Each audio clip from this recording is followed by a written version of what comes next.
Hey there folks, this is Unlike Dragoon from Canopy Gaming, and today we're going to be continuing with our 5th session of our Dungeons & Dragons module of the Lost Mine of Phandelver. So feel free to go ahead and hit that like button, or hit the not like button if you don't care for it. And also consider hitting that subscribe and the bell notification icon too, because it actually helps to grow our channel and allows for the YouTube algorithm to share with other viewers. So without further ado, enjoy.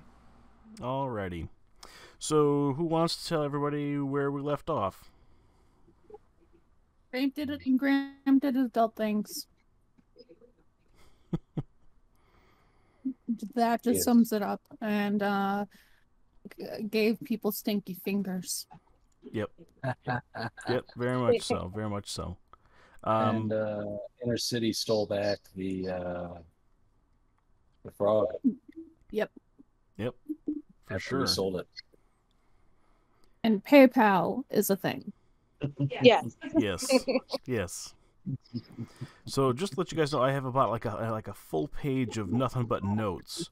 Not necessarily what you guys did, but things that now are like in play. And a couple of things that I had to come up with on the fly here. So, alrighty. So you guys all wake up, and some of you are, worse for wear here with a hangover and whatnot, and others of you went ahead and slept soundly. But you guys go ahead and come downstairs. You're greeted by the smell of bacon, eggs, sausage, green peppers, all the fixins of a good breakfast, including like pancakes and stuff like that. But you also hear a bit of a ruckus down in the main area, like lobby, where you see about 7 children. No, actually, making that about 8 children that are all kind of making a racket down there. Some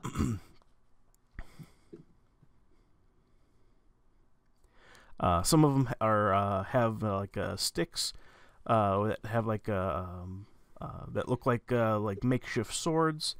Some of them have like things that they found around Phandelver, like the tops of barrels that are like makeshift shields and stuff like that. And they're just the kids are all just all over the place, knocking things over on tables. They're screaming at each other, and you could, from what you can tell, they're playing adventurer. Aw. Okay, so what do you guys do?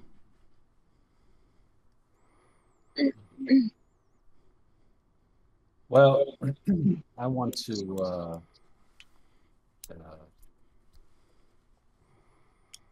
take a look at the job board.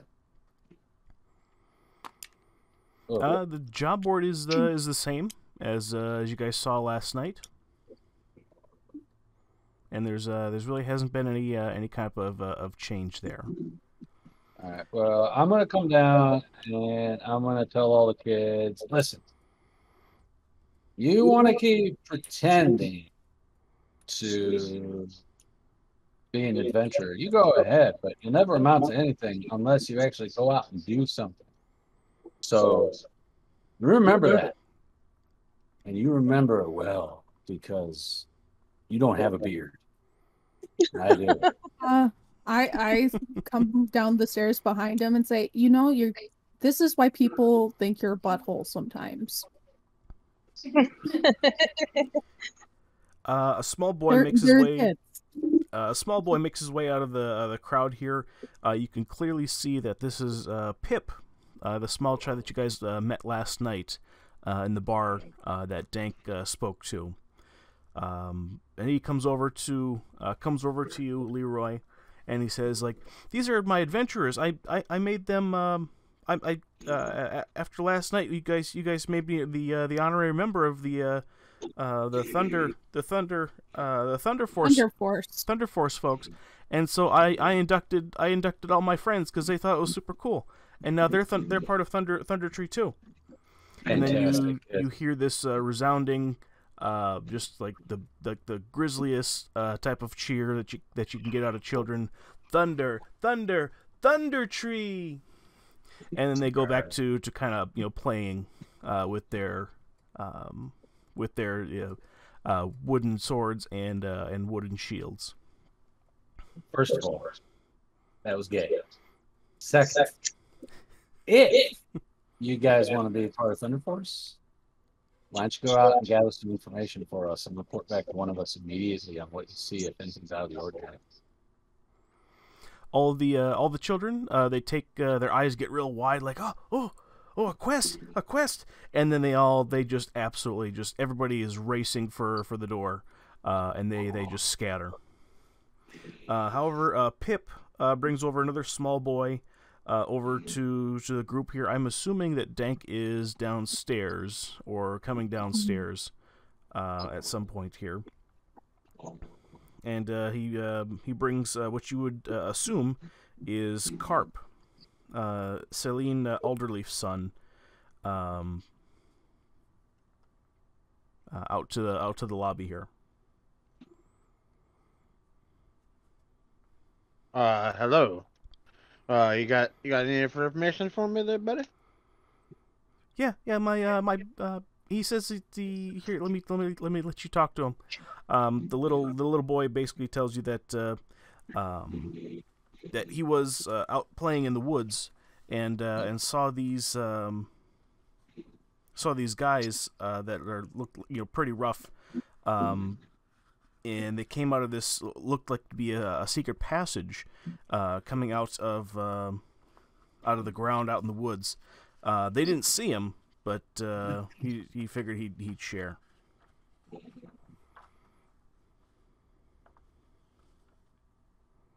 Out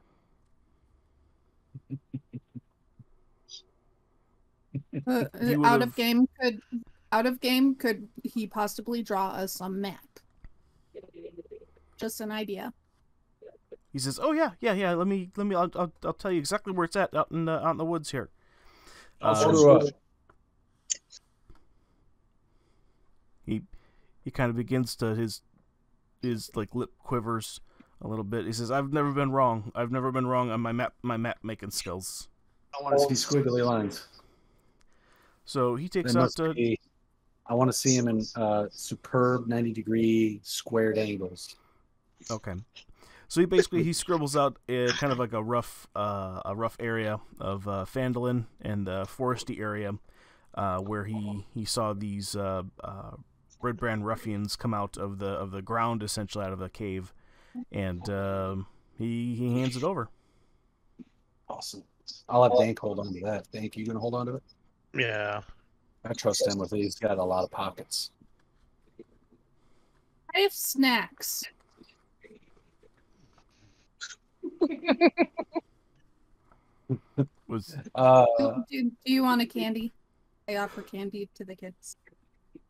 So I yes, just want to tell everybody before we take a look at this map. Does anybody need to go talk to anybody in town since there's like nobody else here except these rough? Yeah, I'm supposed to talk to that lady chick person. The lady that's over by the shrine. Yeah, we're gonna go talk to the lady and then go to the orchard afterwards. No, to talk to the head quartermaster or something, right?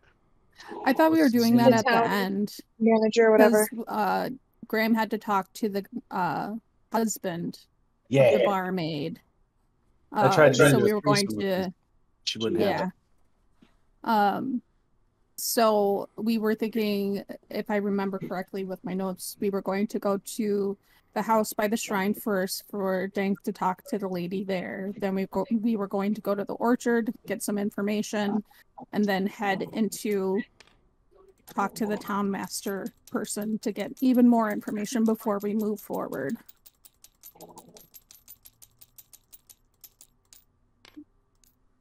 Yes. That's exactly how I remember it.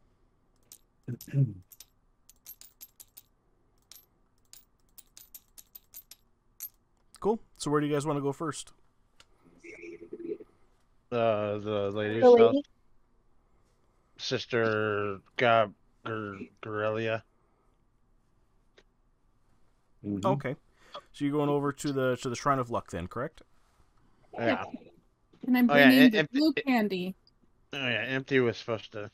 No wish for Empty. You wish for empty? What do you mean? Um, Oh, inner city. Inner No wish city. for inner city because he's inner not city. here.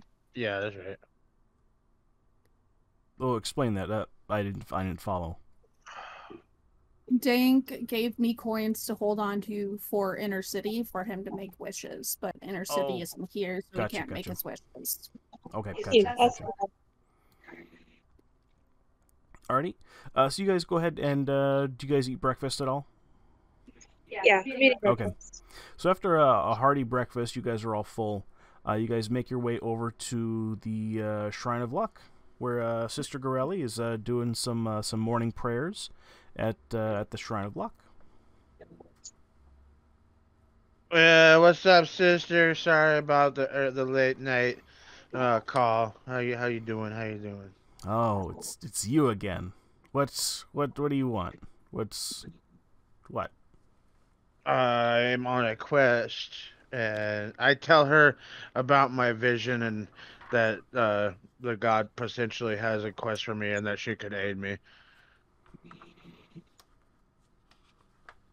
And I step forward and say, I talked to your brother. He said you were a fan of these candies, so I brought you a handful of them.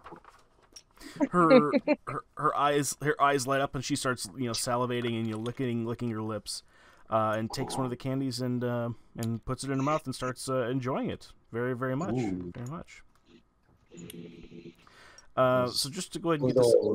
Go ahead. Tongue around before you get that in your mouth. Just wiggle it. So Dank, she basically after some time here, kind of watching her greedily just suck on the blue candy here. She's looks like she's in a much better mood here. She says, "Oh, I'm sorry, everybody. My my attitude gets a little, I get a little hangry when I got them low blood sugars. But yes. Let me see here. I believe I have to see here. My superiors has actually asked me to undertake a bit of a delicate mission here, so I can definitely help you. But I was hoping that you might be able to help me first. Get something sorted out. What's that? Well, there's this banshee named Agatha, and I need her to answer a question about a spell book. Now, I tried going out there, and I tried to go out there, but I couldn't get her to appear. You see, she's a banshee, so she can kind of like phase in, phase out, and she decides whether or not she appears in front of you. But I figured out here through some research here that she just needs like a suitable gift, and maybe a little bit of positive persuasion. Does she like candy? Well, see, I'm pretty sure she might. You never know. You could offer it to her, but she's a banshee, so I don't know how she would go about eating candy. I mean, she could like sit, leave it out and look at it maybe. You have to worry about her screams. But this particular banshee, I think she in her previous life, she was very, very beautiful, and she likes to kind of like get compliments. But I couldn't quite compliment her before she just disappeared, and then I couldn't get her to appear for me. So you could here. I tell you what, she maybe let's try this. So she basically goes into her pouch here, looking for bits and bobs. She pulls out a jeweled silver comb, and hands it to Dank there. She goes on to say that try giving this to her, and maybe giving her a heartfelt compliment, and see if maybe that might work. We'll have to see. But essentially, we need to go ahead and find out a little bit more about this spell book belonging to a legendary mage named Bo Gentle. I like that name. So yeah, yeah, Bo Gentle. And I tell you what, as payment for getting the the location of the spell book from Agatha, I'll tell you what, I'll give you 3 potions of healing as payment for your efforts.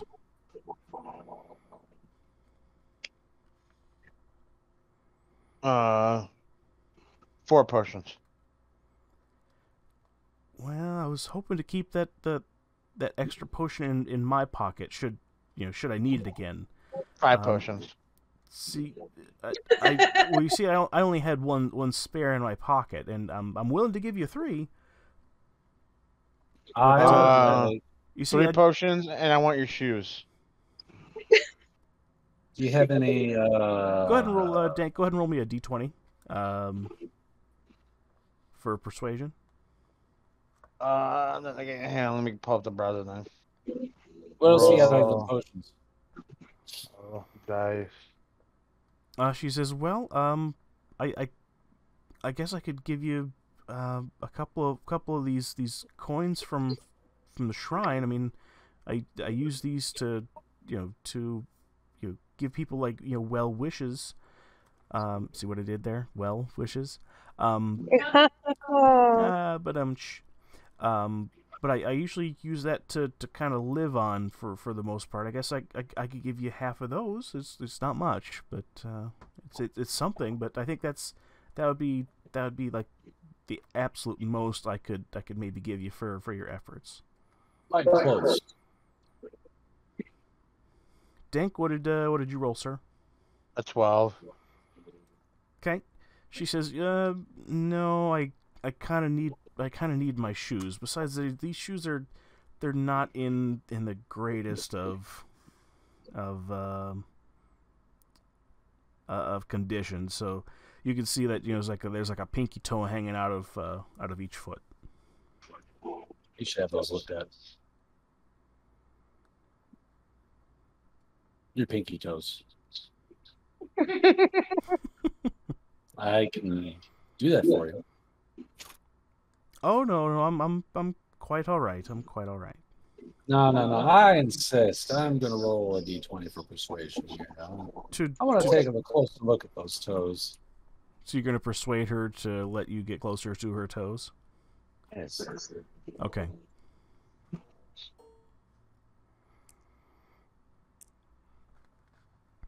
Oh. Okay. She takes a step back and says, "Oh no, like I said, I do insist. I do insist." Okay, very well. But if you change your mind, I'm the toe king. Ah, I see. Yes. Okay, so what do we decide to do? I say, I accept your offer.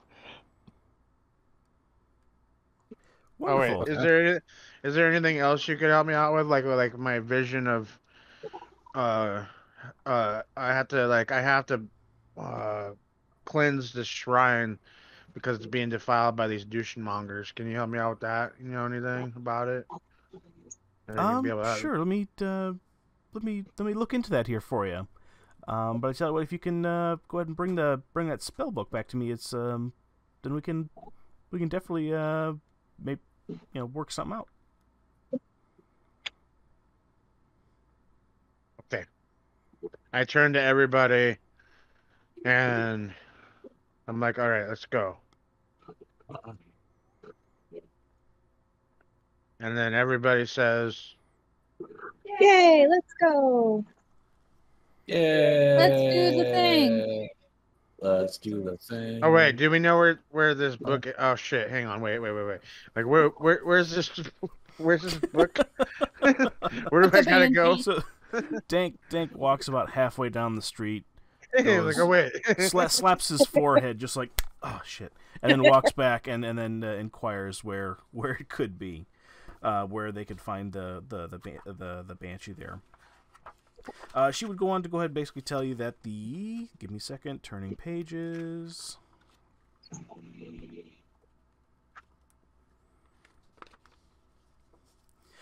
She tells you that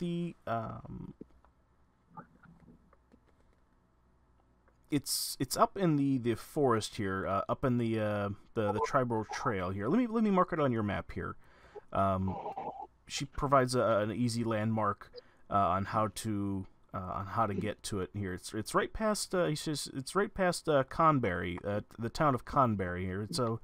It was an old town that got sacked by barbarians years ago, and now it's really just in ruins. But yeah, be careful up there. That the forest up there it's been a long time, so there's a lot of overgrowth.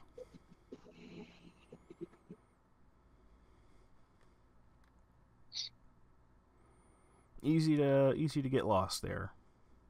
Easy to get lost there, you say. Don't say it, so Connor.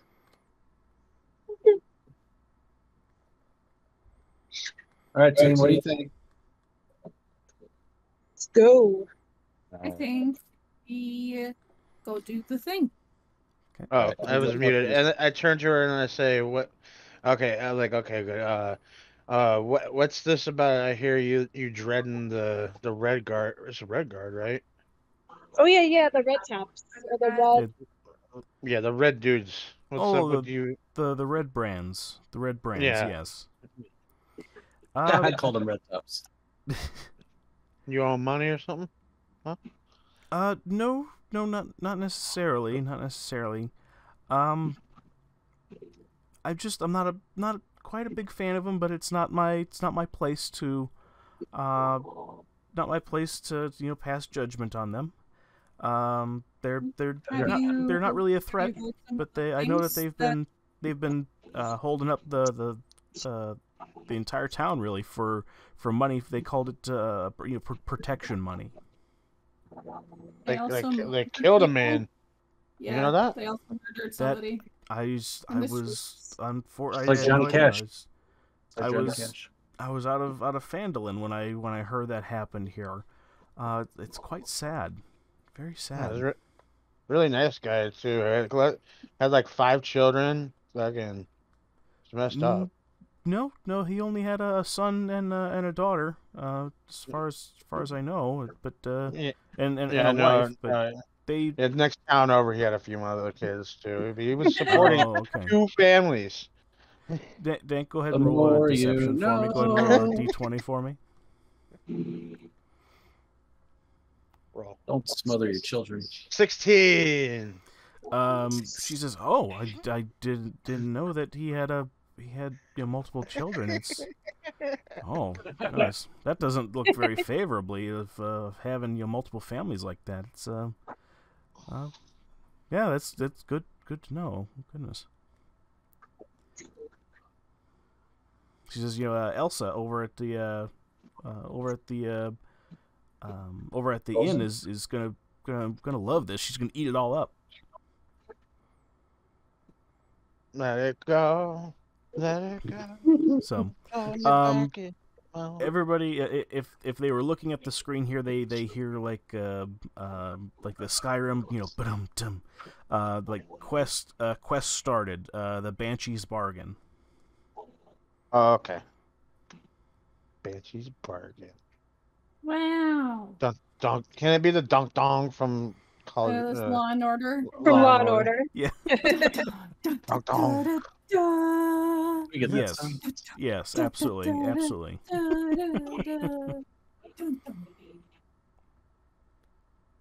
I should make a CD of just theme music with dun-duns. Okay, where are we heading next? Let's head there. Let's go. Let's go. Okay. Alrighty, looking at the map here, you can basically see that where she marked it on the map here. It's going to take about 2 days to get there. Or do we want the out of game conversation with party? I vote we do that later in a little. Let's go do this other stuff first. Yeah, the 2 other things that we already had planned for the day. Yeah. So going to That's the a good idea. orchard, Talk to all the taking people care and of we'll that do We'll stuff. put that on the Uh, back burner. Yeah. I support that. Okay. So where did you guys want to go next? The orchard? Yeah, orchard. Okay. I think that was for Graham, right? Needed to go to the Yeah, orchard.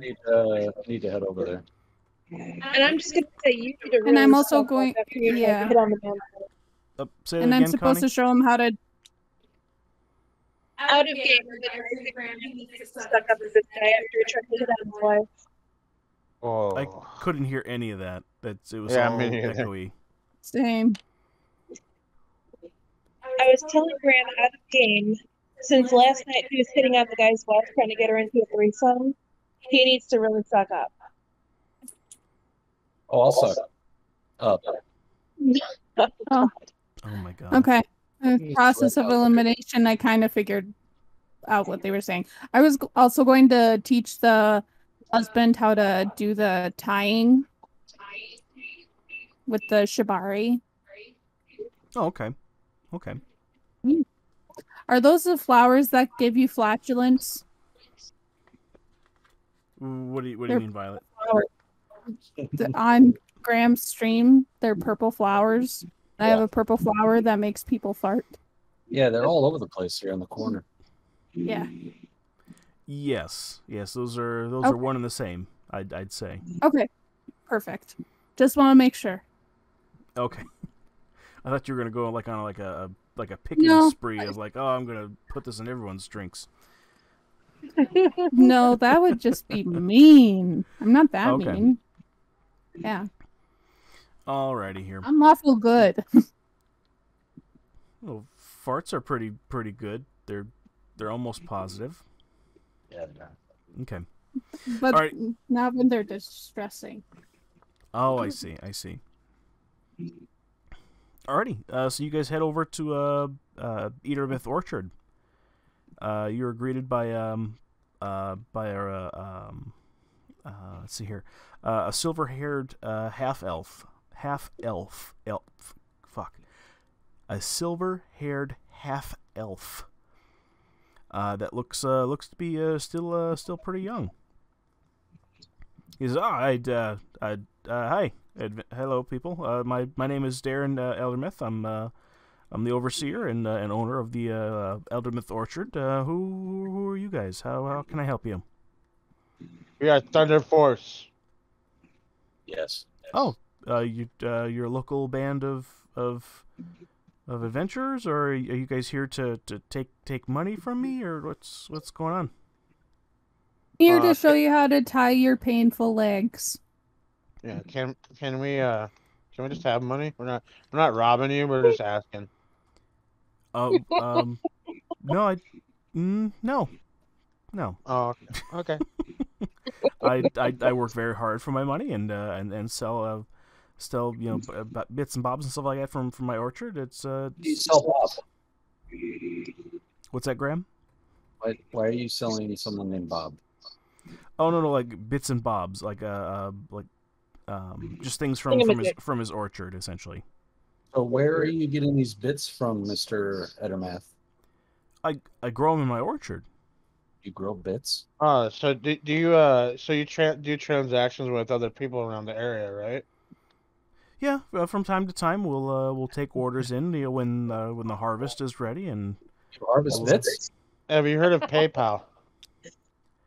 I haven't. What's PayPal? Oh, it's an interesting way to transfer money and notes and messages to people from afar. So I explain what PayPal is, and Go ahead and roll deception. D20.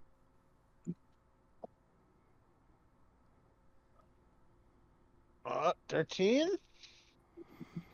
Okay. He says, I've this kind of feels like one of those scams. I'll look into it on my own behalf here, but sir, I don't think that's right. I don't that kind of sounds a little sketch. Now wait a minute. I'm going to step in here and I'm going to say, excuse me, Mr. Ederman. Mm-hmm. I can back him up on this. I have a brother-in-law who invested in this, and his beard had not that much hair on it, but now after a PayPal, it's grown tremendously because he has the income. Now it's a snake. Now it's just a snake oil thing. So if you if you could just give me just 2 minutes of your time just to go over PayPal with both myself and my strange-looking wizard friend here, I'm sure you'll understand. I'm gonna roll a d20. Yeah, at disadvantage, Graham. It's because he's already he's already suspicious. Darren would go on to say here that, you know, hey, I was an adventurer here for a number of years, and we'd always see these types of scams and stuff like that come up from time to time. What did you roll? Oh my god! You roll an 8 and a 20. Okay. Yeah. Yeah. He says the second time that happened to him. Right. He says, Literally. you know, he basically says, you know, I don't believe you guys for a second. We used to see these types of things when I was an adventurer here back in the day, and you know what, sir? You will not know what to do with yourself. To this guy. What? Still need to talk to this guy and get this. Sir, let's just forget about it. We'll move forward. I'm really sorry that we took up enough of your time. I see. And I step forward. I was talking with your wife yesterday, and we were talking about tying with the ropes. So she wondered if I would talk to you about how to tie your rope up, make your leg feel a little bit better. Oh yes, you're the small lass that she mentioned. Yes, absolutely. How she had mentioned that it'll make my knee hurt less from the arrow. Yeah. So do you happen to have any rope on you? I can tie it up right now, and I can walk you through the different steps. Oh yes. He pulls out a length of rope and hands it to you. All right. So what do you want to do? And walk him through the process of how to do the angled knots that support his kneecap, and have a length of rope going up the back up to mid thigh, and making it very supportive, but not too much. And there you have it. There you go. You are good to go, sir. He stands up a little straighter and goes, oh my God, the pain it's gone. It's gone. He kind of walks around the front yard there a little bit, and he feels relieved. He's no longer, you know, hunched over or you know, the limping that he was doing earlier is actually lessened. So he's got a bit of a smile on his face. Pep in your steps. This is my wife came home last night, and she was a little drunk, and she told me about you guys here. She'd mentioned that you had talked to her about a little bit about the Red Brands here. I tell you what, I really wish that somebody would teach those ruffians a lesson here. I tell you what, and it's about damn time somebody took a stand against their leader, Glassstaff. Glassstaff. Did you say Glassstaff? Yeah, that's the name of the Red Brand's leader. Is Glassstaff. Once upon a time, there was talk of a Glassstaff after he stomped on the head of my friend on the battlefield. And I vowed I would get him and all his children and all of his parents and his grandparents and all their ball sacks. I must bring them back to my homeland. I have a special pocket for the ball sacks, and the leader's penis will go to my friend here, the wizard. That was a lot, Graham. I'm sorry. Could you repeat that again? I'm trying to kind of grasp. Hang on, I've got to do it without laughing. Oh, okay. Okay. Oh, how did I say that? Oh, did you say what's his name again? Glassstaff. Glassstaff? Did you say Glassstaff? Yes. Glassstaff? Yes. His He name is, has been whispered for years, ever since the great battle back home. It was said that he stomped on my friend's head, and squished his head and made it into jelly. I will have my revenge on him, his children, his parents, his grandparents, and all of his brethren and their ball sacks. I have a bag for their ball sacks to take back to the homeland. And my wizard friend here will get the penis of Glassstaff. I hold up my necklace, my penis necklace. Darren looks inquisitively and just slightly repulsed at Dank, but he says, he turns back to you there, Graham, and he says, "Oh, I can tell that you're a well-traveled adventurer like myself. Before I retired.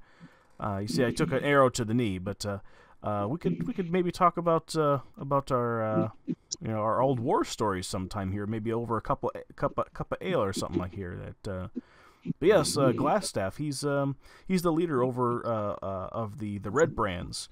From what I understand, their safe house is underneath the Tresden Manor. It's kind of an old manor east on the east edge of town there. Do you have any other information regarding Glassstaff or his hideout, or maybe his followers? Or weaknesses. Oh yeah, the Red Brands, yeah. Everybody knows that they kind of hang around the sleeping giant tap house. Usually they rough people up as they pass here. Basically, it's damn near equates to highway robbery.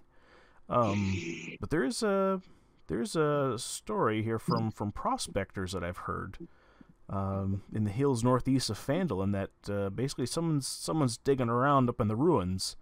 The ruins are known as Old Owl Well. Now, from what I've heard and seen here at the bar here, several of the prospectors, they basically reported being chased away from the area by, and I have yet to see one myself here, but he had mentioned that he got chased away by undead.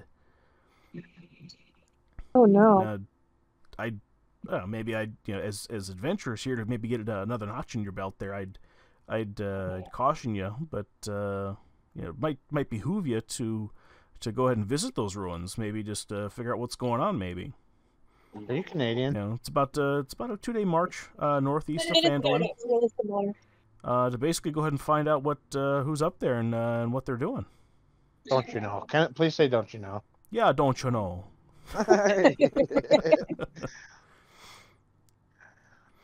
But basically, he gets back after he says, "Don't you know?" a whole bunch of times. Don't you know? Don't you know? Don't you know? Don't you know? I really like the idea that Canadians are half elves. They're just super polite, You always know what they're talking about. But yeah, I pull candy out of my pocket and say, "Do you want some candy? I have some candy." Ooh. Yes. I'll take a red one. Those look nice. Nice, bright and shiny there. Yeah. Those ones are strawberry. Those ones I made myself. He swishes the candy around his mouth, and his eyes kind of light up. It's like, oh, they do taste like candy, or they do taste like candy. They do taste like strawberries, don't you know? Oh, don't you know? No, don't you know? He says, I tell you what.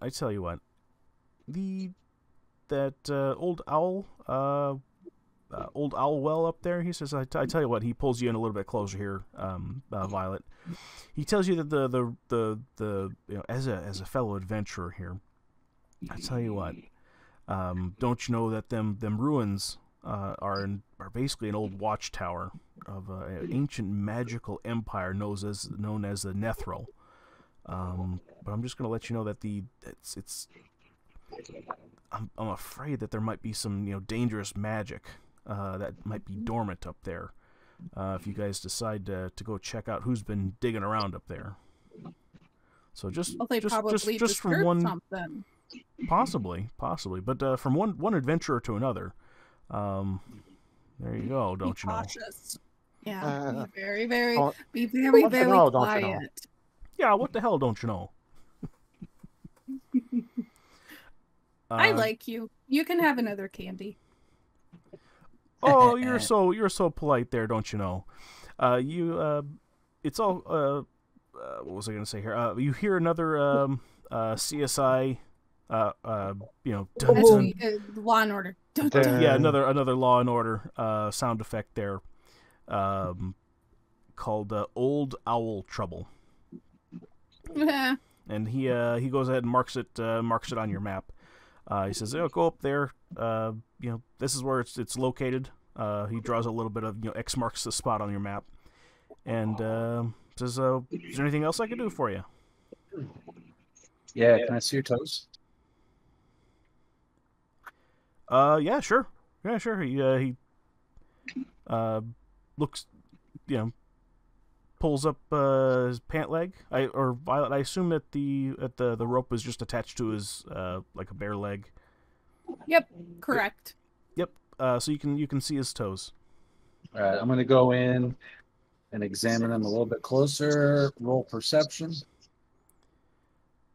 Yep. I never thought I would hear roll perception for toe looking. Yeah, wait. Isn't Dragoon supposed to say what to roll? Oh, Yeah, it's basically your perception. Yeah. What is it that you're trying to perceive? I want to see if Just he has what- any markings on his feet or something out of the ordinary with his feet. Graham, are you going to become a serial killer? No, I'm getting a little concerned. I don't think so. Okay. Oddly Just to enough- make sure. Oddly enough, for a half elf, they're very well manicured. There's there's no hair on his toes or anything like that. It's very smooth.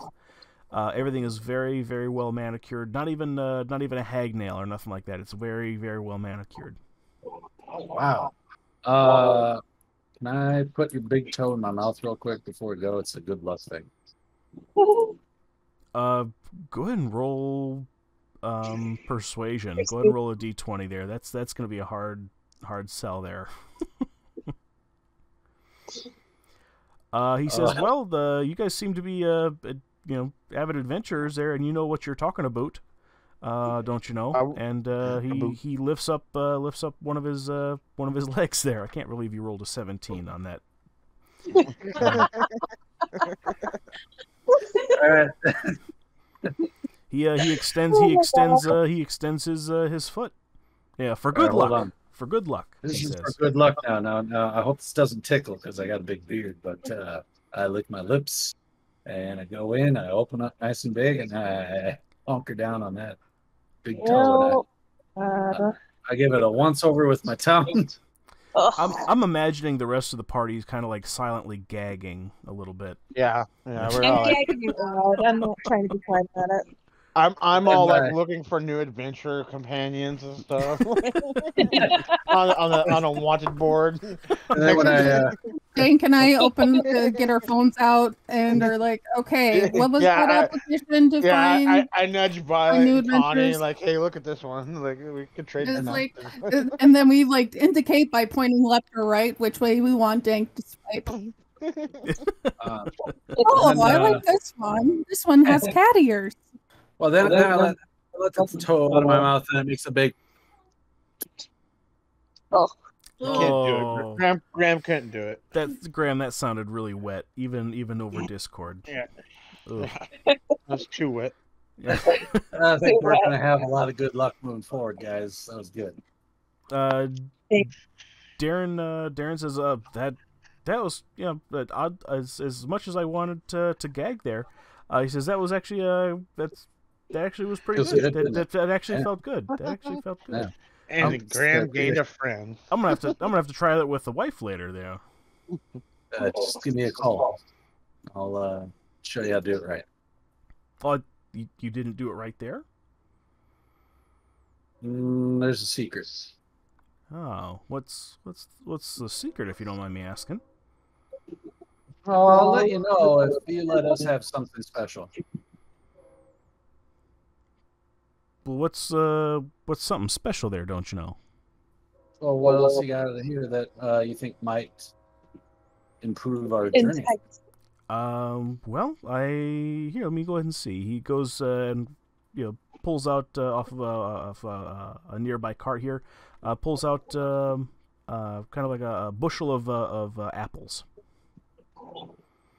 He says, "Is all really I got here before these go to market here. Would these persuade you? Maybe you could take these and eat them on your adventures." I'm gonna look to everybody in the party and go, "What do you guys think?" For your toasting, yeah, let's take the apples. You guys agree? Yes. Okay. Sounds good. All right, we'll take the apples. Now, the secret is you have to hold the back of, you got to get the heel and hold it and press down firmly in the center of the heel with your thumb while you rotate clockwise around the toe with your tongue. And then you reverse it and go counterclockwise, and then you do a quick up and down over the front of the toe as you pull out. Oh, now that you mention it there, that I did feel that is the secret. I tell you what, don't you know? You forget all about your problems by the time that's done. Boy, I forgot about a whole bunch of stuff here. Tell you what, even my decency. It's all good. But I appreciate the information here. I hope these apples here do you right down the road. Oh, You know what they will. say? An apple day keeps the cleric away. Melons away? Oh, that too.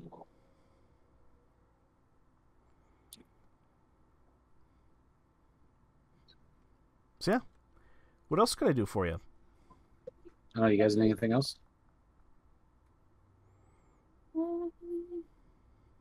No. Can you tell us anything about the red brands?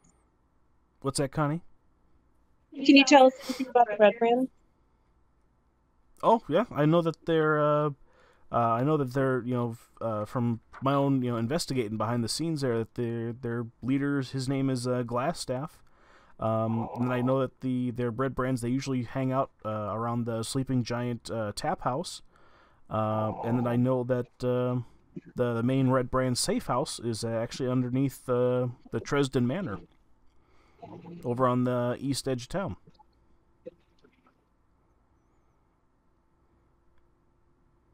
Okay. Cool.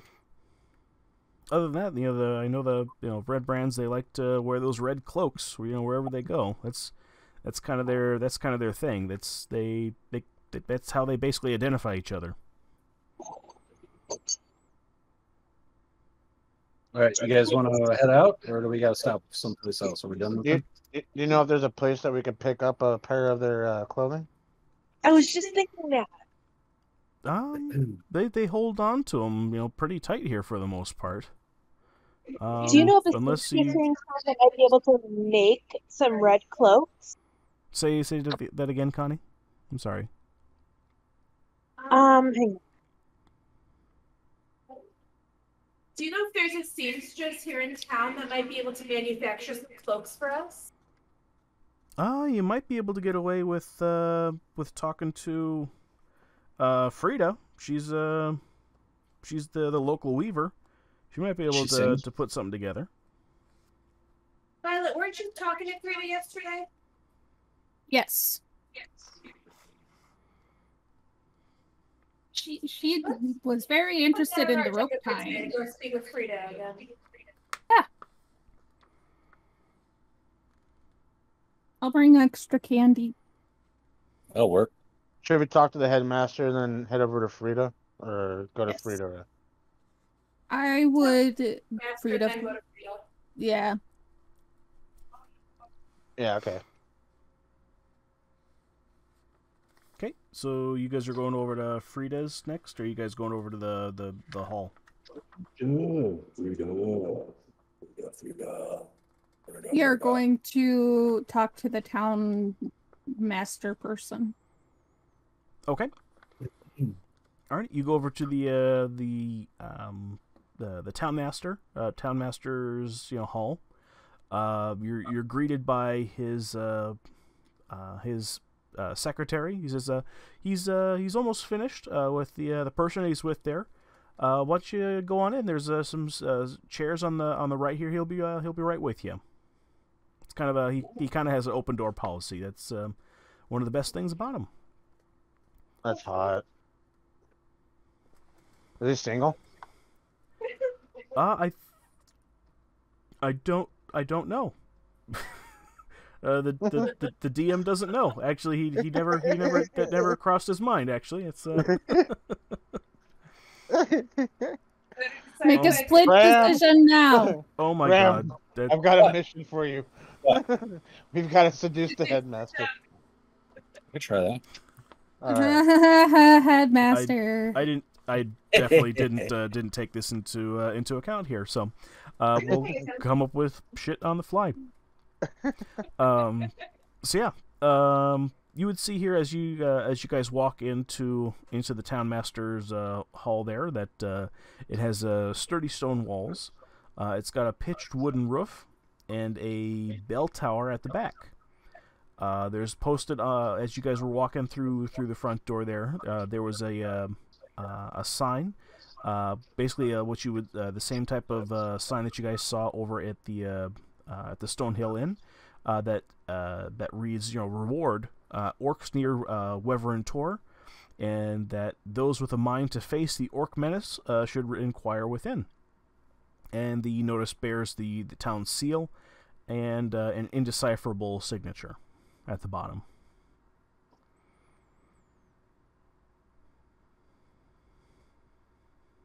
Okay. I confirm that the signature on the bottom is this the town master's signature. Just want to Yes. clarify that we're in the right place. Yes, it is. Perfect. Yep. Okay.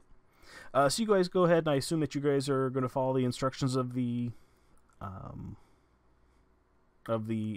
receptionist, and go ahead and sit down on the inside of the building on the right. Yes. Okay. I will. But the others might snoop. Just assuming. Okay. Everybody, go ahead and roll me a d20 for perception.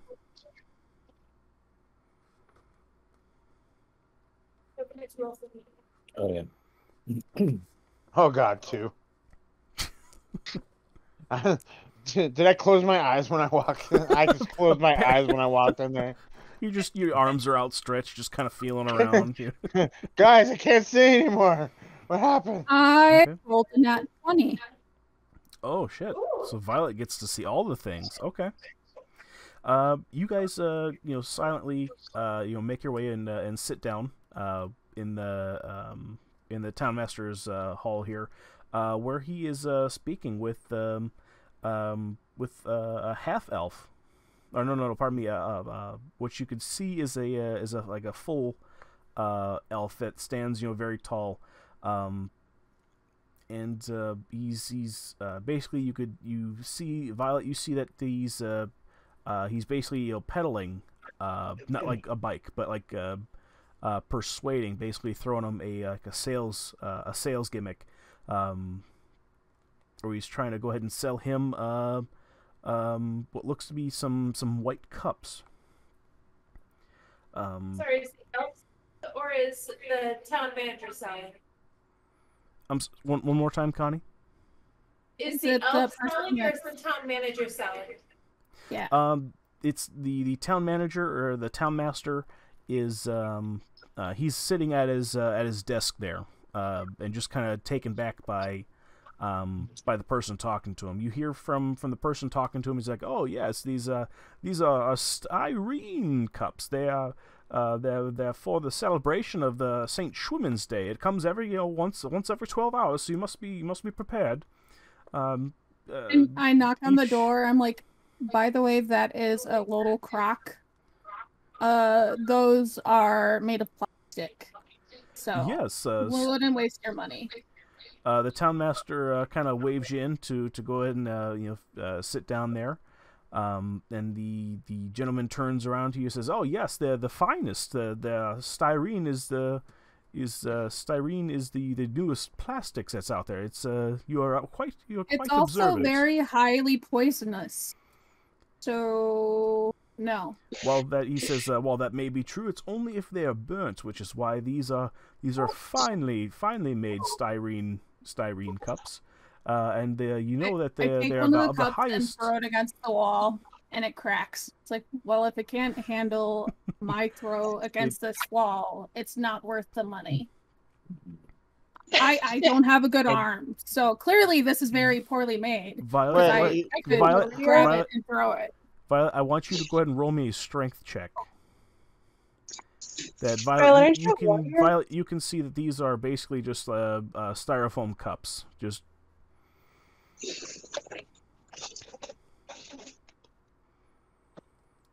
I roll 15. okay. The cup hits the wall, does nothing, and just slightly almost like floats to the ground and lands on its side. no. Well, I actually know what this is. I go over, pick it up, and take a big bite out of it. It's styrofoam. The piece does come off in your mouth there. The gentleman says, they aren't quite fragile, but they are prone to bites, just like any other things here. You know that they're well made here because they have my face at the bottom of it. They're celebratory cups, made from. I think made you from the I think you finest got these. styrene. I think you got these for your birthday, and you had leftovers, and you're just trying to pawn them off on whoever will buy them from you. Birthday party. Wait. Because nobody showed up to your birthday party. Birthday party. Harsh, Violet. Wow. Really? Hachi machi. This poor guy. Townmaster says, hey, this gentleman, he came in here to sell his wares. Give him a fair shot. He's why don't you guys sit down here? He says, but sir, you have for this Saint Schwimmen's Day, you can absolutely. I'm sold. We'll make sure to go ahead and celebrate here. How quickly? He says, it happens every 12 hours. It's from Saint Schwimmen's Day. He says, go ahead and I'm sold. Absolutely. I'd like to go ahead and order 30 cases of them. Go ahead and see my go ahead and see the receptionist out in the hallway for payment there. Oh yeah. Go do it. And this gentleman, he takes a deep bow, and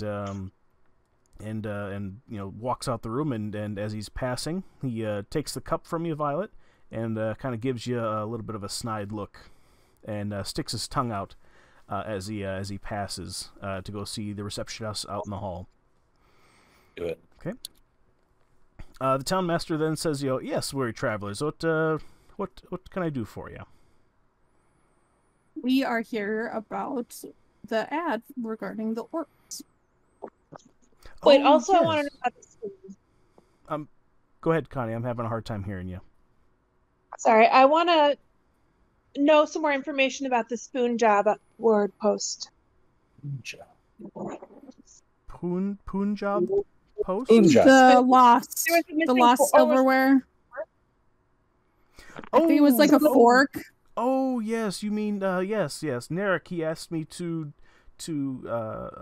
ask around town and look for this fork he has that he's looking for. He says it's of great importance to him. He's trying to track it down for some odd reason. Can you give a description? Oh yes, he described it quite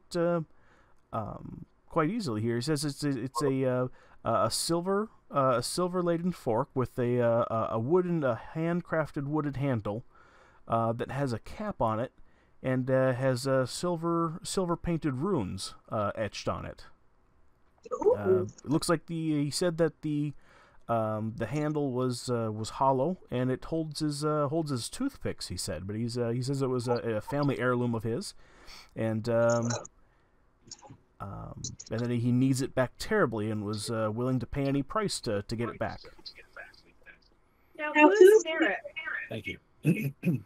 Oh, Narek, he was a dragonborn that came into town here a while ago, and he basically he helps out the town here and there.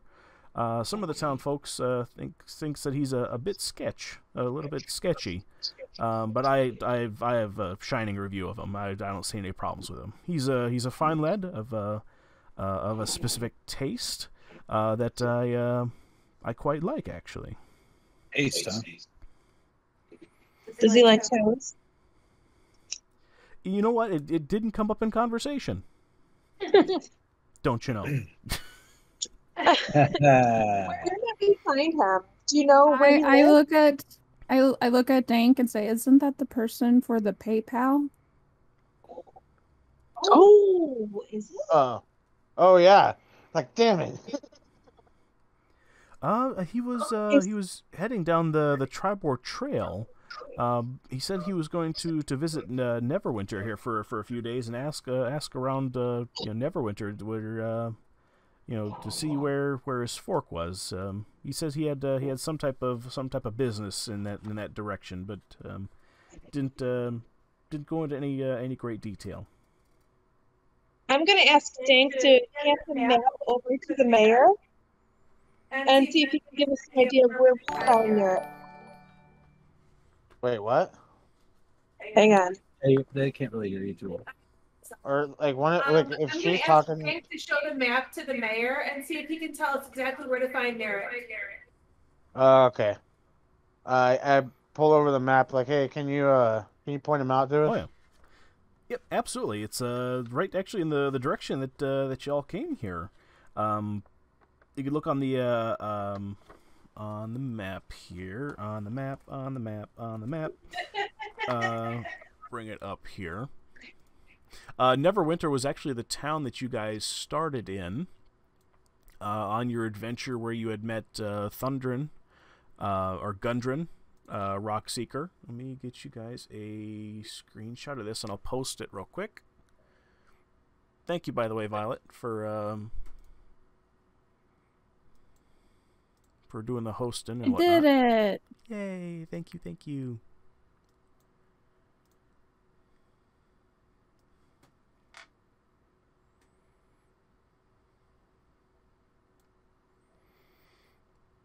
Now, keep in mind, guys, I don't have a better map on hand, so it shows a couple of the places on here that you guys.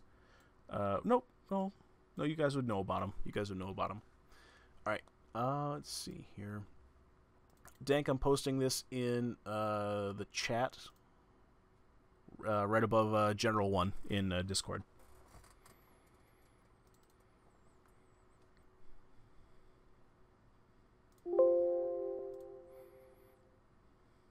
He's there. Yeah.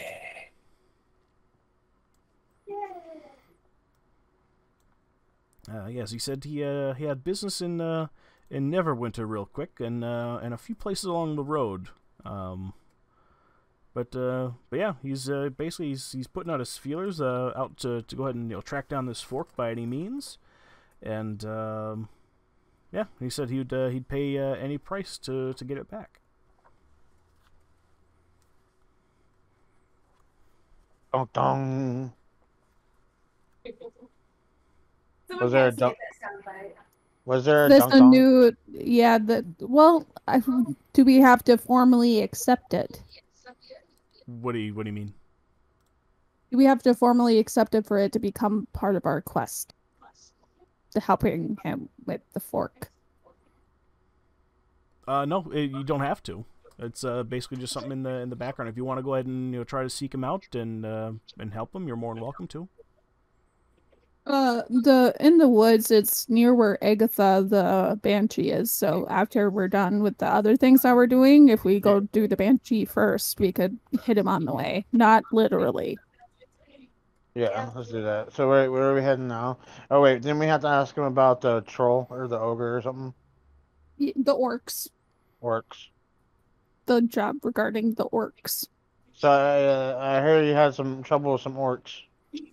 Yes, yes, the orcs over at Wyvern Tor. Yes, yes, yes. Um, the town master goes into a bit more detail here. He says that the... Oop, hold on, I lost my place.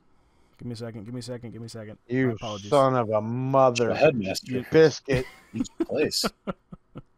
So he says, yes, yes, I'm basically I'm looking for someone like yourselves there to go ahead and head east on the Tribor Trail. Goodness, trail. Where travelers have basically reported trouble with a band of orcs near Wyvern Tor. He says, I tell you what, here, to any group of travelers like yourself here, I'll offer you 100 gold pieces to go ahead and take care of them here for me, and they'd definitely go ahead and put the townsfolk at ease here for the most part.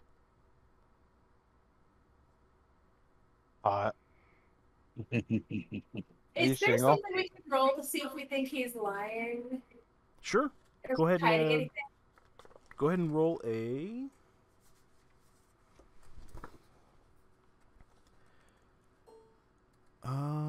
let's see here.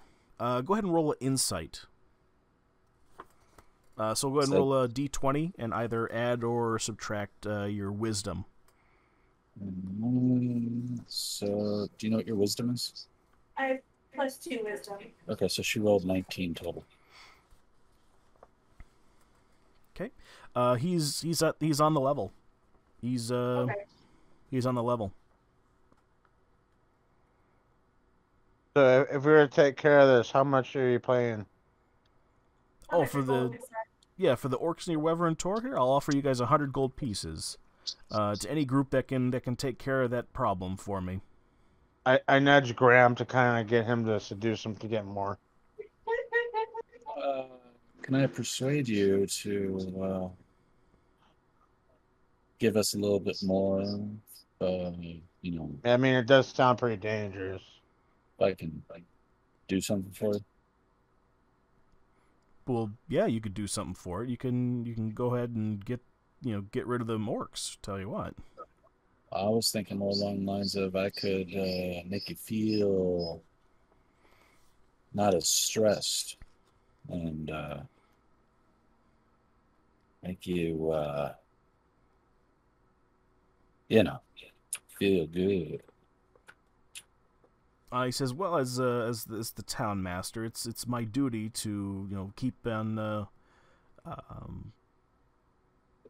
do I want to say here? To keep on the more favorable side of the people, since it is an elected position. So I'm not. I would have to decline, my good sir." See, in order to stay in the favorable position of people, you need to be in a less stressful mind, and you need to be at ease. You need to be understanding of all points of view coming at you, and not getting overwhelmed. Now, I know as headmaster that you have a lot of burdens on your shoulder. Let me show you something that will help you with that. Out of game, shouldn't Graham have to roll charisma or something, or persuasion? He Damn can't just right. flat out, All right, then I'm going to roll right? persuasion.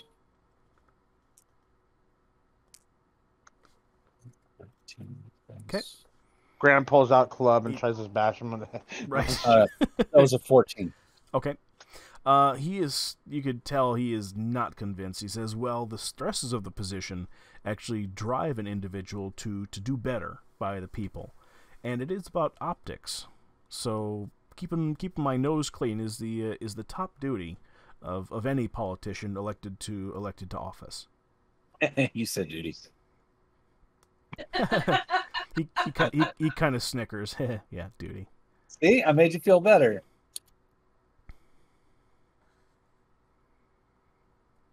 Okay, well, I can't persuade him, guys. I'm very sorry about that. I failed. You sure you don't want me to suck your toe? He says, I'm quite all right. I'm quite all I right. did it to the orchard guy over there, and he's grateful. Oh, well, that may very well be, but as an elected official of this town here, I need to stay on the up and up, like I said. Would you like a piece of candy? Oh, I'd love a piece of candy.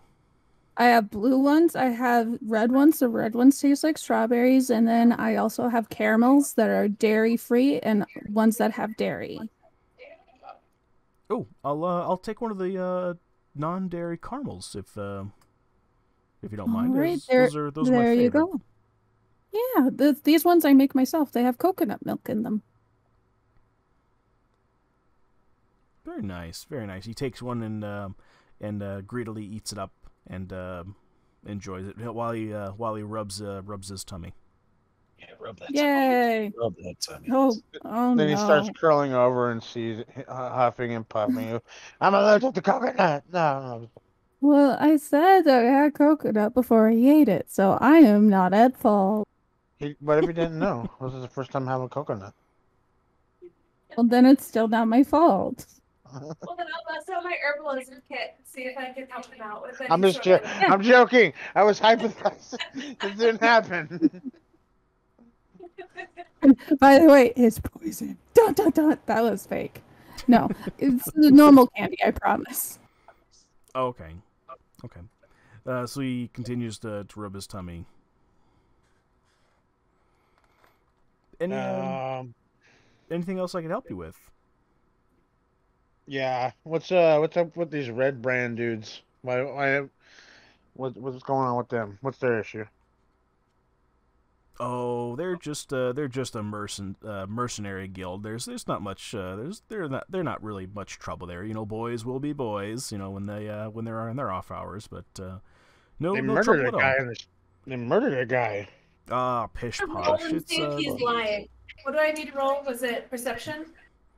That is going to be to see if he's lying. Yeah. Let's see here. Or holding back? Holding back. That's going to be another insight. Roll insight. Yeah, so it's a D20 plus or minus whatever your wisdom is. What's your wisdom? 2. Minus your wisdom? Plus 2. Oh, plus 2, so you got 20 altogether. Okay. You would be able to kind of tell that he doesn't like to go ahead, make waves. That he's not quite truthful with you, but he seems just a little bit more scared than anything else from Okay, so he's look in not his eye. necessarily on their side, but he's afraid to get on their bad side. Yep, that's what you would be able to deduce from his body language. Okay.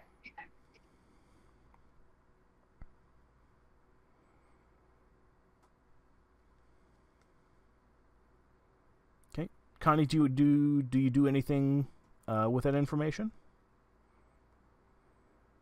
I want to ask him a little bit more, just kind of saying, that they killed somebody last week, and how can you say that they're harmless when they've been doing harm? Well, this is, like I said, they're just a mercenary guild. They're not all that much trouble, really. I mean, things may happen from time to time, but as I understand, he's the individual that was killed in the street, as you say here. He's maybe off adventuring with them.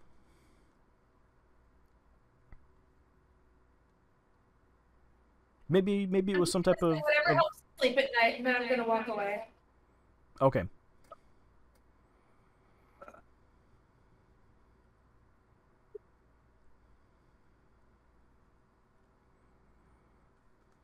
we done here? Does anybody have anything else?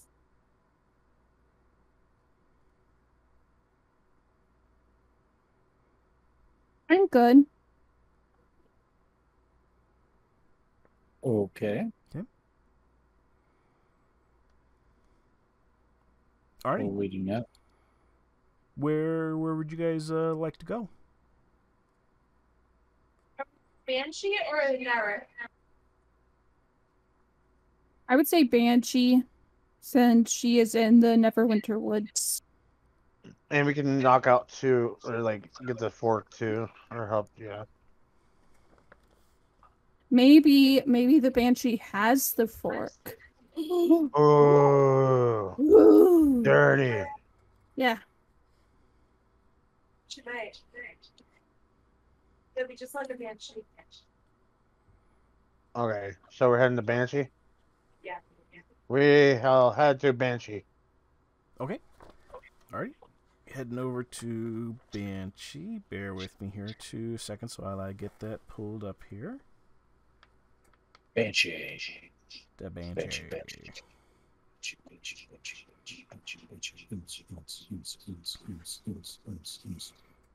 Where did I leave that page at? Banshee's bargain. Okay. See, banshee's here. She's a whore. She's not a whore. All right. Maybe she is. She could be. She could be. I wonder roll perception is so hard. Oh my goodness gracious. Are you really? So it's going to be about 2 days worth of travel. Now I'm not going to make you guys basically role play the travel. But what I will say is that you guys do need to go ahead and really. What were you trying to accomplish there, Graham, with a 1? She wanted to perceive if she was truly a whore. You have absolutely no clue. No clue with a 1. But one thing I will add is that as you guys are leaving to go ahead and depart on your travels there, what was I going to say here? The mayor says, have a wonderful St. Schwimmen's Day. What's St. Schwimmen's Day? Oh, St. Schwimmen's Day. Didn't you may have walked in at a different time here. It's St. Schwimmen's Day. It's the celebration of the rising and the falling of tides. It happens every 12 hours, and we give thanks to the gods for allowing the tides to to rise and fall like our moods and the rising and falling of the sun. It's just a happy day, and we must celebrate. You can do that without having a designated holiday for it. Like, you can be thankful and not have to celebrate with really crappy cups. What are you talking about? We have to celebrate. It's a new holiday that's sweeping the nation. It's and besides, You can give thanks whenever. You don't need a designated holiday for it. Yeah. I want to know how exactly you're celebrating. Yeah. Well, Are there like free drinks? Well, it's more so celebrating with making it known that as everyone in town having a cup. I ordered like 12 cases of the things. Well, technically you ordered 30, but are you going to order? Yeah. Thank you, Violet. Thank you. Yeah. I forgot the number already. So are you going to be selling the cups so you can gain a profit? Because that isn't very thankful. Oh, none whatsoever. The money that we gave that fine gentleman is comes out of the town coffer from taxes and stuff like that from Phandelver. So they go right back to the people. They also give me a few more votes in the next town hall election. Potentially, or they could be very upset by the how cruddy the cups are. Oh, but each one of the cups is finally made. It has a picture of the gentleman who sold it to me on the bottom of it. I still want to know if the cups are empty. What's that, Connie? I still want to know if you're passing out empty cups, or does it come with wine or ale or something worthwhile? Oh, that's up to the people here. I'd imagine that the Stonehill Inn or the Giants over at the Giant Inn over there that we would just go ahead and fill them with some lower shelf quality either ale or maybe a wine that's about to go bad and turn to vinegar. Mr. Mayor, free drink, please. What? I'm sorry. One more time, Connie. Mr. Mayor, I just want drink. a free drink, please, and then we'll celebrate St. Schwimmen's Day.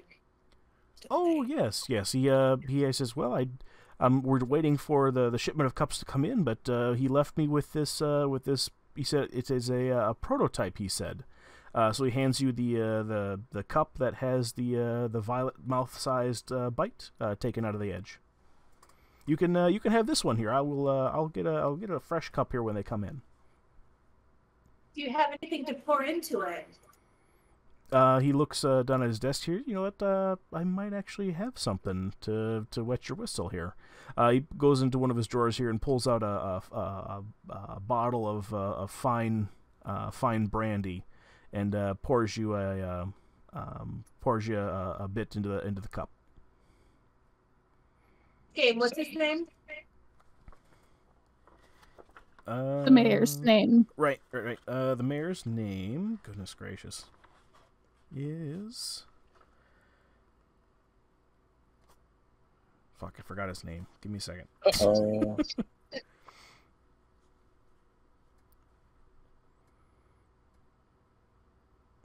Harbin Wester.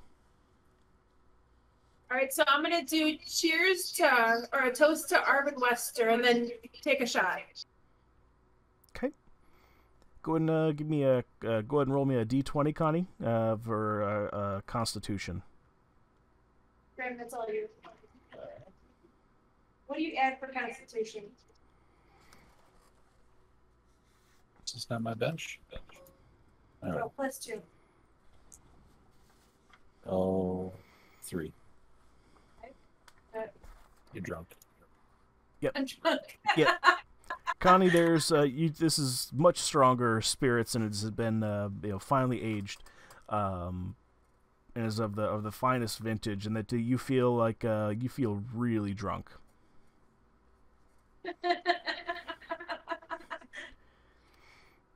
Cheers, everybody. So see, the cups have made you happy already. Happy St. Shootman's Day, everyone. Don't go run down the town street.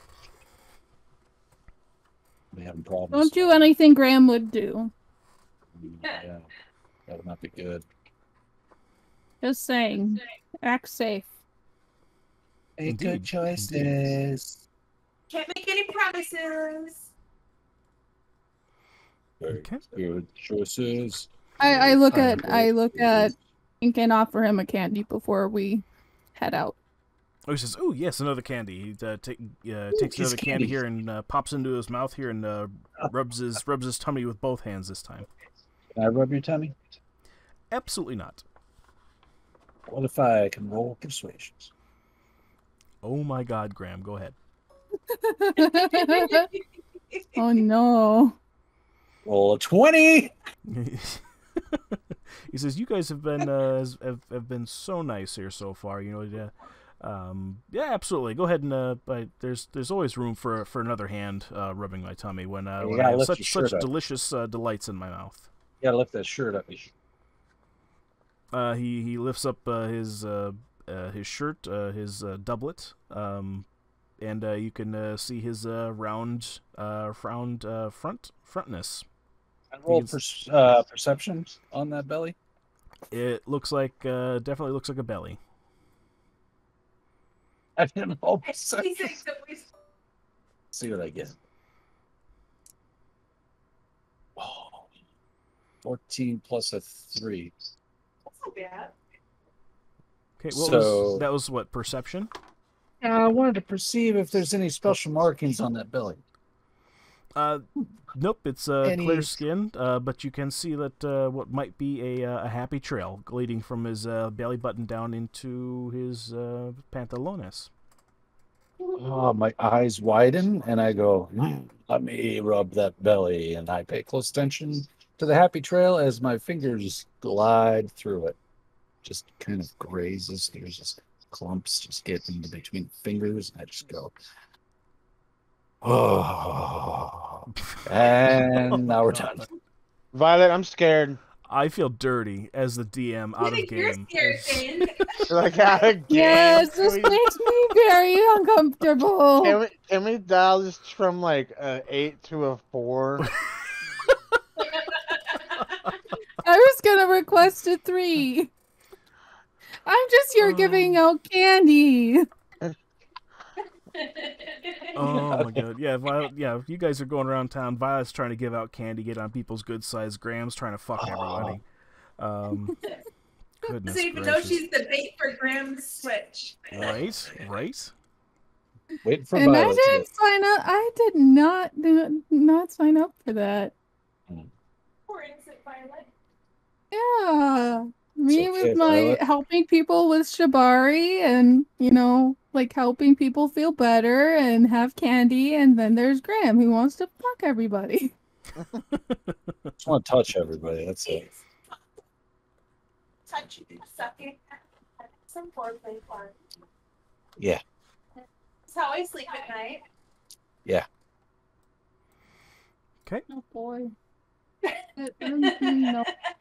Dragon's just like, okay. Okay. Okay. Okay. Alright.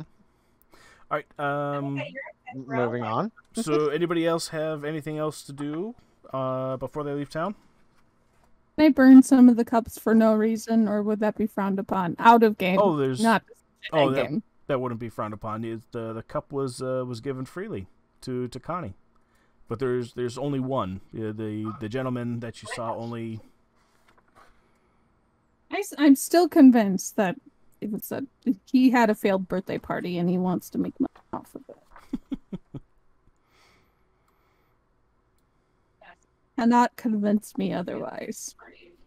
Fair enough. Fair enough. But other than that, you have a cup with a bite taken out of it, Connie. If you want to keep it, or if you want to give it to Violet to crush and do what she wills. If we come across this guy later, can we teach him the telephone trick? With the 2 styrofoam cups and the string? That'll blow his mind if he thinks that these are super, super special cups. You can give it a shot. Absolutely. If you come across him, he's already left at this point. I mean the mayor. Like when he gets the shipment of cups, we could blow his mind by showing him sure. the telephone trick. And be Yeah. like, this is one thing that these are good for. Yeah, absolutely. Other than that, they're pieces of crap that you could blow in the wind. Oh, what if everybody litters them? No. Those things don't disintegrate. They don't disintegrate. And then they're going to start the fire more. We didn't start fire. Oh, no. Okay. Who's? I hear the birdies I hear outside. birds. Yeah. Oh, Oh, is that? Oh, that's Connie. Connie's doing something. Okay. Alrighty. So you guys are out on your way then to Agatha's lair, to Conberry. Yes, Neverwinter. Oh, Narek is supposedly in Neverwinter. But you guys, the Banshee. Neverwinter Wood is Agatha's. Oh, it's her lab. Is Her- what's in. Yeah, Lair. Conberry and Agatha's lair is Yeah. over at Conberry. It's on the edge in the map. It's on the edge of Neverwinter Wood. Yep. Okay. So what I'm going to say is that I won't make you guys role play out like the entire trip of 2 days travel, but I will say that I'm going to have to go ahead and roll like wilderness encounters, and that's once per day and once per night. So give me 2 seconds here. That tells me whether or not you guys encounter anything here. While we're waiting, does anybody want some peanut butter M&Ms? Yes, please. Ooh, that I'll sounds eat yummy. them. I know. I am the giver of candy in real life and in game.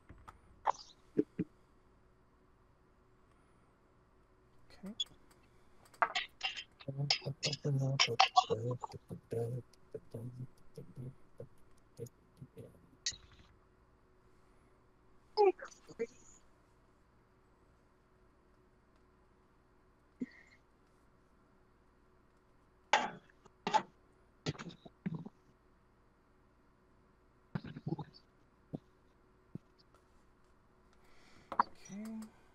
Need 2 more seconds here. Do it. Can't find my fucking right dice here. Okay. Gotta get my notes. Gotta get my notes. Do it, do it, do it.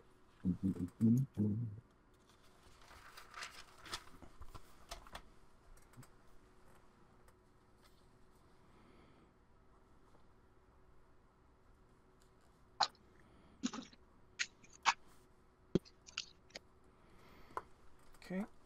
And that's for the day. That is for the night.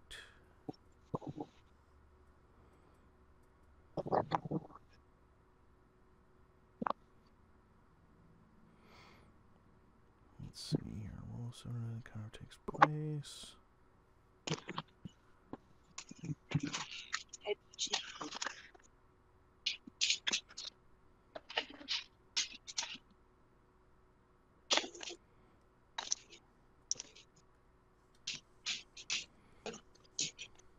Okay, that's night.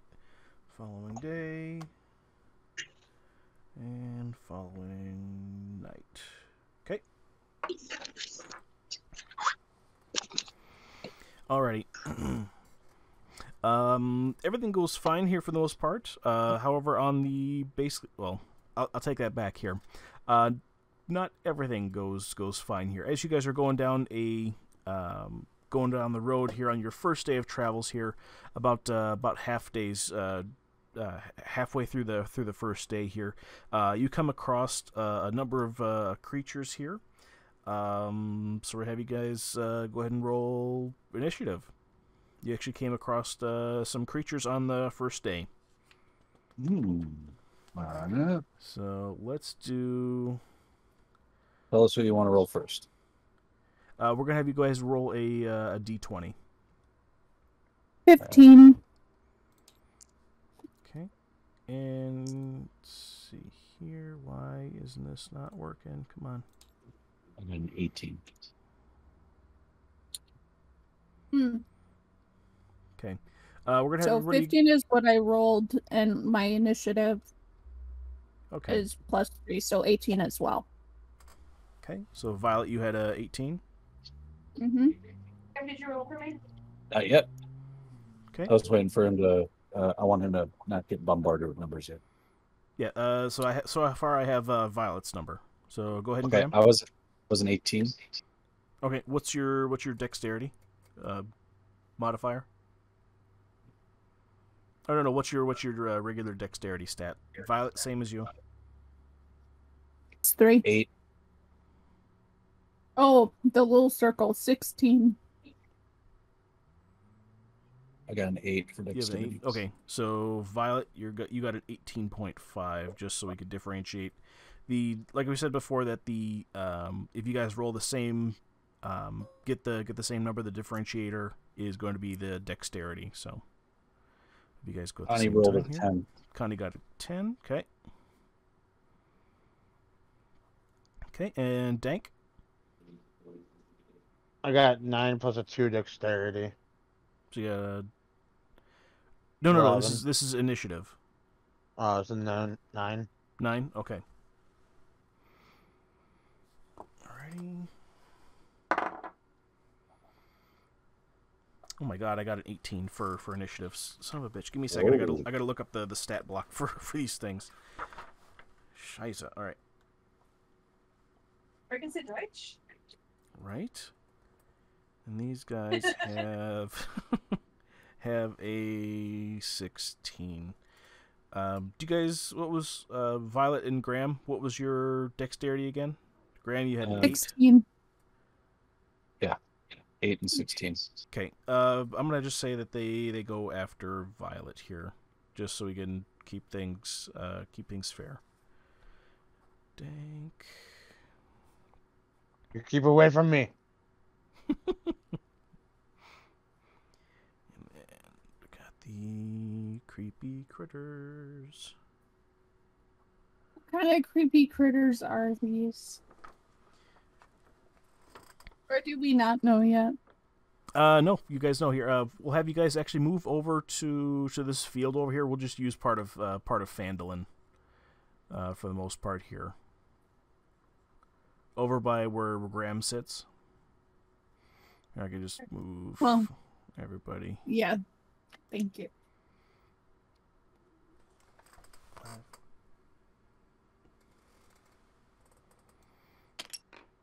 Oh, oh, come on. Got Leroy, we got Violet. Oh, where's Dank? Where's your character? I'm hiding them. It's He's No, hiding sir. from the creepy crawlies.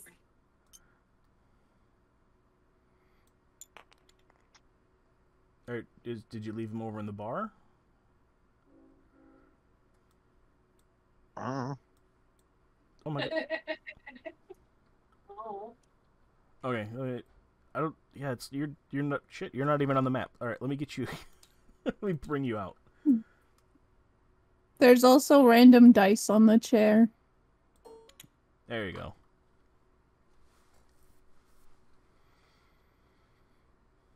Alrighty. So as you guys are going out of town here, you basically travel for half a day, and you come across a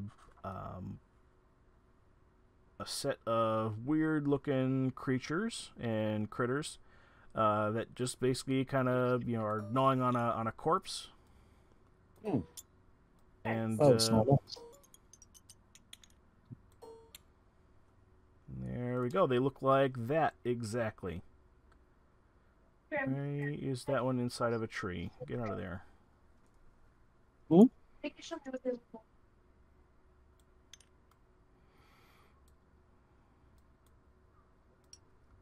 Are you guys able to see what these critters look like?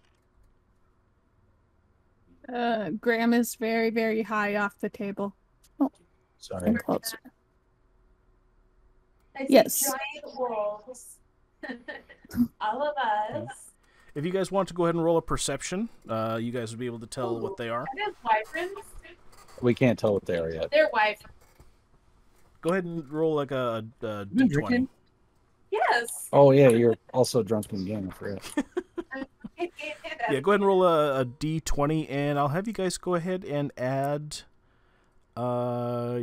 nature, if you guys have it. It'll be your intellect modifier to it, if you are proficient in it.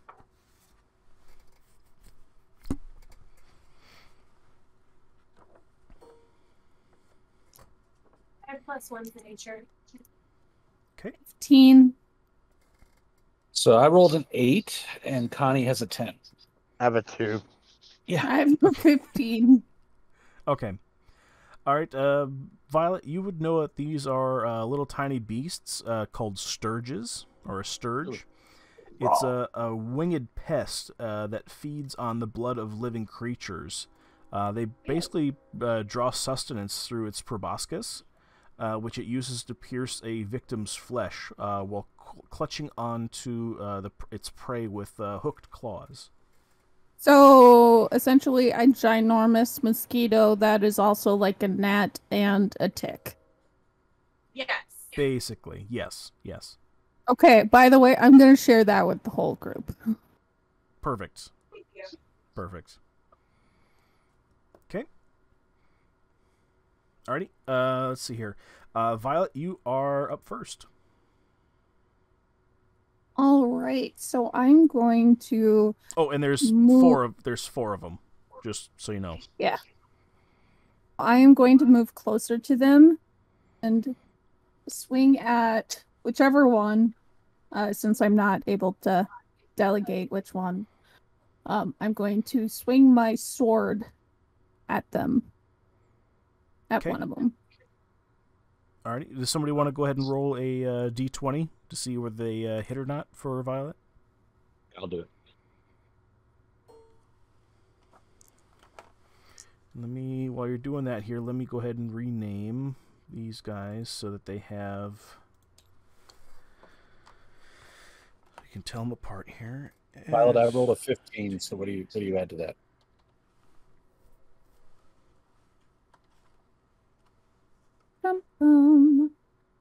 It would be +4 for attack bonus. Okay. That definitely hits. What do you do for damage there, Violet? So it is 2d6. I have a dice roller up, so I will do that. Oh, okay. Okay, gotcha.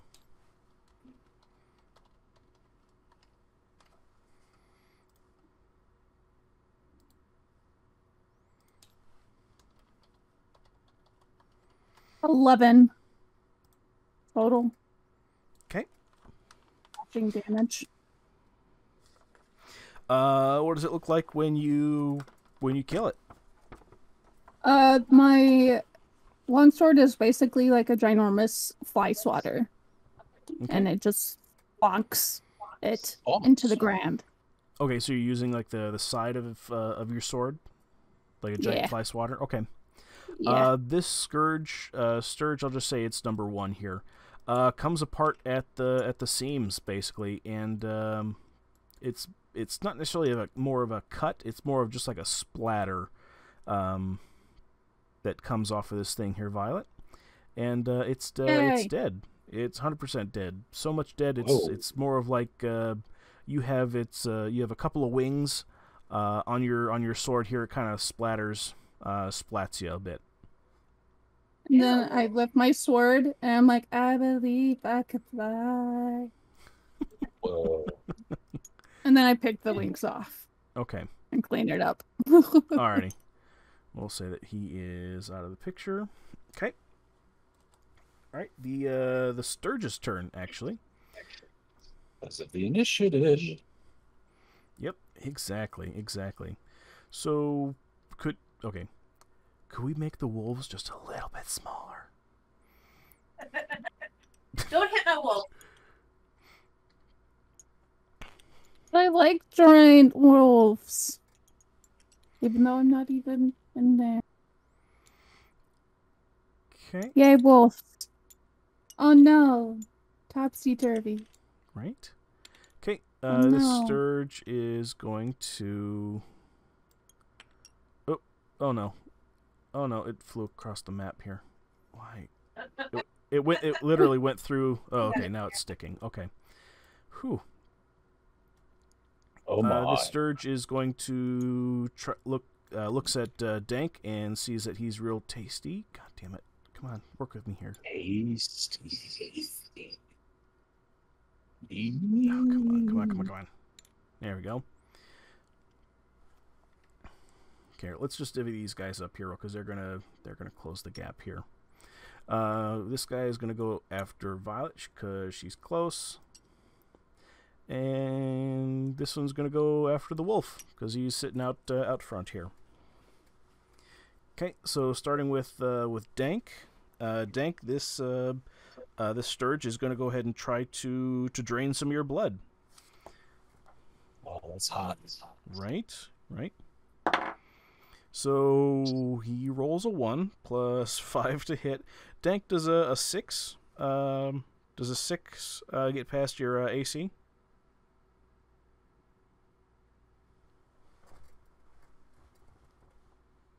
Dank, you're muted, sir. Can you hear us? Go somewhere? Dank, are you still there, sir? No, it doesn't. Okay. Alrighty, cool.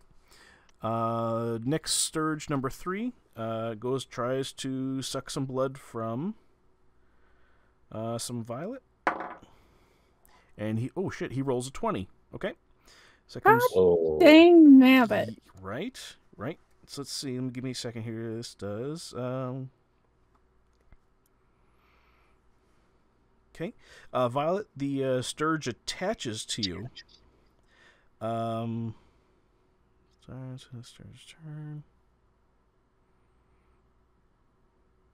Okay. Violet, this Sturge is going to basically attach itself to you there. Let's get it on. with its mouth, not its penis. Oh. And it's Well.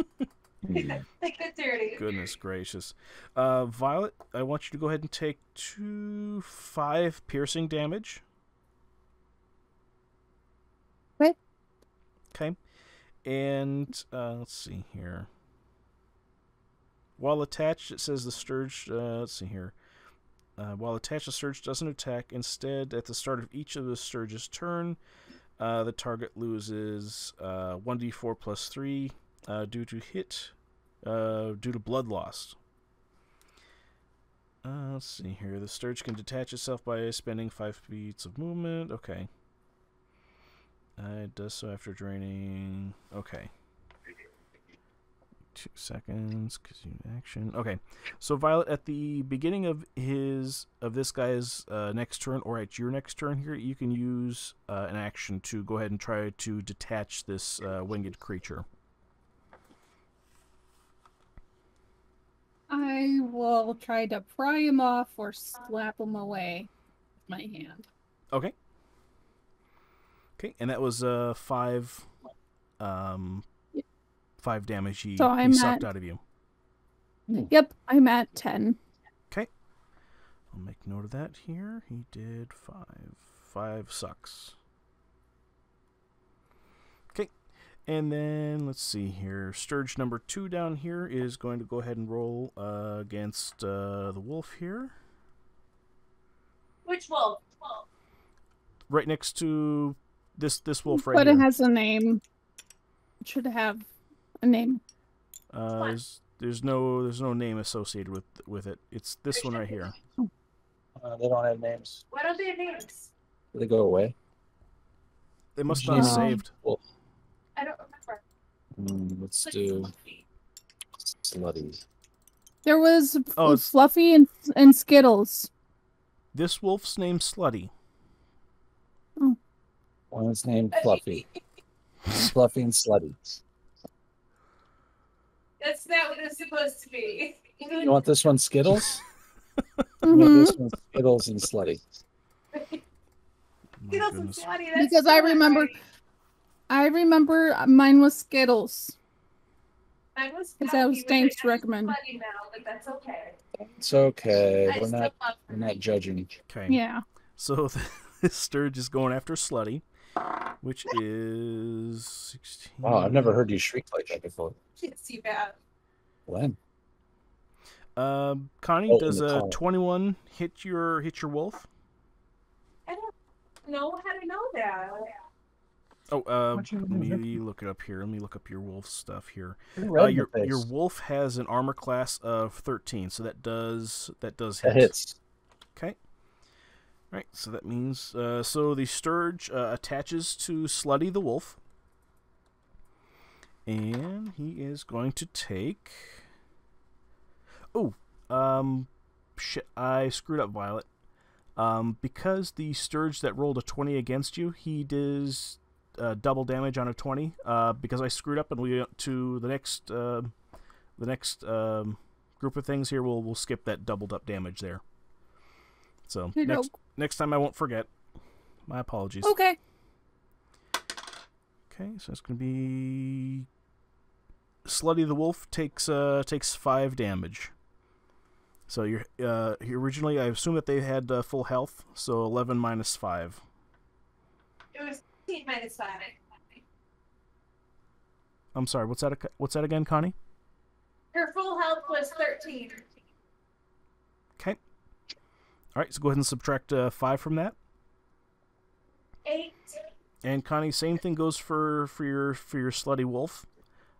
If he wants to try at the take that action during his next turn to go ahead and kind of shake loose the Sturge, they are more than welcome to. She's a female. Thank you. Her Okay. pronoun is she. Okay. Okay. Okay. Let's see. That was Graham. You're up. Yeah. All right. Kill this. Do you have any Sturges still attached to anybody? There is one attached to Violet. There's one attached to Slutty the wolf. There is and there's one floating in front of Dank.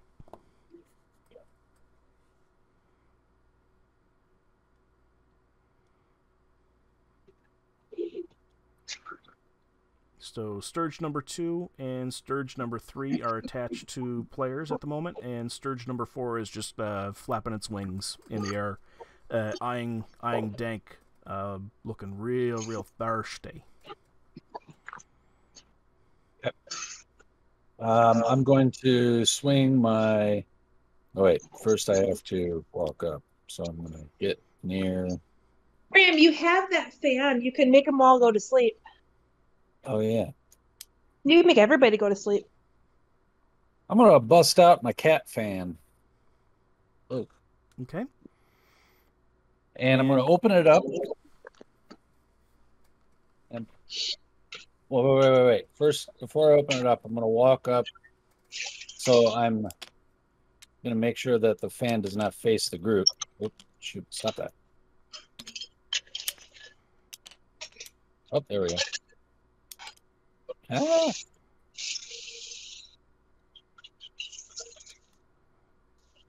All right. So now I'm only facing these weird-looking creatures that suck blood. Okay. I believe it was a cone, correct? Yes.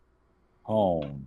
So then, if that's the case, then I'm going to, instead of, let's see, if it was a cone, then I want to be over here. I want to be on the side of all the proboscis things. Okay. Why is there a pencil And there? what's the? Because I'm going to draw a cone. If I do, From where you're at. how big is the cone? Cones, I believe, are like 45-degree angles usually. That's either 35 or 45.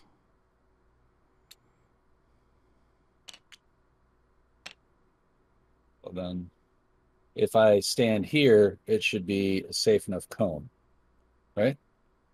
Can we just test? I don't know how big the cone is. We'll say what's the effective range on that? Shoot, Connie, what's the effective range on the cone? The paper is on the floor in front of the futon. Ah, hang on.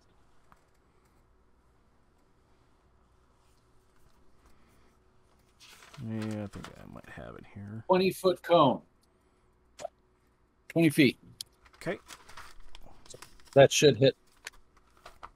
Oh, So it's going to do, let's see here, 5, 10, 15, 20. So this is as far as that 20-foot spray is going to go. isn't each So I'll say square? So then, if I'm here, then then he would fall into that. then cone all then. of them. Well, it's a 20-foot cone. Each square is Oh, 5. the little squares. Yeah, 1, Yep. 2, 3, 4, 5. So I've only hit one of them. It'd be 20 feet, so it'd be a four spots out. So, I mean, can I change the color of this to make it easier to circle, box, erase, color? Why are there no cones? Cones are cool. All right, so Graham, you're going to be able to get four squares. So this far. And with your cone, it would be able to get around this guy if you wanted. If I got nice and close. Okay. I'd say it's just out of reach, that second one there. Oh. Okay, well, that'll work because I can put this guy to sleep and then we can loop around and attack these guys at another point. So let's put this one to sleep with the cat. Okay. So you start fanning yourself here with the It's cat. so hot out. The cat facing away from you, correct? Yeah, I don't want to fall asleep. Okay. Yeah, don't feed yourself. And you guys see that the cat slowly starts to wake up, and this Sturge is asleep. So Sturge number 2 is asleep. Yay! All right, and I think that's my turn because I walked and did an action. So Okay. Alrighty, Connie, you're up. I'm gonna shoot a longbow.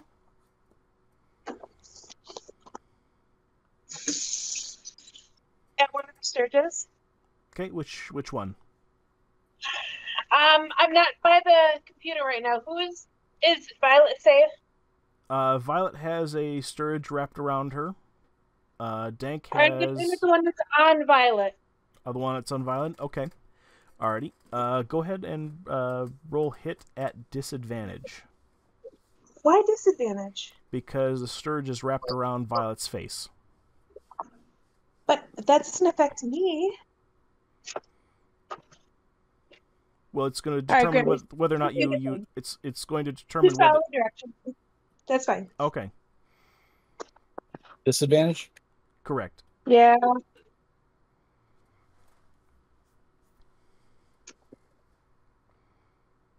You rolled a. What did you roll there, Graham? Not working. Is now.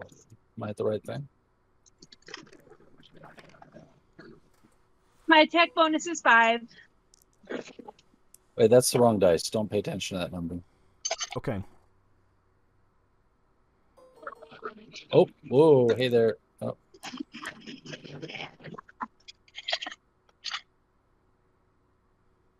Can we not? That no, we're not.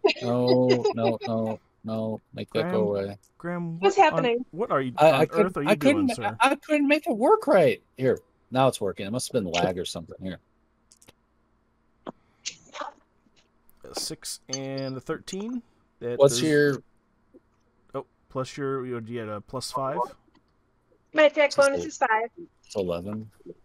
Okay, that does not hit. Ow. Sorry, Violet. I tried. Okay. Dank, sir, you're up next, sir. You're good.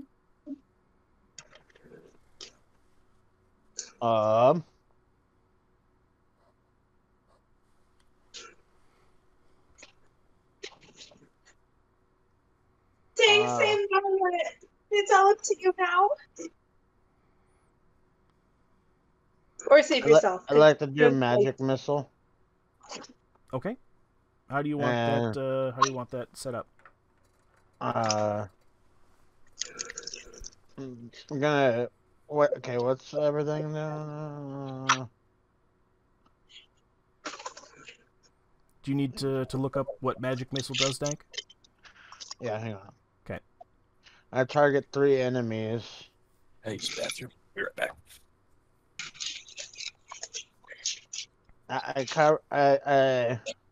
I target all the things not on Violet's face because I don't want to hit her face with a missile. Okay. The only thing that's not attached to someone's face right now is Sturge, the one that's sitting in front of you. Yeah, I'll hit all 3 at the Sturge. All 3 of them? Yeah. Okay. Go ahead and roll me two d20s at disadvantage. Actually, you know what? Just go ahead and roll one. We'll make it a little bit more fair. Go ahead and roll one d20 at disadvantage. Nat 20. And then I got a 15. I got a nat 20 and a 15. And a 15. Dank, don't you have like a plus to hit as well for spells? I think you do. Can I cut your hair tomorrow? Intelligence. Let's see here. When you make an attack spell, you get a +5. So what does that make the lower of the 2 rolls? I was 15. Yeah, so 20. You're 20. Okay. All right. So that will hit both of those critters there, and go ahead and roll a regular d20 against the sturge that's in front of you, Dank. No, come up here. I thought I was hitting just a Sturge. Right. I had you go ahead and roll with the disadvantage against you're going to hit all 3 sturges, right? Yeah. So Or no, I was gonna hit the one in front of me. Only the one in front of you? Yeah. Oh, okay. Pardon me. I misheard you then. I heard you that you were gonna hit all 3 sturges. So if it's only the one in front of you there, go ahead and take the higher of the 2 rolls then. We'll make Nat 20.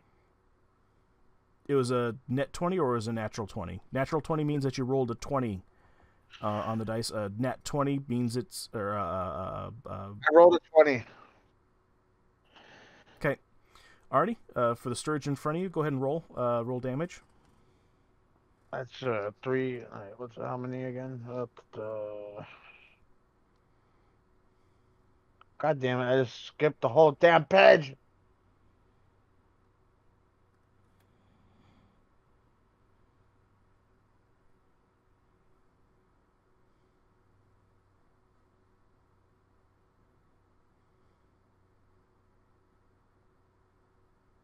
A D4.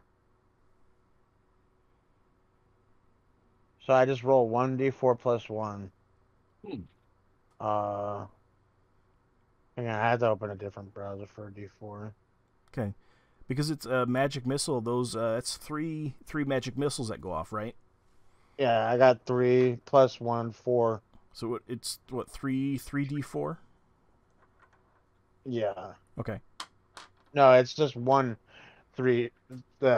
You're rolling 1 dice and then adding plus 1 to it to determine how much each missile does. Okay. So I got 3 plus 1 is 4. Okay. And what does it look like when Sturge number 4 dies? It's just a puff of mist, red mist. No, whatever blood color they are, their blood color. It's just a big old mist of that. Okay. Okay. That sounds pretty cool. Let's see. They have blue blood, so it's a mist of Big blue. old blue mist. Yeah. Blue mist. Yep. Okay. Did you want to move around or do anything else? I kind of walk over by Violet, and Can I attempt to try and pull it off, or is that's not enough? That would be an action. Okay, I'll just walk over by Violet. Okay. Alrighty, top of the round. Violet, you're up. Trying to get this one off my fucking face. Okay. All right.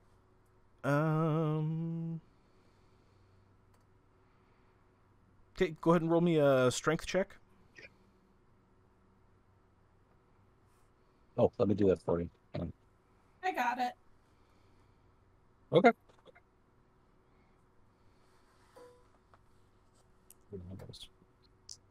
18.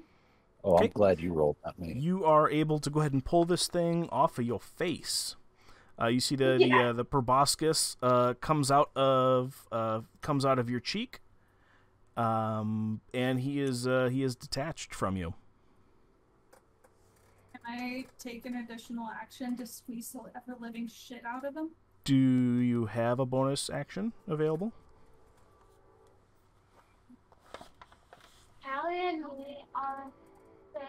Dang it, that's not fair. I have second wind. So I have a limited well of stamina you can draw from. You can use a bonus action to regain hit point. So no. Okay. Dang it. Okay. I just get him out of my face. All right. He's out of your face there. A little a drop of blood comes down the side of your cheek there, like almost like a bloody tear. Metal. Okay. Alrighty. Let's see here. Wolfie. Let's see here. Sturge number 2. He's going to go ahead and switch up and try to go ahead and get. Nope, he's actually attached. Okay. So he's going to go ahead and try to suck more out of Slutty. He's. Oh my god, that sounds terrible. Yeah, it does. Right. Stop enjoying it. So he's going to go and roll against your wolf. 13, which is a hit. And then he's going to go ahead and suck.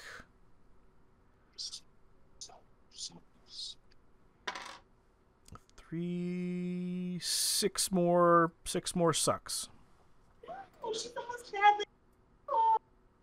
And that was from Sturge 2. Wait a minute, I thought she was asleep. Oh shit, that's right. Thank you, Graham. Thank you. I spaced on that here. And I even marked it on my sheet. Damn, my bad. All right. Sorry about that. That's okay. Thank you for Sorry you reminding me here. wasted all those rolls. No, that's fine. It's perfectly fine. All right, Sturge 3 is going to turn and look at Dank. Or no, that's freshly off of Violet's face. So yeah, he's going to go ahead and turn over to Dank and try to attach to his face. Dank does a 9 beat your AC? No. Meet or match it? No. Okay. Alright, that doesn't hit. Graham, you're up. I'm gonna sidestep this guy. Go over to this guy. That's in front of Violet. Oh wait, this guy's dead. Man. Yep. That's Sorry, I didn't that's mean to pick up. I meant to pick up my guy and not that guy. That's all right. We'll turn him upside down. He's underneath the table again. All right. I want to attack this guy.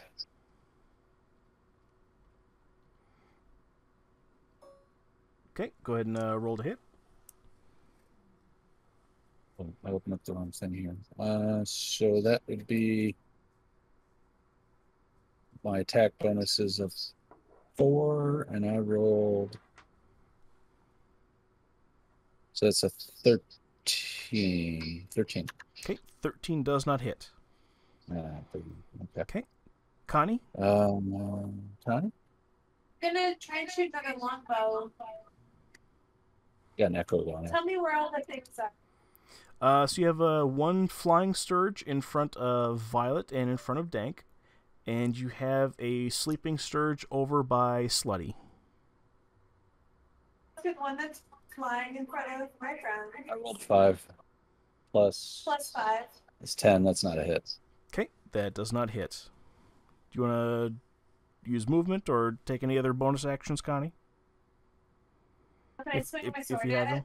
it? No, that would take an action. Then no. Okay. All right, Dank, you're up, sir.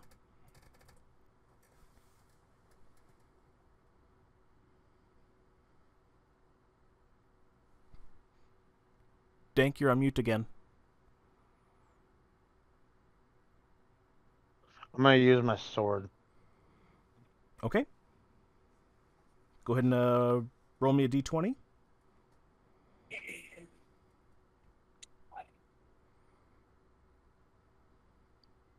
$11.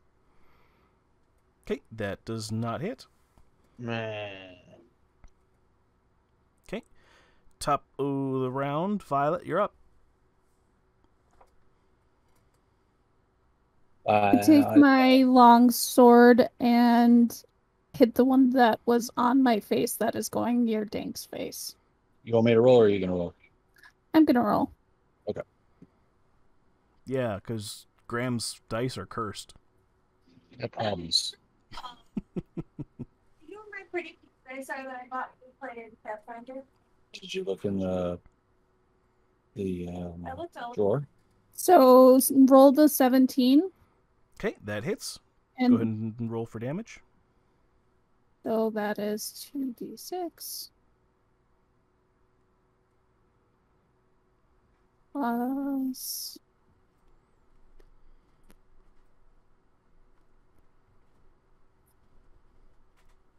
12 slashing. Okay. What does it look like when you kill Sturge number 3? The same as the last one, where his wings are stuck to my sword, but I smack them like it's a big fly swatter. Okay. There are more bug guts kind of strewn about. I would say a couple of wings hit you, and a little bit of bug guts hit Stank. Yay. Okay. And we skip Sturge because he is still asleep. Graham, you're up. Okay. Somebody heal me. Well, I don't know. Do I heal her? Wait, where'd you go? Connie's missing in action. What If I heal you, it's an action. Who goes after me, Dank? Connie is actually after you in initiative. What's your health at, Violet? Okay, so I had -5 for the first. What was the damage from Connie's? What's their damage from Connie's? I haven't had any damage. Okay. So I'm currently. Actually, I'm fine. I'm at Sure. 10 out of 15. All right.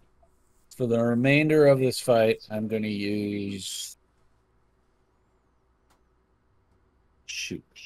I'm stuck. I don't know if I should attack or bless everybody, because at this point, I don't know if that'll really make a difference. But you get an attack bonus on top. Okay. You know what? I think because their AC is higher than 13, we're having a hard time hitting them. I'm going to bless everybody. So this is an action point. Okay. Bless 3 creatures of a choice within range, 30 feet. So 1, 2, 3. So Dank. 4, 5, 6 would be Connie. Why are there 2 Danks, by the way? Oh, there are 2 Danks. Let me get rid of Dank the Doppelganger. Okay, so then I'm gonna bless all 3 of them, not the wolves, because what? Okay. Because no, technically that it's is it a circle or a cone? Does it say? Is it an AoE or are you just thinking that it lets my wolf? What is how does the spell read, Graham? You bless up to 3 creatures of your choice within range. Oh, okay, so it's a picked. Okay, so he can he gets to choose. So, yep. So Dank, Violet, and Connie, go ahead I'm not and damaged. Was I? What? No, Like it's your turn. It's your turn. Bless gives you advantage, correct, Graham? Or what is it? It gives you. So what happens is they roll attack and then they roll a d4 and add whatever number they get to their attack on top of their bonus. So when it's your turn next, you go ahead and roll a d20 and then roll a d4, and that'll be your. It's your turn. Your AC. So yep, Connie, you're up.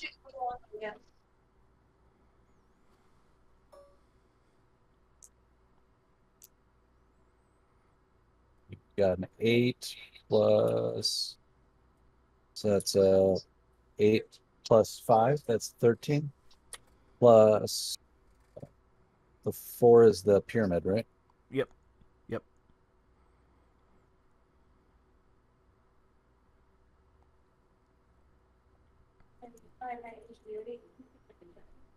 It's not working. My clicker's not working. There. This is. Is that? No, that's not it. It's 4. Is it 4? All right. So what is that? How do you count that? What does it say? Mm. Oh, it's the top one. So it is. Oh, wait. Let's use this one because I can't count that. No, wait. What is the top one on this one? The top one that's 2. What the hell? This dice is. Yeah, but if you roll over, it tells you the number. It says 2. Am I right? Says 2d4, so it's a 4, 2, 3. So that'd be a 1.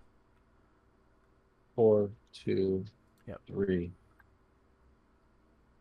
Okay, so you rolled a 14 then. Okay, that hits. Go ahead and roll for damage. Your damage is a what? D8 plus. D8 plus 3. Fuck. 4.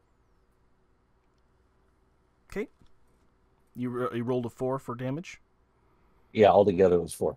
Okay, what does it look like when that last Sturge dies? You know when you're driving through a dark wood and a bug splatters on your windshield and it's just splashes much bigger than you thought was possible? That's That's Yes. It's just this clear goo that splats on everybody just a little bit.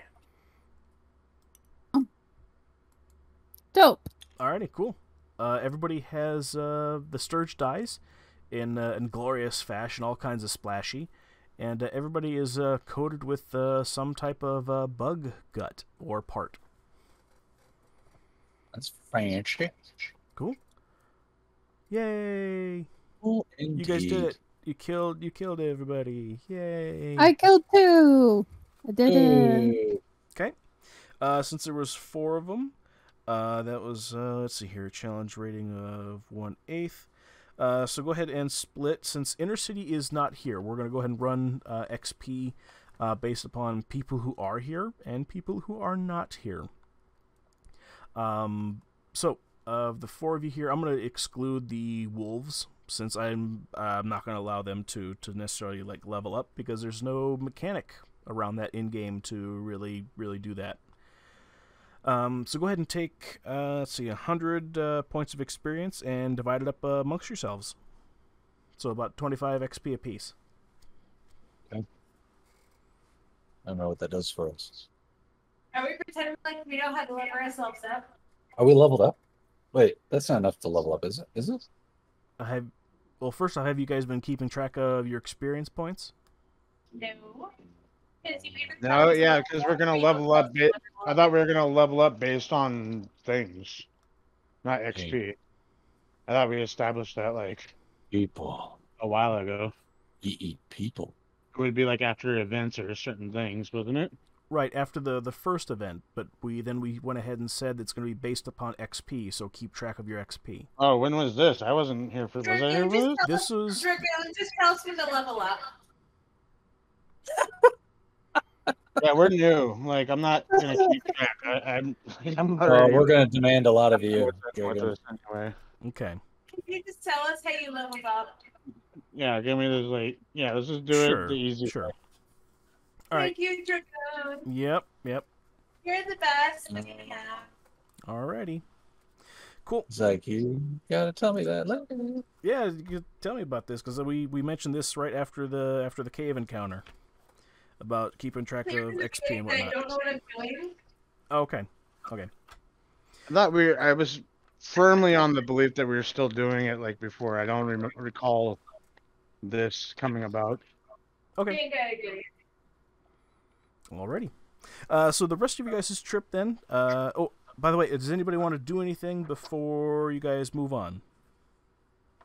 What I'll time roll of day is it? perception and see if there's anything to loot off the dead bodies. Aren't they just mist and goo? They're mist, goo, and there's bits of violet blood. That's amongst the goo, but there's no treasure. Back.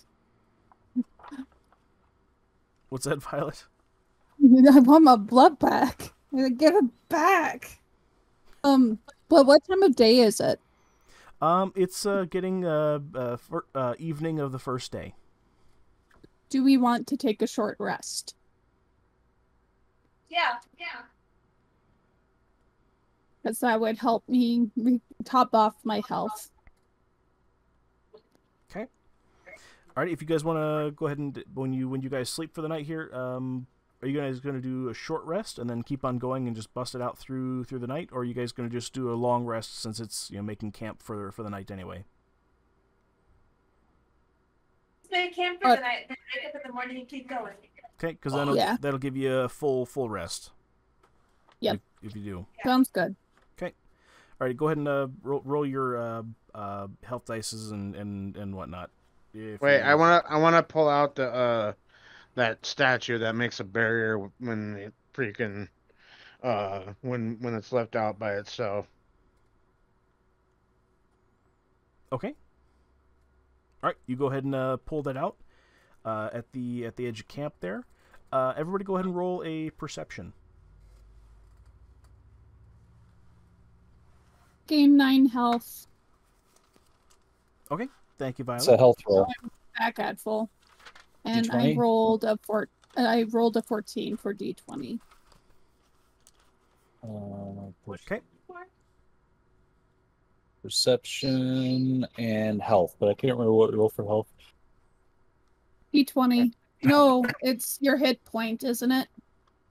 So it's in the little box under temporary hit points next to your death saves. It'll tell you what to roll. Oh, yeah, 1d8. Yeah, it's different for everybody. So some people roll a 1d4, others roll a 1d8, depending on what type of class they are. And I have a I 1d10. don't think I lost any health. But Connie, did you? We're rolling for your wolf. Is the wolf 1d8? Wait, where am I looking at for this thing? It is Dank in the dice? middle. Yeah, it's in the middle underneath the maximum hit points and temporary hit points. It'll say hit dice. So for you, Dank, on your Okay, character sheet, 1/6. it's a 1d6. Oh, yeah. I rolled the wrong one.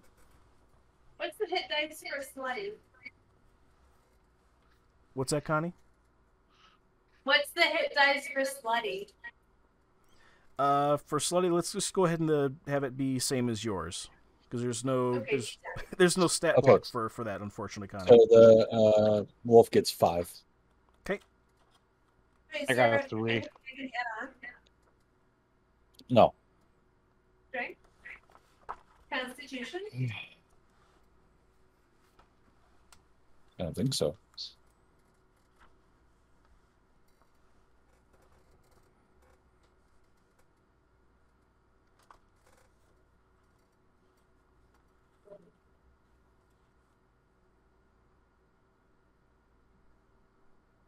Was there a question that needed to be taken care of, or? Can I add health or constitution or anything onto Slutty's roll for recovery?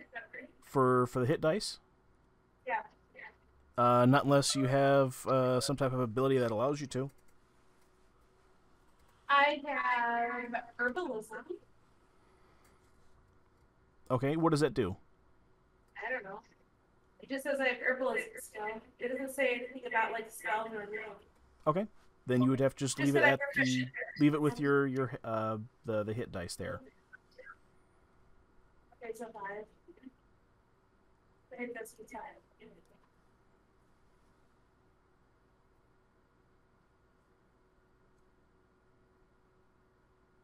What?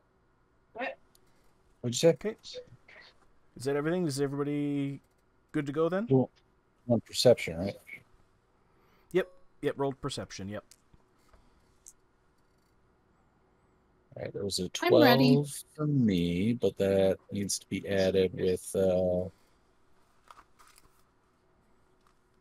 3, so that's a 15. And Connie rolled an 11 plus, what's your perception? 15. Both rolled 15. Okay. Alrighty. Nobody sees anything. But is that with the so a 15 with your modifier, right? Yeah. Okay. Nobody sees anything. Dank, you know that there's a necromantic aura that is protecting the camp. You were able to go ahead and see a spectral warrior that was kind of walking at the edge of camp, but outside of in between trees, you were able to spot him here or there. So, other than that, nothing else happens overnight, and the next day and a half is uneventful. Okay, and you guys arrive. Bear with me here. Gotta bring up my notes real quick.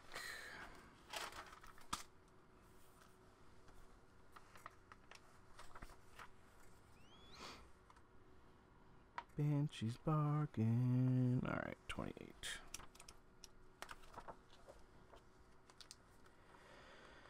Alrighty, so you guys come up on the count of the town of Conberry.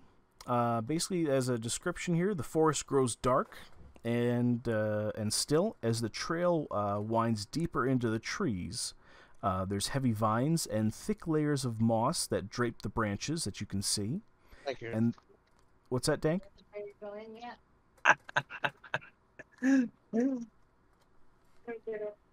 What- He's saying thank you to his mom. Oh, Dank's talking. It's so funny. Oh, okay. Because it happened after you were describing something. It's just going, thank you. Okay. Dank, are you back? Yeah, Okay. Did you hear any of that, or do you want me to start over on the description there? I heard it. Okay. All right. So yeah, dark forest. Let's see here. Heavy vines and thick layers of moss drape the branches, and the air is noticeably colder than it was in the ruined village that you guys passed by here. You guys round a bend in the trail, and you see a screen made out of warped branches and trees standing close together. Basically, it looks like it's woven into some type of dome-like shelter in the shadow, and there's a low doorway that leads inside. Let's go in. Friends? Go in if you want. Do you want to go in? Okay, what do you guys want to do now that you're inside? Let's roll for perception.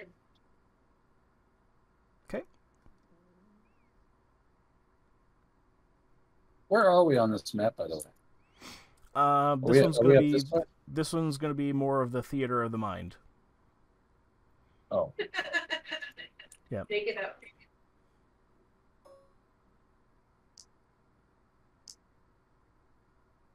I rolled a 6 for perception. Connie rolls a.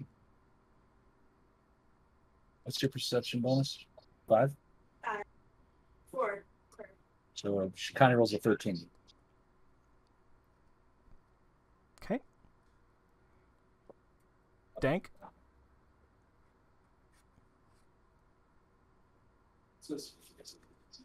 I got 15. Okay. You guys notice that you guys are in basically a home of sorts. It's sheltered within a dome of woven branches. It's sparsely furnished with chests, shelves, a table, and a reclining couch. All of it is old, and from what you can tell, is of elven craft. Yeah.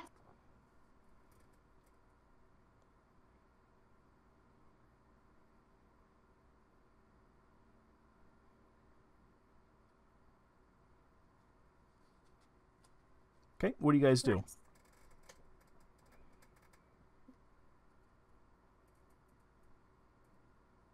I don't know.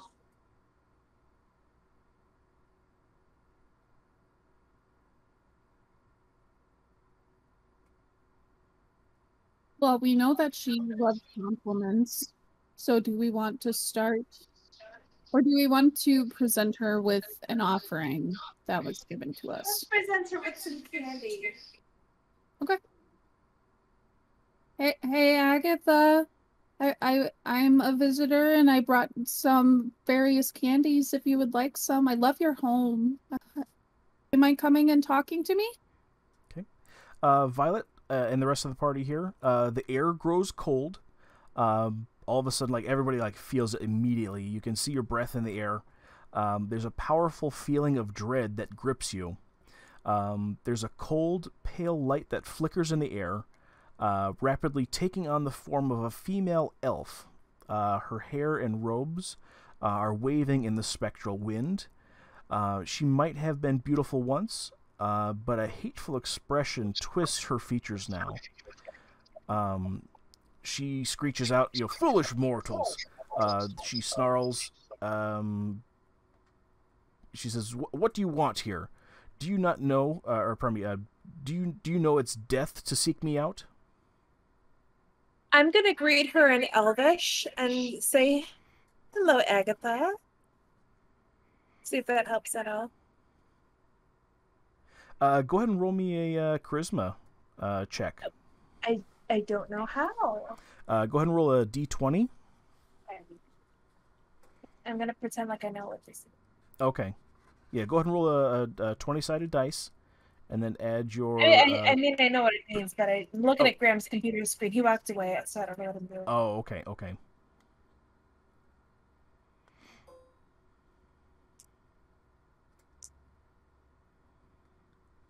I don't know if this is a D20.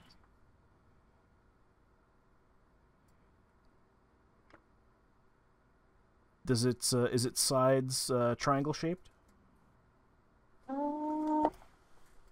Here, I'll look at your... Where are you? It's probably a D20. That's a D10. Here we go. There's a d20, Connie, right here. This one? Okay. Yep. Oh. And then charisma? Yep. So it's 7 plus...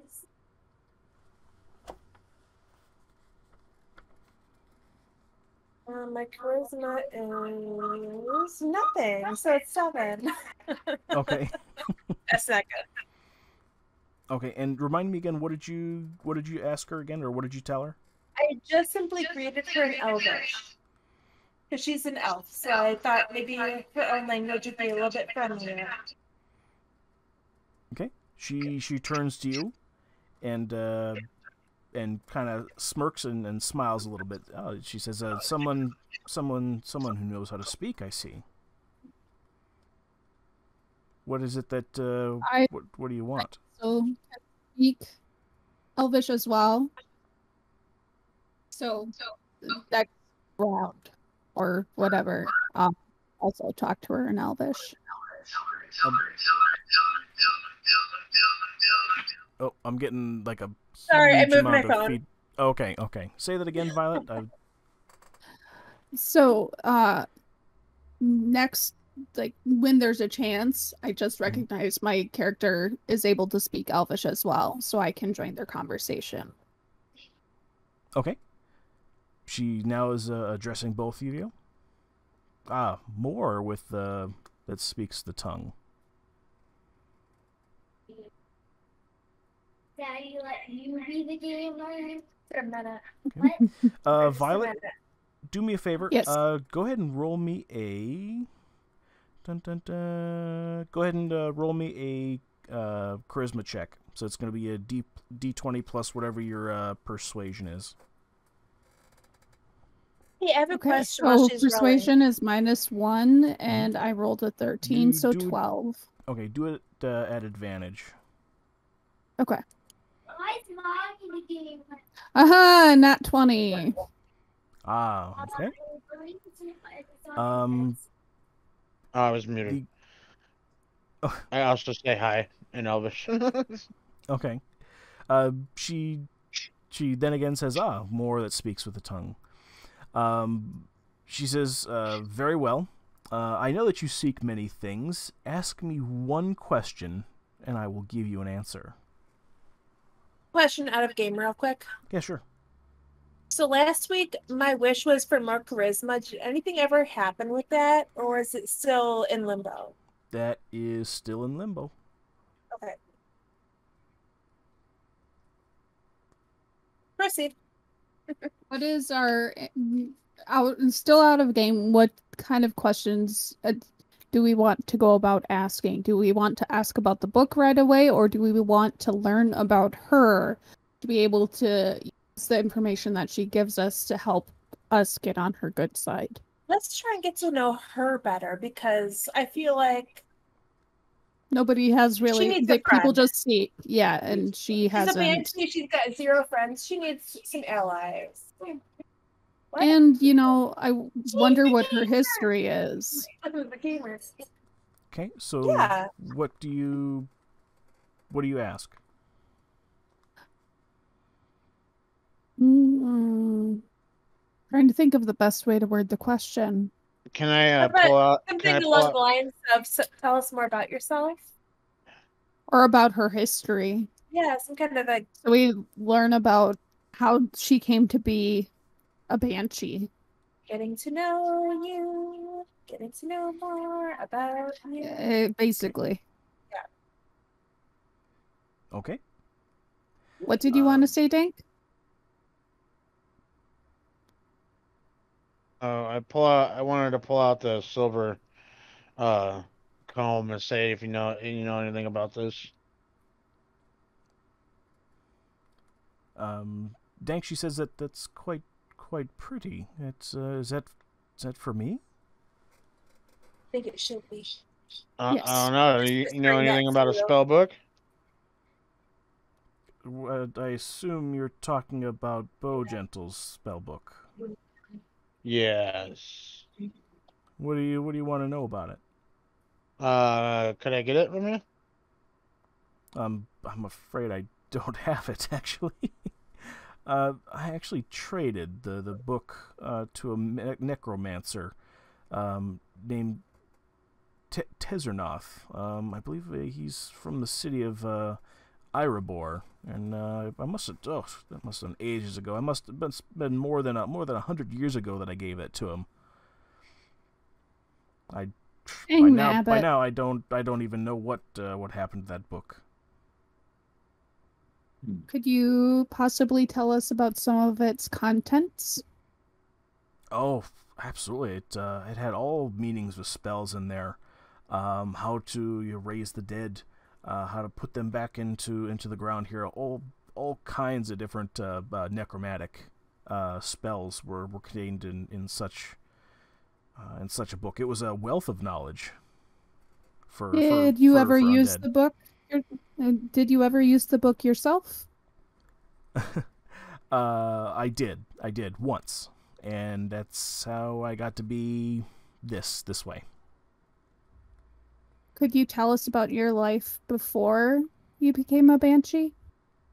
Well, I was a wizard, and I was trying to figure out how to live forever, and did what I thought was right according to the book, and now I'm a banshee. So turns out it's life forever is not what all it seems, and now I find out I can't leave this house. So it's kind of where we're at. I'm going to Sounds offer really my frustrating. condolences on what she thought may have been. Yes. And I do the same and offer her a piece I'm of saying candy. it in Elvish. Okay. Yes.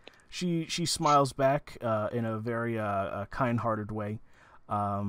She takes the candy from you, Violet, and puts it in her mouth, and it drops to the floor through her body. It's the thought that counts. So then I offer... You know us ladies, always watching our calories. Yes. Well, what if I were to offer you a candy that is very intricate in design and looks like berries, and you can just have it to look at? Okay. Ooh. Yeah, Fancy candy. that works. So I have a little tiny case that has delicate... It looks like those wild berry candies that look like a set of berries, but more 3D. And it's in like a flat lozenge, but it's very intricate in design and has been kept in a little container to protect it. It's like, I have carried this with me, knowing that I wanted to share it with the right person, and I believe you are the right person. And I say all of that in Elvish. Oh, she takes the. Do you offer the candy? Yes. Okay. She takes the candy from you and delicately places it onto a one of her nightstands that has a layer of dust on it.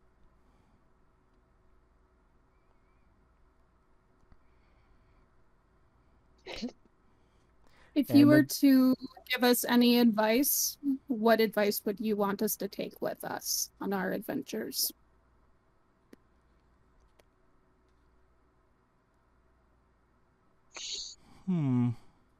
She ponders. Mm-hmm. for a moment and says that like any good book, the cover is not its contents. And after she smiles gently at you, she fades. Uh-oh. And you are in a room with tables and chairs, and Agatha is not. You can't see her. She seems sad. What do you want to do? So basically, what you would have gotten from that is basically she says, don't trust a book by its cover, kind of referring back to the way that she got the way that she was from Bo Gentle's spell book. Oh. I want to give her a hug. In Elvish, I'm gonna call out "thank you" before she fades. Yeah. She slightly waves her head and nods her head politely. Can we, if I were to leave some candies on the table I think you can. after she goes away, would she recognize that gesture as us thanking her for her time and her You say thanking or danking? thanking? You're leaving the candies on the table? Yes. Okay. You leave the candies on the table. You feel kind of in your heart that there's a little bit more happiness in the world. Coming from Agatha. And on my way out, I will say I'm very thankful for this lesson, and now know that things aren't always what they seem.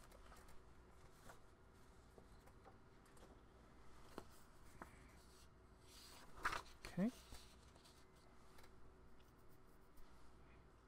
there any action here? We gonna? That's basically it. Yeah. That's it. We're not gonna get it on. What's that? No. What? Oh wait, what did you tell us? Wait, you wanted to get on with the No, the ghost? Basically, Agatha appeared in front of you guys. She took the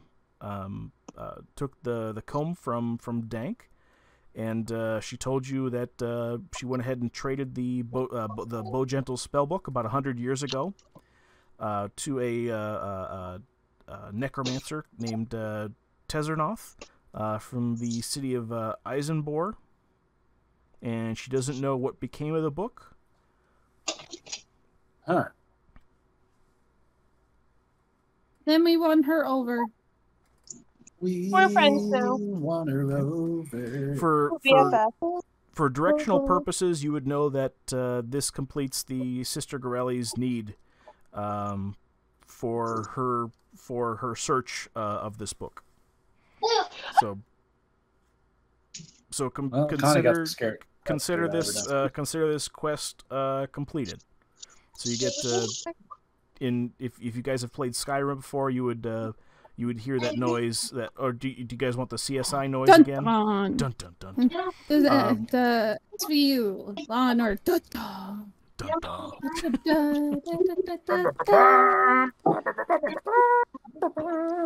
Alrighty. And then essentially you guys... I'm sorry, what's that, Violet? I just made a noise. I'm sorry. Oh, okay, no, that's fine. That's fine. All right.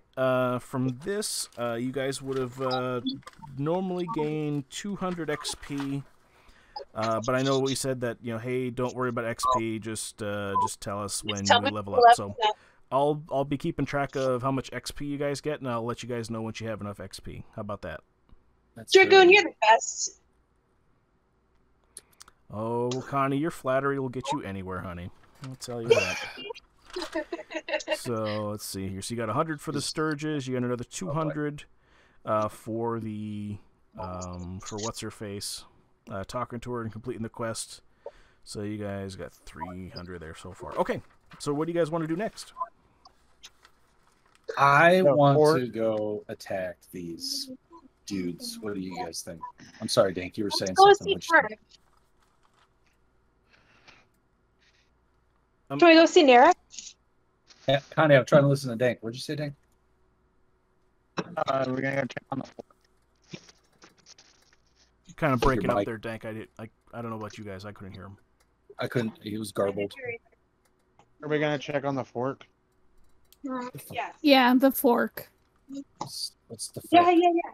The Derek. the, The the Dragonborn. the dragonborn Ah, lost his fork let's go find the fort. and is the recipient of the PayPal money. Two birds, one stone. Yes. Okay. Okay. So on the map, you guys are at Agatha's lair. Did you guys want to take the just talking out a game here, taking travel plans into account? It'll take you 4 days to get to Neverwinter if you guys take the Tribor Trail southwest and then north on the high road, or you guys can see about cutting through the woods to try to make it to Neverwinter in 2 days. I want to roll perception and see if there's anything to loot in this area. Okay. There is a silver comb that's on one of the dressers. You see a number of candy pieces on a nightstand, and then some old tattered. The candies. No touchy the candies. Just putting that out there. No touch. You just gave to her. Say that again, Connie. I'm sorry. Can't hear you, Connie. Not going to take the presents we just gave to her. Is there anything else useful? Other than that, all you see if you were to go ahead and search like the bed and the drawers and stuff like that, all you would see is just kind of like an old straw stuffed bed. The covers are old and tattered, clearly about 100 or so years old. That they're just rotting, slowly rotting in the air. You see a number of drawers in the room there as well, with what used to be fancy clothes with lace on them that are also basically compost at this point. So no wonderful surprises. Nope, there was no surprises.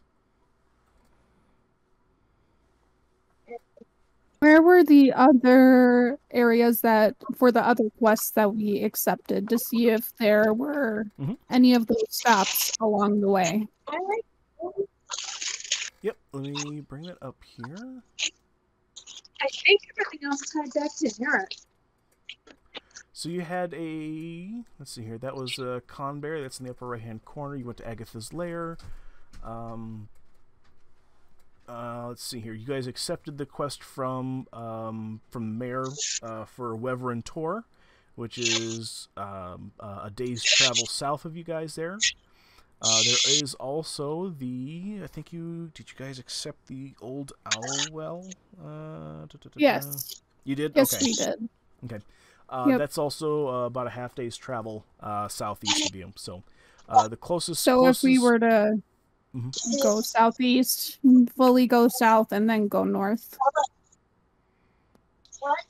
Hey, Connie, can you mute your phone?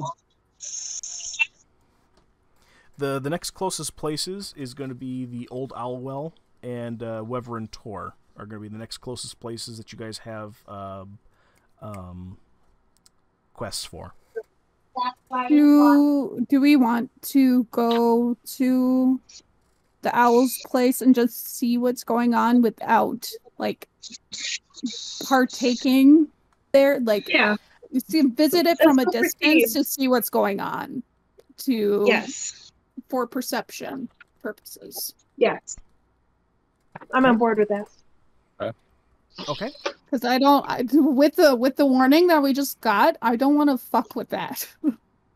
Right. Bloody But let's word. go find out. So Like, if there's anything I'm gonna learn, it's gonna be don't fuck with necromancy. But still, don't let it happen unchecked. Yeah, like if somebody Yeah. dies, like they died. When they Still die, they're there. done. Yeah, Their turn is over. exactly. Yeah, let's go. Let's go gently perceive from a distance what's happening over there. Everybody on board? Sure. Let's all roll Yes. d20 then. Bear. Okay. What do you roll in the D24 Graham? Perception? Didn't Connie say we're perceiving something? We still have to move to that area. It's still half a day's travel. Oh, where are we going? We changing the going map, to- or are we in our minds? I think in our minds right now. All right. So if you guys look on, go ahead and look at the stream real quick. I have the actual map pulled up for you guys, so you guys know like where you guys are at. So you guys are right here right now at Agatha's lair, and then southeast is going to be the Old Owlwell, and then from Old Owlwell directly south is the Weverin Tor. So you guys are up in this area of the map at the moment. I'm looking at an advertisement. Same. Oh, okay. Well, because I didn't log in, because I would take When you extra say- steps. When you say Weverin, is that like, how do you spell that? Wyvern. So it's Wyvern. It's like a half dragon, half kind of something else. Yeah, Weverin or Wyvern Tor. Yeah. Okay, so out of game, can somebody teach me real quick about what favorite enemy means? What exactly does that mean for me? Favorite enemy. I believe that you take advantage on those, if memory serves correctly. So dragons are your favorite enemy. What exactly does that give me? As far as Wyvern. Because Wyvern Wyvern have dragons. They're partially dragons, but they're not actual dragons. Weverins. So does that do anything for me as a favorite enemy? You're echoing again, Connie. Say it again. Yeah, you are. So hang on. Does that do anything for me as a favorite enemy? It does not. No. Okay. The other thing to consider is with my particular character, it is personal goal is to drive off the dragon. The runes of Thunder Tree called to you, your family and their friends once lived in prosperity there, and now it's reduced to menial labor. Runes are haunted by ash zombies, and rumor has it that the dragon has made its lair in the old tower. But those are problems a hero can solve. Slay the dragon or drive it off, and you'll prove to yourself and everyone else you're a real hero destined for greatness. My personal goal is to civilize this whole area, so we're in cahoots. Awesome. So do we want to look at it from afar and then like proceed with caution, but complete the other goals to gain more information to see if that information will help us with like that as almost like a capstone? Definitely.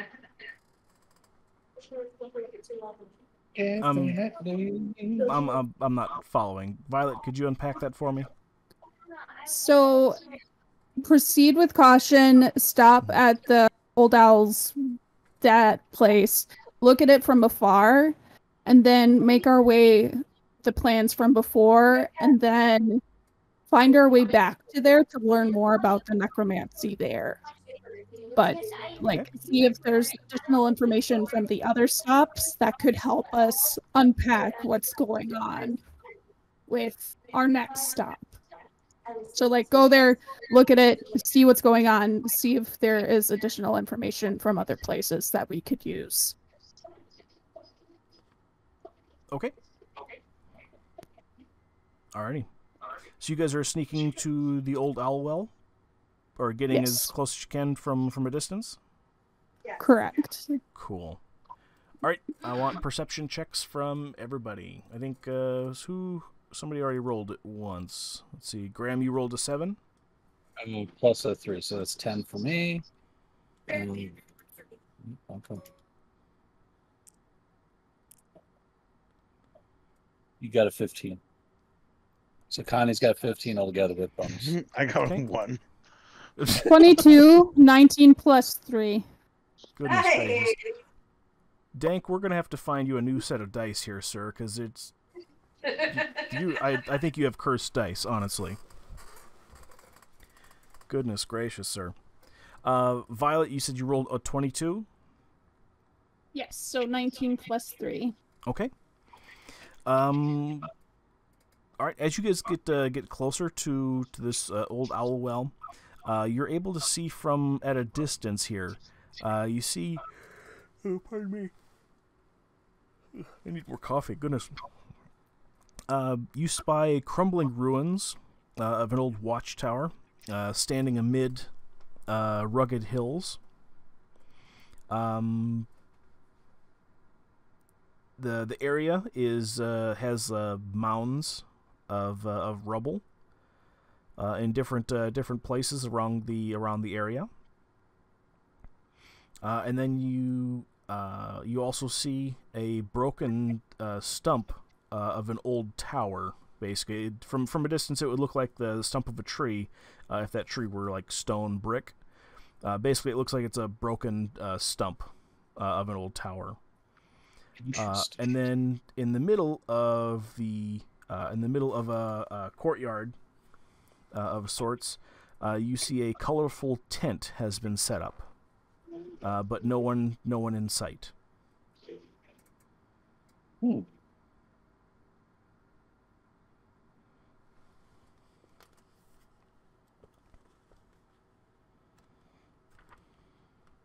Is there anything else we can do?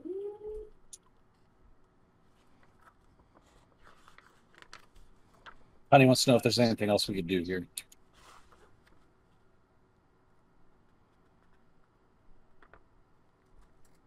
That's about I it. know That's what you guys currently see from that distance. So we need to get farther. We need to get closer. We need to go in. Let's go in. Let's do it. Look at the cat. Do we want to do it in smaller groups, so split up, have two go ahead that have higher stats in a specific area? Okay. Connie doesn't want to split up. What did you say? I just- split up? I vote for never splitting up. The only concern I have with that is if something goes awry, we're all fucked. To put it bluntly. Especially with necromancy-esque stuff. Like, we should be cautious. We should be extremely cautious.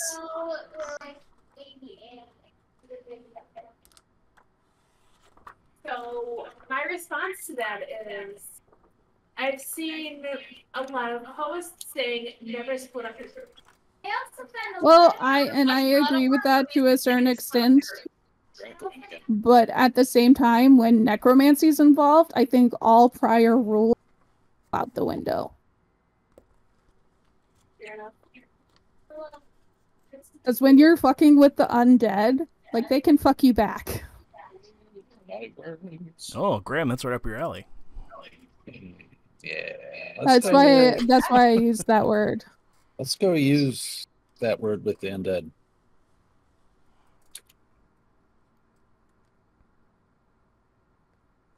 Think, what are your thoughts?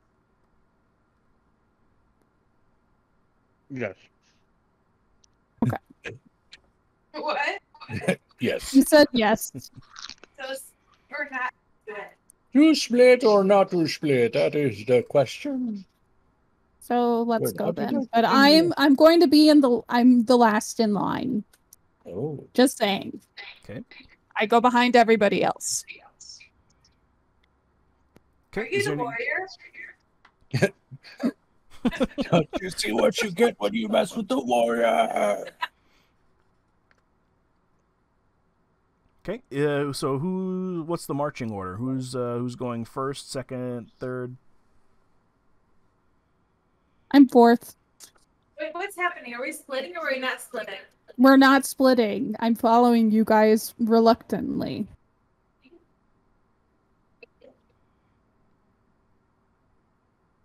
we rolling initiative?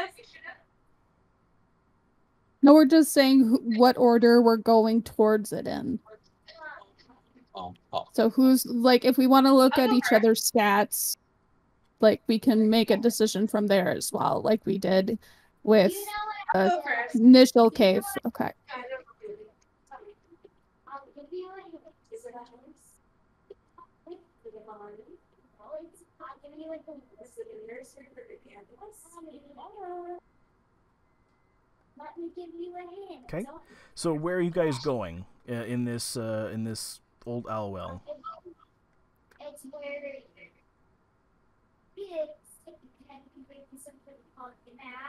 Is there any way that you guys are approaching, or? I would say that we're approaching. Okay. I want to try What- to stuff. Go ahead, Graham. Go ahead. I think I drew the D20. Roll 17 with -1, so 16. What is it that you're trying to do, Graham? Trying to sneak up there so I don't alert anybody that I'm approaching. Okay. Alrighty. Just so everybody knows here in the future, when it comes to just rolling dice, before you guys roll it, I need to know what you guys are trying to do before you roll the dice. Oh yes, sir. Agreed? Wait, doesn't Intercity did that like twice last time we played? Yeah, he has. Alright, well, he literally rolls the dice, doesn't I've- say anything, I've- and he's like Dragoon. I By the rolled way, this. I rolled Okay. 85. I've noticed it from just about everybody, so I'm just calling it out now. That if Okay. we're gonna start. So when I roll next time, and rolling I say I want dice- to do stealth, I want to roll stealth to see if I can exactly, sneak up. exactly. Okay. Was I successful? Let's see here. What did you roll again? It was a 16 with that 16. with your modifier. Yeah. Okay. Alrighty. You guys are fairly certain that you are hidden, and you guys are approaching the area. I want everybody to give me a, or actually, better yet, what's everybody's passive perception on their sheet?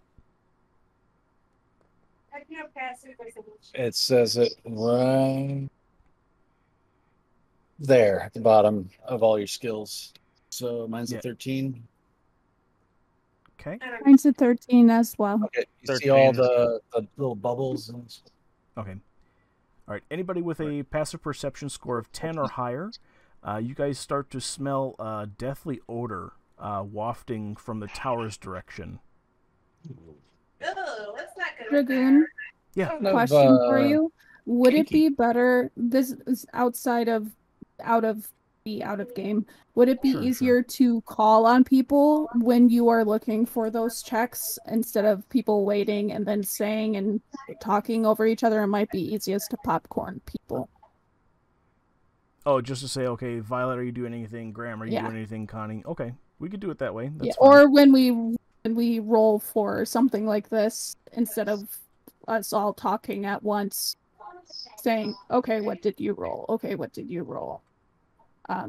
Because I know that like I don't know when to pipe up because Okay. I don't want to talk over people. Okay. Alrighty. So yeah, you guys all smell the deathly odor of wafting from the tower's direction. So you guys are a little bit closer to the area now. You see that the colorful tent has been set up in the middle of this courtyard. Still nobody in sight. I'd say that you guys are like maybe 40-50 feet from the tent there, with the tower that is half knocked over.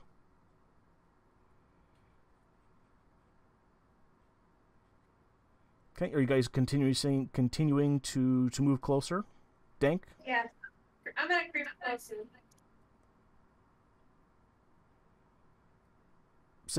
Go, Dank, are He's you gonna moving continue. closer? Yes. Yeah. Okay, Graham, are you moving closer? Yeah. Okay, Violet. Yes. Okay, and shit, who did I forget? Oh, Connie. Connie, are you moving closer? Yes, I'm getting closer. Okay, all right. I don't know. Okay.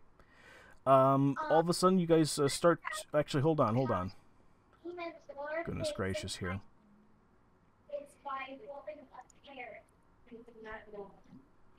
Okay, you guys get closer.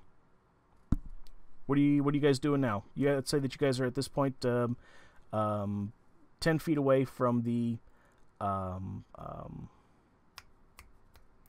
10 feet away from the tent and 10 feet away from the tower. Same question. You want to roll perception again to do what? To perceive what? To just see what we can see from where we're at? Why do I keep getting these weird dice in front of us?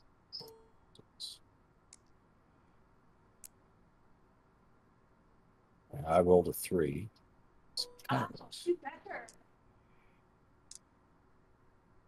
And he rolled a 6 plus 11.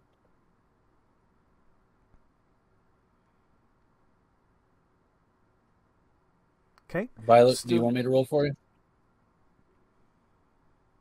My dice are sucking lately. So I rolled a d20 and have 11 plus 3 perception, so 14. I just finished making the walls and of my inside. I rolled a 10. Okay. Still, there's nobody in sight at the moment.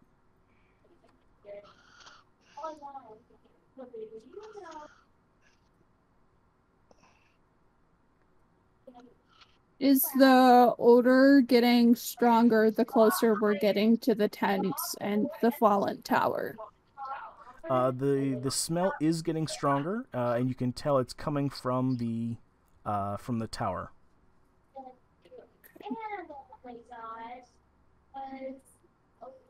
Do we as a group want to go closer to the tent to see if there's anything inside?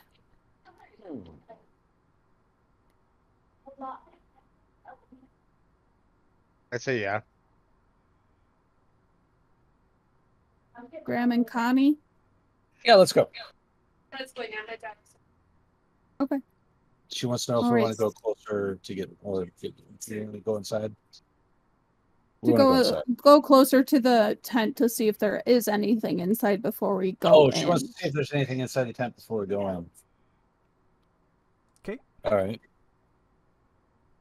We're creeping up there. You see a man shaving his head, probably shaving his head with a straight razor, looking into a mirror. But he doesn't see anybody. Other than that, what you can see from whoever is looking into the tent, it contains a comfortable traveling suite, including a cot, a chair. You see a writing desk with supplies on it, and a chest of clothing. In the chest here, you see sitting on top of all the clothing, a leather bag. Can I roll sleight of hand? For what? What are you trying to do? I want to see what's in the leather bag. Okay, go ahead.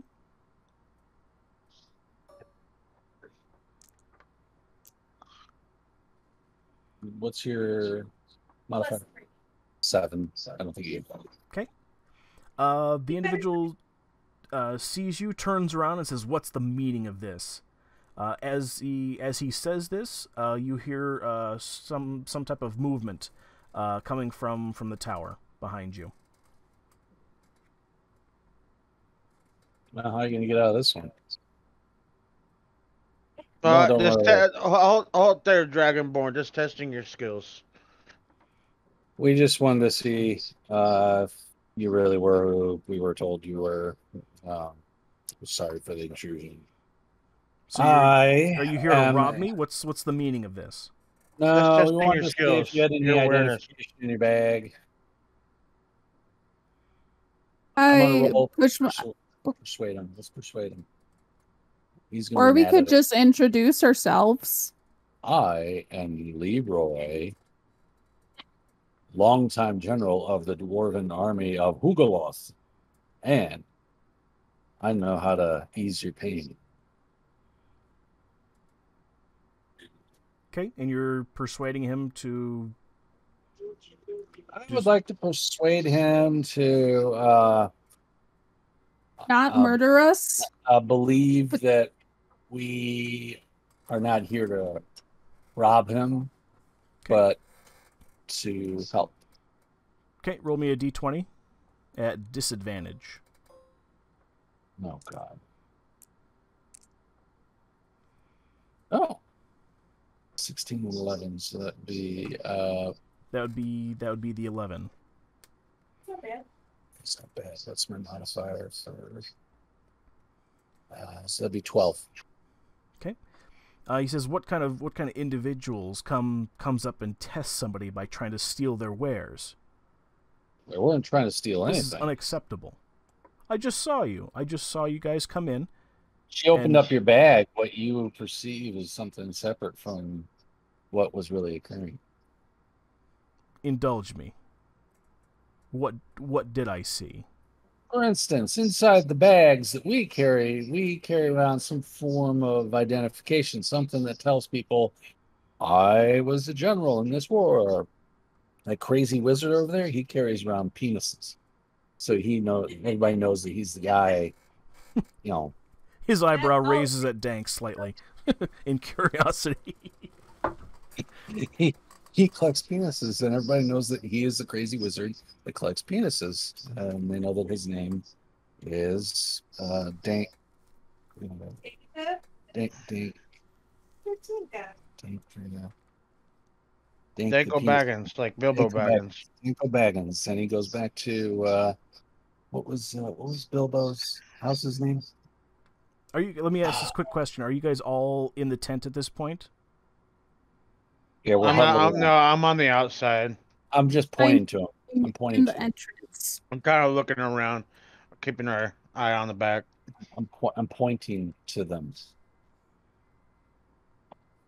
So you get the idea. We all have something that will back up that we say we are based upon what people have discussed outside around town. Do you like? Would you like a piece of candy? I have candy. I have no need for candy here.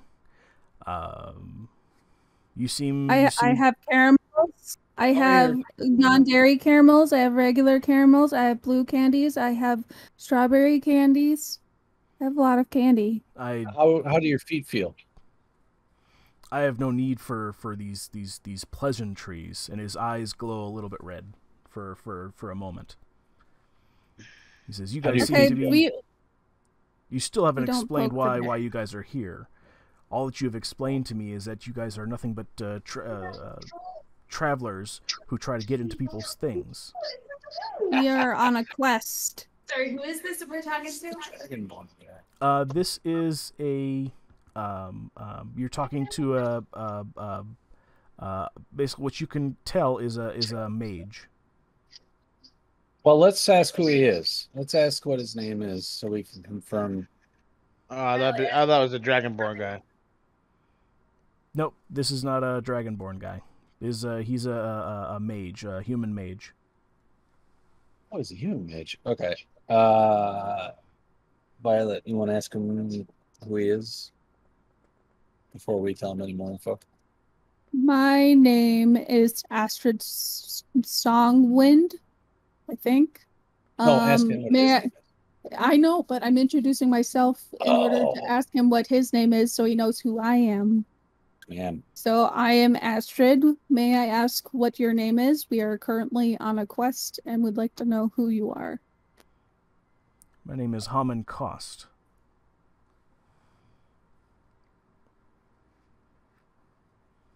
Let's Violet, let's go around.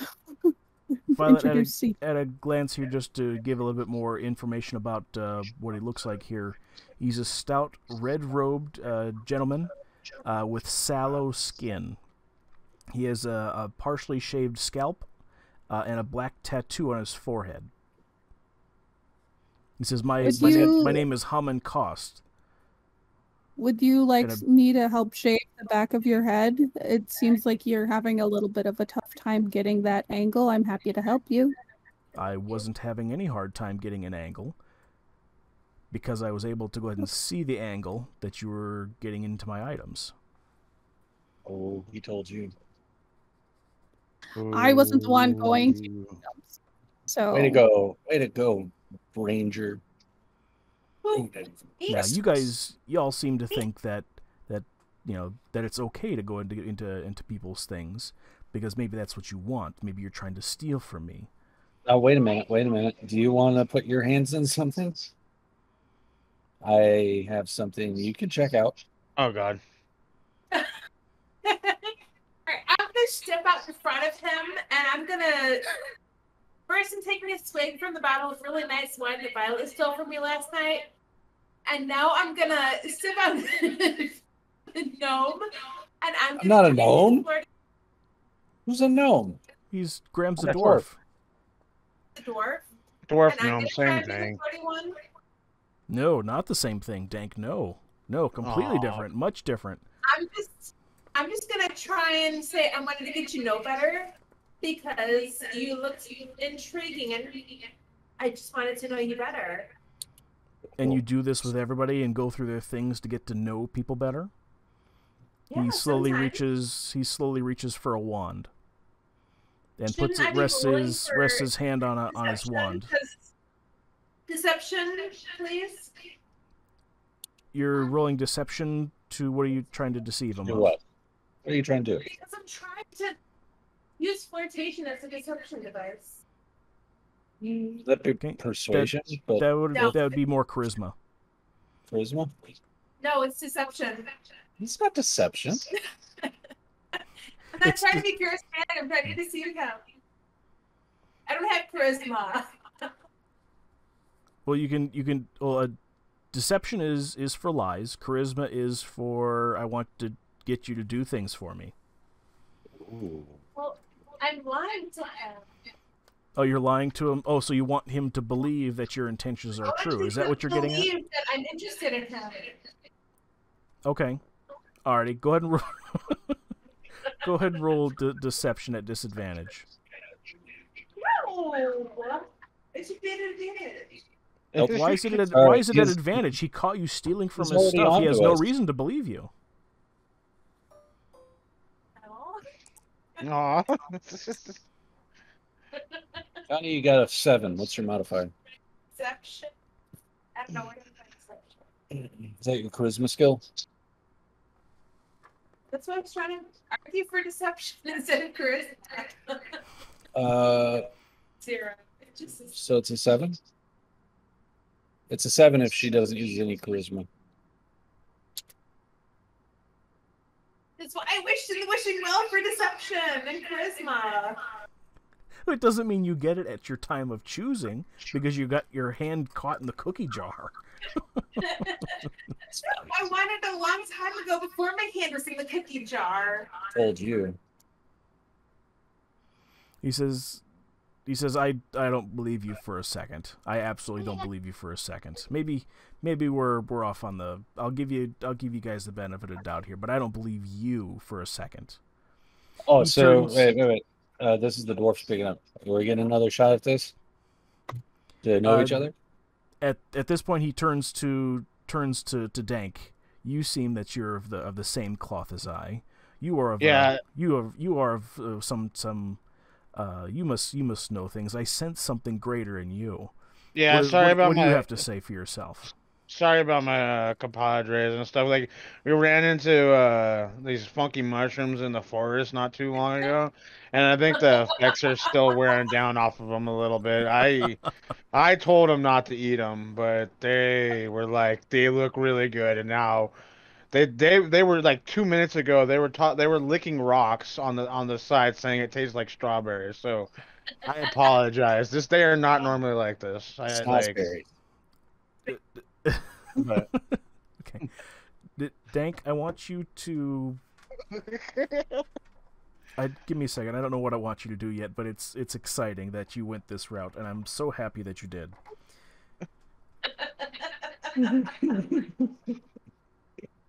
Roll me persuasion at advantage. I would absolutely love it if this mage were just like Cheech and Chong. That would make me so happy. I Like got 17 and literally. 6. So I got 17. Okay. He says, I see. This you do speak the truth. I would tell you guys that that there's other ways to get your fix and to get your high. That the mushrooms in this area, they can be quite potent, and if you eat too many, some adventurers don't come back from said trip. But he lets go of his wand and comes closer to you, Dank.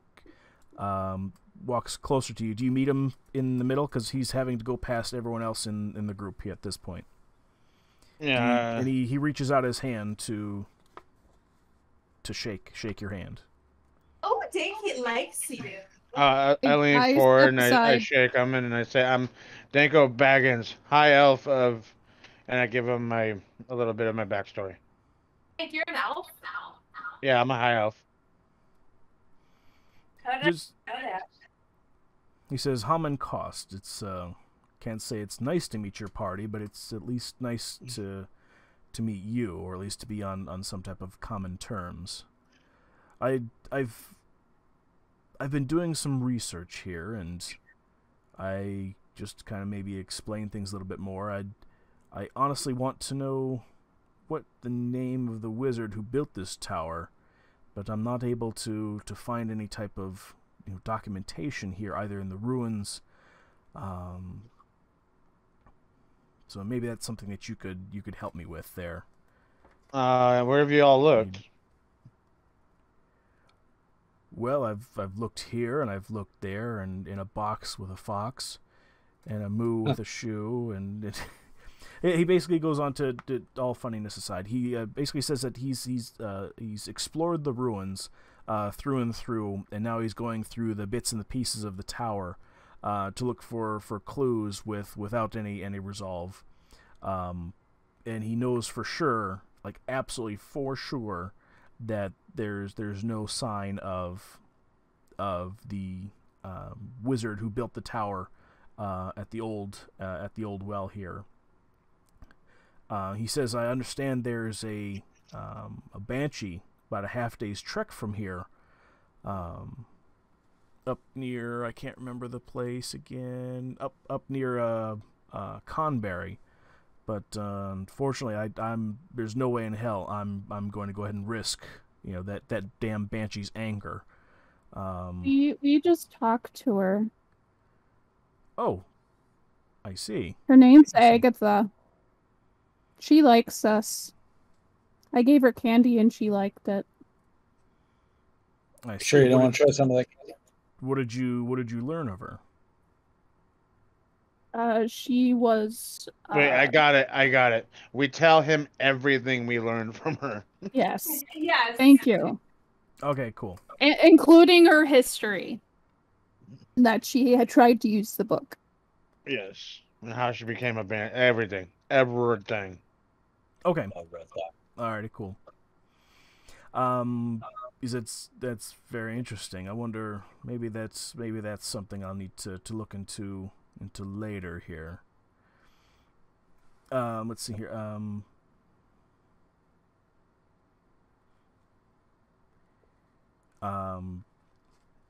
He says, I'll need to go ahead and look into that individually here on my own here. Maybe there's something to that here, with especially for that book.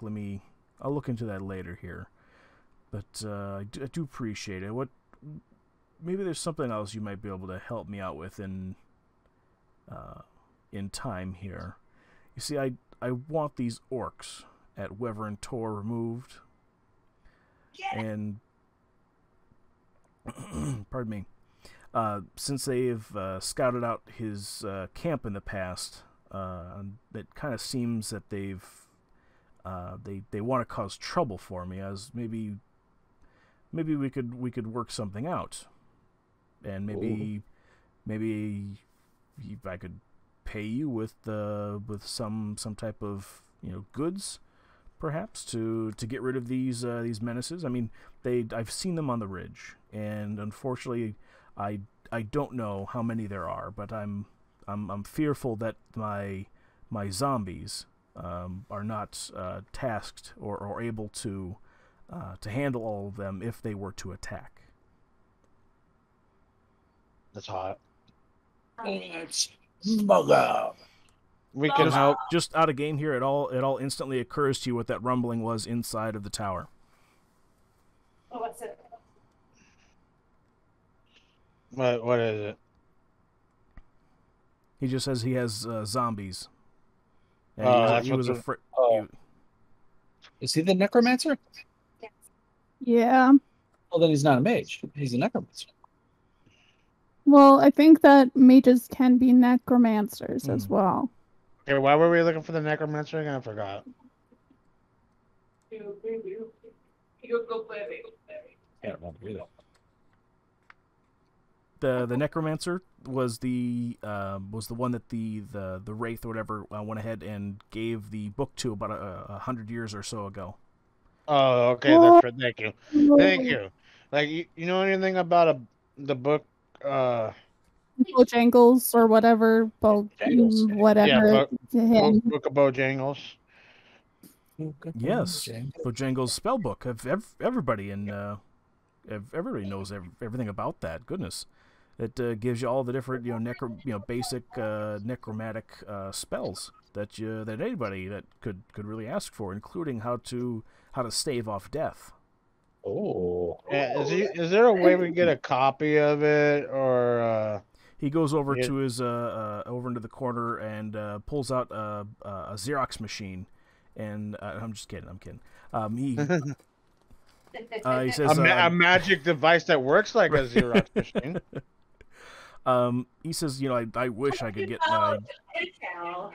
He says, honestly, I wish I could get my hands on that type of spell book. There's so many undiscovered secrets that could lay within. I'd kill over it, honestly. Given the chance. Do you know where it is? Because like the thing told us that we probably should give it to a necromancer. Do you know? Oh, Tesnoth, yes, from what you told me when you told me everything. Yes, Tesnoth. Legend says that he was from the city of Erenbor, but that was a long time ago here. It's damn near legend at this point here that it's that information has almost fallen to antiquity. I shyly step forward and say, "I really like your tattoos. What do they mean?" Okay. Okay, Violet, I want you to give me a Arcana check. So that's going to be based on your intelligence. So roll me a d20.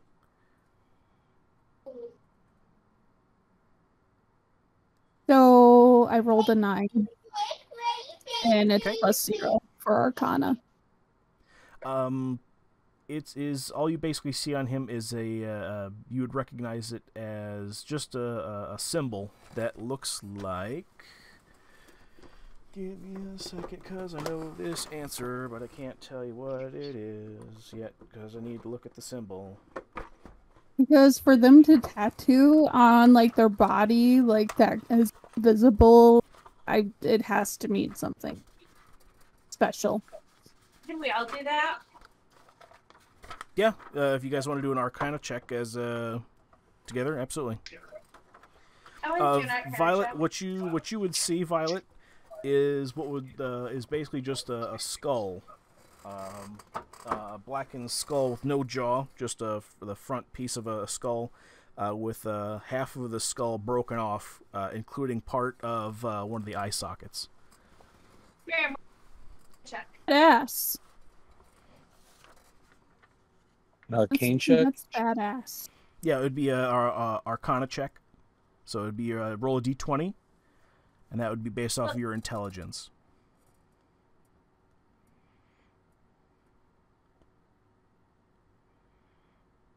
It could be a good number. I'm trying to make it roll. I don't know why it does this sometimes.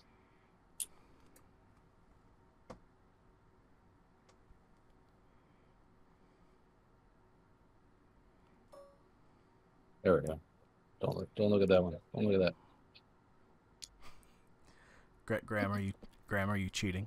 He's rolling. Oh, I'm not. I'm trying to get this to roll. It doesn't use the 20, but it'll use the other one. See? Uh-huh. Roll 85 D20. Those aren't 20s. Those Yeah, are oh, are wait, D12s. wait. Yeah, those are 20s. Wait. Oh, shoot. I saw it. You rolled 2 of them. The first one that hit the ground was a 16. The other one was a 20. I know. Graham. I know. 16 plus what? 1? 17. Okay. Alrighty, Graham, you actually recognize this from your travels. That's me. Connie. Oh, Connie. Oh, pardon me. My apologies. You would recognize this as a necromantic symbol. He's a necromancer, guys. What's up, dude? Dank, does anybody else want to roll like any type of like history check or anything I along didn't mean those to lines? interrupt. Is there anything else you had to share? Okay. Dank, do me a favor, roll a d20, and I want you to do a history check because I know that you're kind of all kinds of curious. Fuck. 9. Do I add anything to that 9? Let me look at your sheet here. History. It's gonna be Look at your history. page So- and look at history. I have his in my hand here. So Dank, in your list of skills, underneath history, you have a +3 for intellect. Okay. So what does that bring you to number wise? 12. Oh, shit. My browser closed. What was my number? 9 plus 3 is 12. Okay. Okay. Just I don't know if anybody else got a good belly chuckle out of that, but just hearing the sheer panic in Dank's voice of his I closed the browser. browser. I meant to switch tabs and it closed it. Okay. So Dank, you actually know from a historical perspective in your past travels and your studies of and your path to knowledge that this is not only is a necromantic symbol, but it is specifically the symbol of Vecna, which is the necromantic god. Vecna is the evil god of secrets. Oh. Can I like, oh man, you know Vecna. What's up? Can I roll for history? I'm sorry, Connie, go ahead. Say it again. Can I roll for history too? Sure, if you want to. Go ahead. Yep. No more than You're trying to find out more things about history? yeah. Okay. 17 plus +1. 18. Okay. You basically know the same as Dank at this point here for Vecna. However, you heard old and stories about the god of Vecna in long eons past, that Vecna lost her hand by her choice and lost her eye by choice, and imbued them with special abilities at some point in the past. They are considered legendary type items, and that she lost them by choice because she was battling another one of the other gods for more dominant power in the god realm. What the hell is it called? In the astral plane. So she's into S&M. Domination. I have her hands. She likes it. So basically, you guys would know that Vecna is the evil god of secrets, of secret knowledge. better yet, here, I'll give you guys more information on her here. Give me a second here. That sounds like some Wheel of Time-esque shit.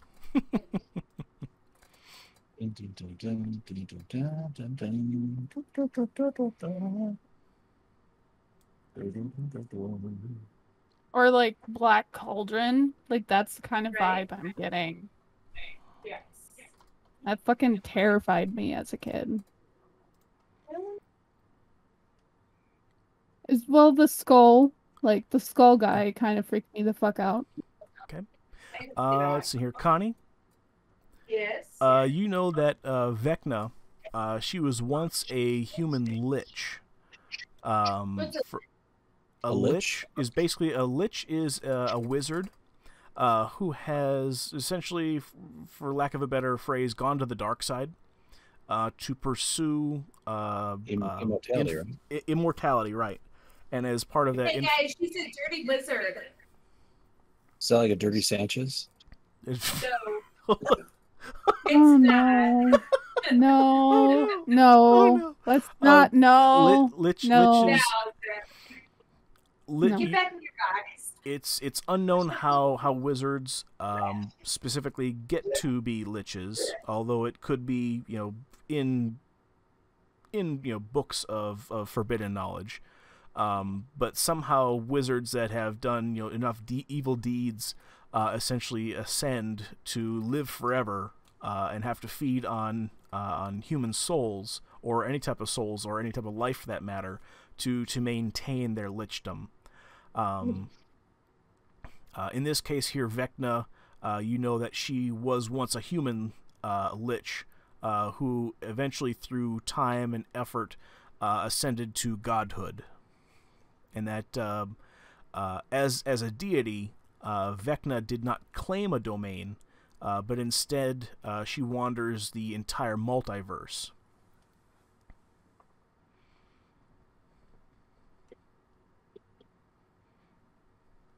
Fancy. So yeah, she's all the evil evil mages and all that type of stuff. They all pray to her for, please Vecna, give me your secrets. Please Vecna, imbue your knowledge, your forbidden knowledge upon me, so that I can follow your path to live forever and such. So we probably shouldn't help this guy. What do you guys think? Should we help him or not? I have a bad feeling. Why was that helping?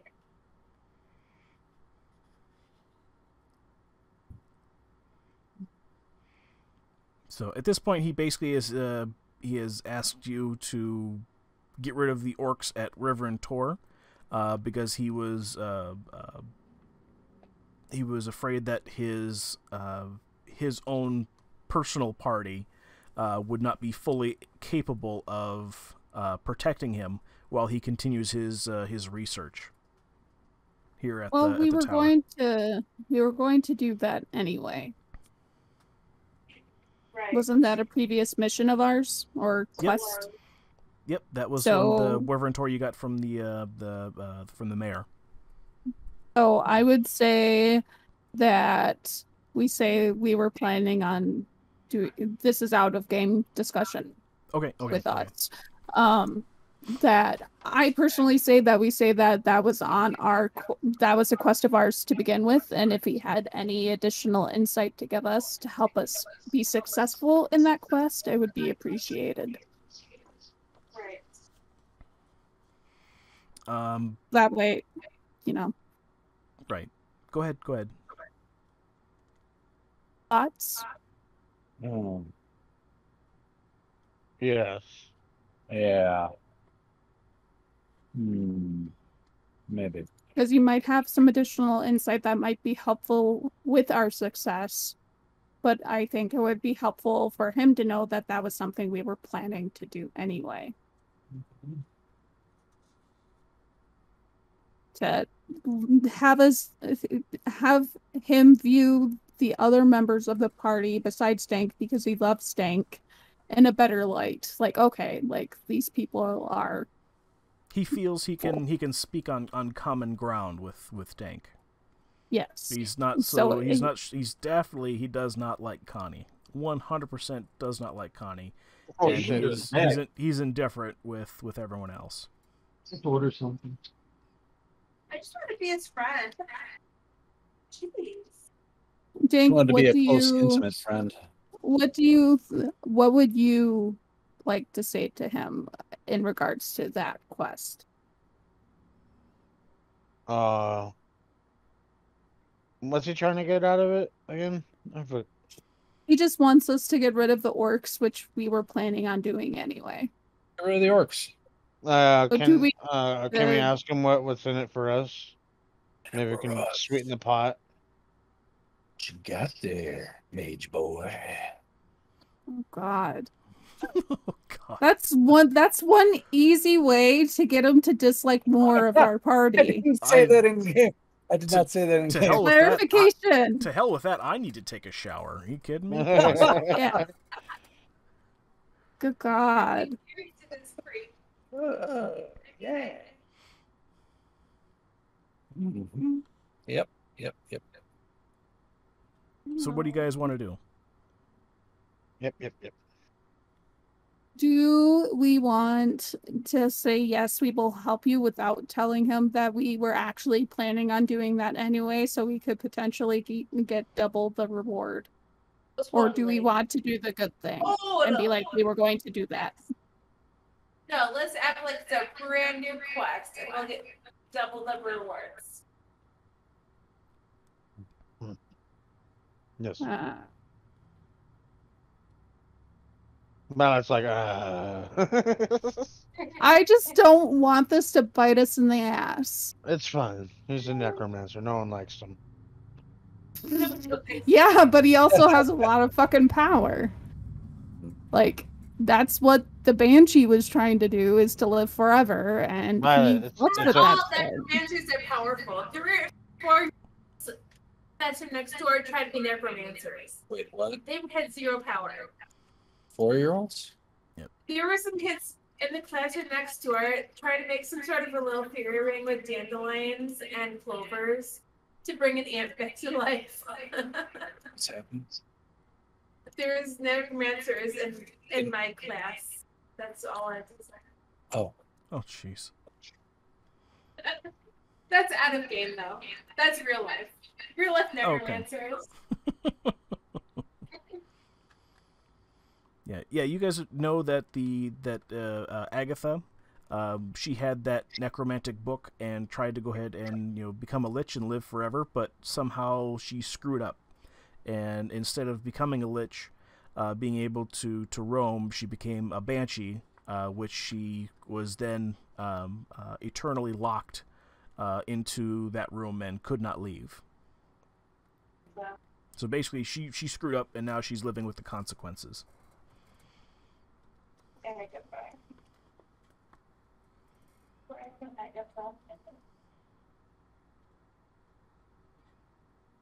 Okay, so what do you guys want to do? Or what do you guys want to say? Okay, like you know that like that's how Agatha got that way, right? Like, wait, he's going for the same book, right? Or what? Wait, what? Yeah, Yeah. He wants to go. wanting He wants to go ahead and track down that book, which is why he is doing all different types of research and searching through the rubble here at the old owl well, thinking that it'll give him some type of clues and stuff like that, and that he's already been over to, or he's afraid to go ahead and see Agatha himself because he doesn't want to risk the Banshee's anger. enough. So he's afraid of what she might do to him should he go to basically answer the same question that you guys already got. Basically that she sold the book off. So he's on his. You basically completed one of his quests essentially.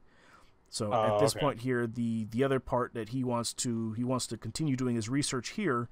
However, he's worried about the orcs. in the at Wyvern Tor that he's seen on the local ridge, and he's afraid that his party of zombies would not be enough to defeat them or defend off long enough for either him to escape or to kill them. I say we take him along. If anything, we can use him to boost our ability to get our job done. What do you guys think? Yeah. Wants to come? He's open to coming? Are you open to coming? I'm always open to come.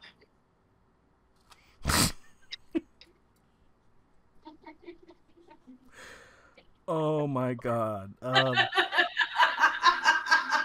You know what, Connie, of all people, I would never, ever thought that I'd hear that come out of you. I tell you what.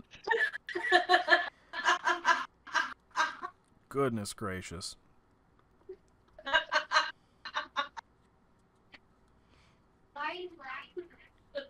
Oh no. God. Yeah, that was the second question I was going to ask. Like, I'm just gonna say it now. You're all going to hell. What's I'll that tell you what. word? Kids are going to be traumatized. I'm traumatized. No, I'm not. Okay. So essentially, the Haman Cost has he's offered to go ahead and pay you if you guys would want, if you guys can remove these orcs.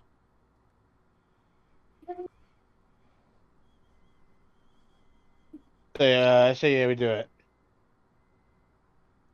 I say we agree. Yeah? No? Maybe? Yes. Okay, so we agree. Yes. Agree. Okay. This is good. It's settled then. I will give you things upon your return after bring me their heads. Can I see your toe? Can we bring you their penises? Which head? Let's clarify. What exactly are you at? And can I see your big toes? He shows you both of his toes. May I get a closer look at that, and I might be able to offer you something for your toes. I'm good. He says, you want to take my toes? No, I have a secret. It'll help you. Moving forward, I think you'll gain extra energy and enlightenment. I am already very powerful. What more power can you offer? The power of love. No. Okay. No. Is that hoodoo? What's your voodoo? His eyes kind of glow or twinkle a little bit red there, and you hear some shuffling from the tower. Oh, so what you're trying to say is maybe there's a chance. I grab Graham like, man, you gotta lay off those mushrooms, and I kind of lead him away from the necromancer with a partial army. And I turn to the necromancer. I'm like, you got anything that can help us out along our way? Like, can you send one of your dead dudes with us or something? Or Yeah, dead dude. Unfortunately, I need all of them here in case there's other travelers that try to steal my things or attack me. This is my group. Are you sure you don't want a caramel before we go? They're really good. I make them myself. Absolutely not. And no toes, and no more mushrooms. Honestly, Okay. please refrain, or eat less amounts of them. Have you heard of microdosing? Yes.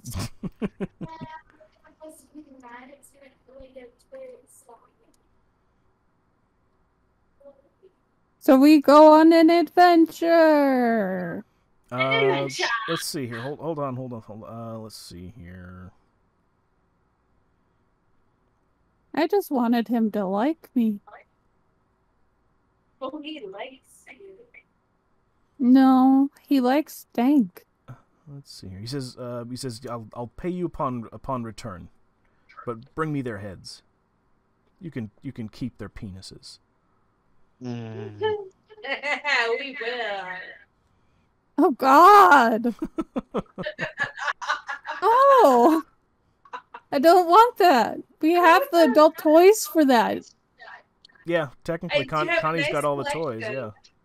Yeah. Yeah. I have the handcuffs, the spiky handcuffs. Oh, that's right. I forgot to give Yeah. these to you. Yeah.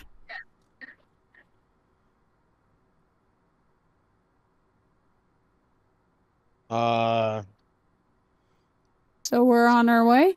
What say you, fellow mage? Well, I say, let me talk. I think if we talked it over with our commander, we could help you out. But how much gold were you thinking? I'd say I'd give you everything in this leather bag. And it's he grabs the leather bag and he kind of sorts through it here. I'll give you, let's see here, 20 gold pieces and some change here. Let's see. He goes and he looks through. He's got 20 gold in the bag. He opens up the bag and lets you see what's inside. You see 20 gold pieces thereabouts. 20 electrum pieces, which is a different type of currency. That's think of it as kind of like silver almost, but a little cheaper. 35 silver pieces. You see a pearl that's in the bottom of the bag here. You would roughly guess that's worth about 100 gold. You see in the corner, in a small side pocket, a potion of healing, and you also see a scroll at the bottom of the bag, kind of holding all of his coins and easily retrievable really quickly. It's what you would see is a number of runes on this scroll, and you would know that this would be a scroll of darkness. Inside of a right next to a bone tube. Does he have better clothes than me? His clothes are just pure black. What? I tell him throw in it. What do your clothes look like, Dank? They're kind. Wait, what are my clothes? That's up to you. I have like not nice things on. Because I would say that he's just got a simple black cloak, and that's it, and like some sandals. Does he have like a cape? It'd be basically like a cloak with a black tunic. He just has everything that's black on him. I ask him if he throws in that black tunic. He's got himself a deal. Is he wearing any lights or anything, or is it just a cloak and tunic? Wink, wink. Oh my God! Like he's literally wearing 0 pants of any kind, or All right. Go ahead, Connie. Say that again.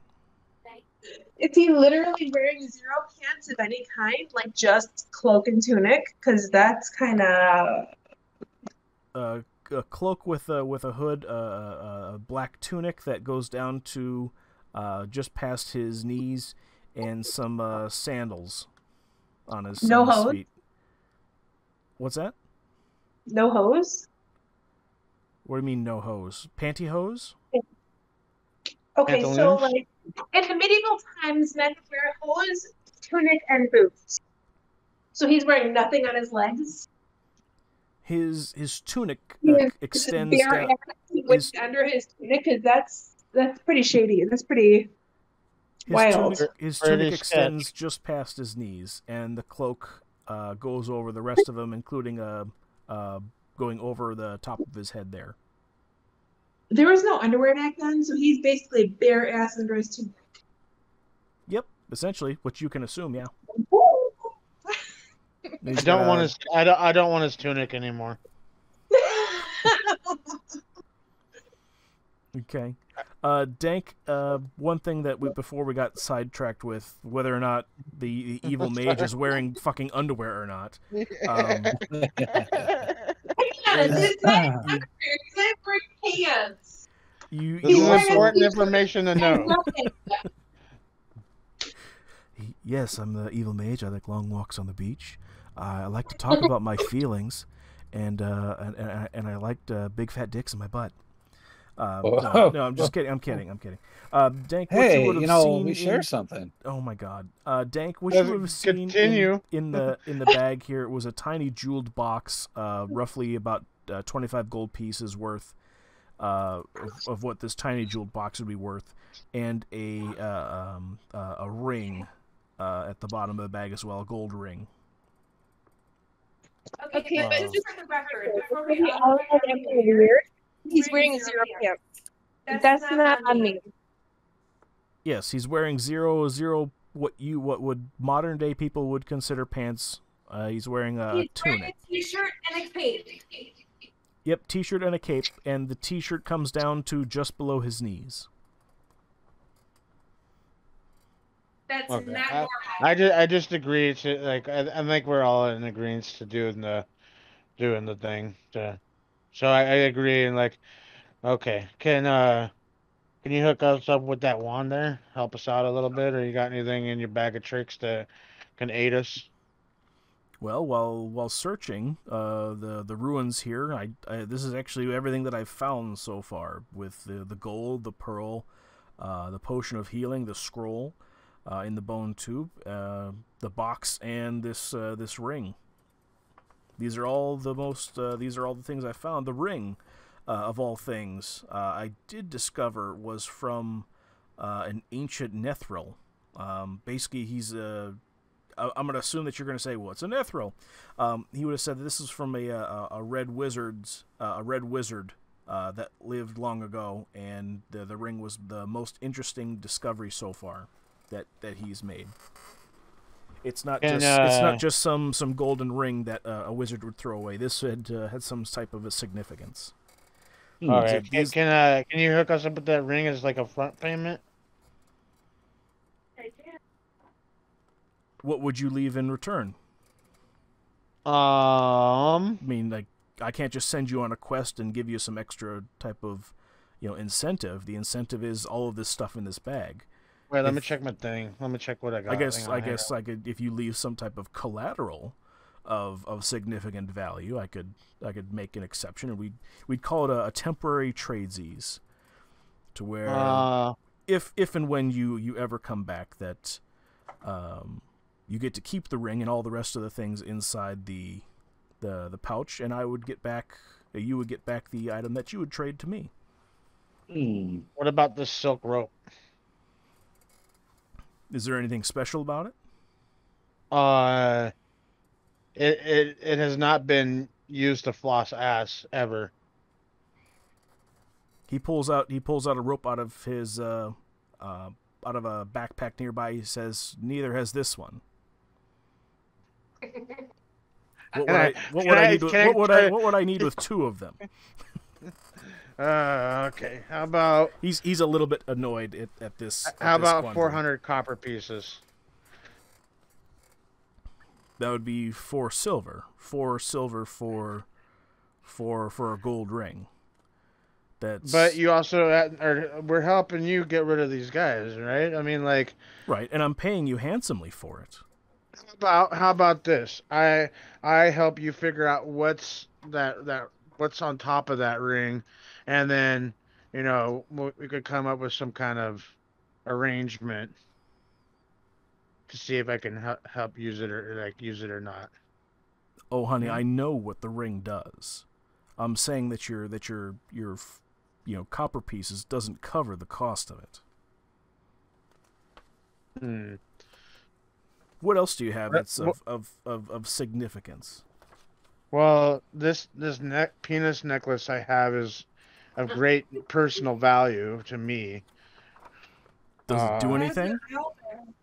Yes, actually, if you leave it next to water on a full moon during the Also during an eclipse, it will actually start spouting gold. Little bits, little nuggets of gold. Dank, roll me deception.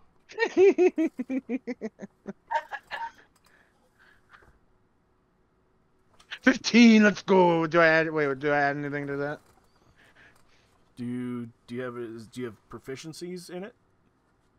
Deception. Hang on. The deception minus 1. So I got 14. Damn it. Damn it. Okay. Give me a second. I need to look up a specific thing here. Bear with me here. I want to keep this going because we're on a good track here with things. So,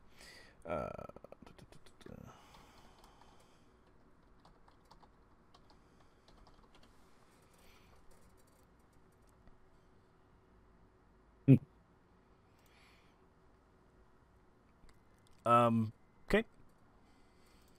The wizard looks at you inquisitively and says, I think that you may have also been eating mushrooms to a certain extent, and they're starting to affect you.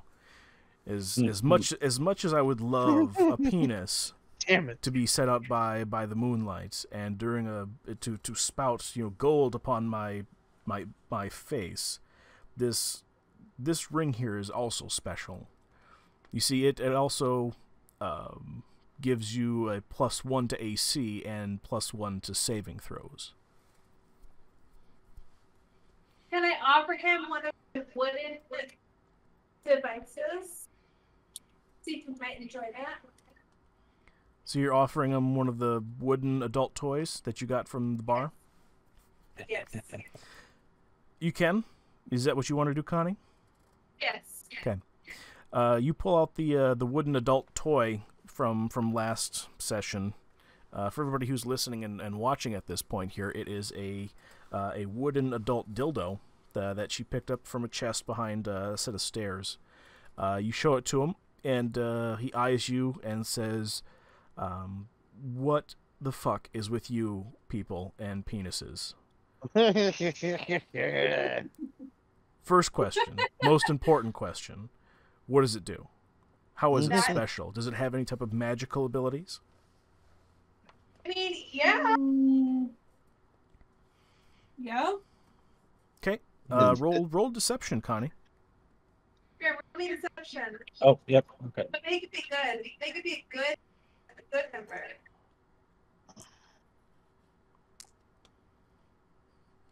$15 plus. Is it 4? Or is it 3? 0. Oh, 0. Okay, 15. Okay. He says it looks like just looks like a wood dick to me. He says, you know what? He says, I'll go one further. And give me a second. Okay. He goes ahead and casts Identify on the wooden dick, and he says this is clearly just a piece of wood carved into a phallic item.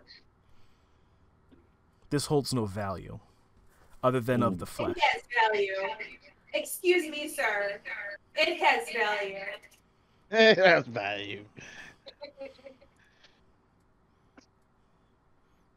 It is a tool of the flesh, just like my magic is a tool of the flesh of my zombies.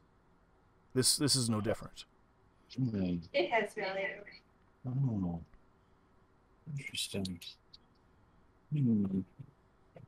Yes.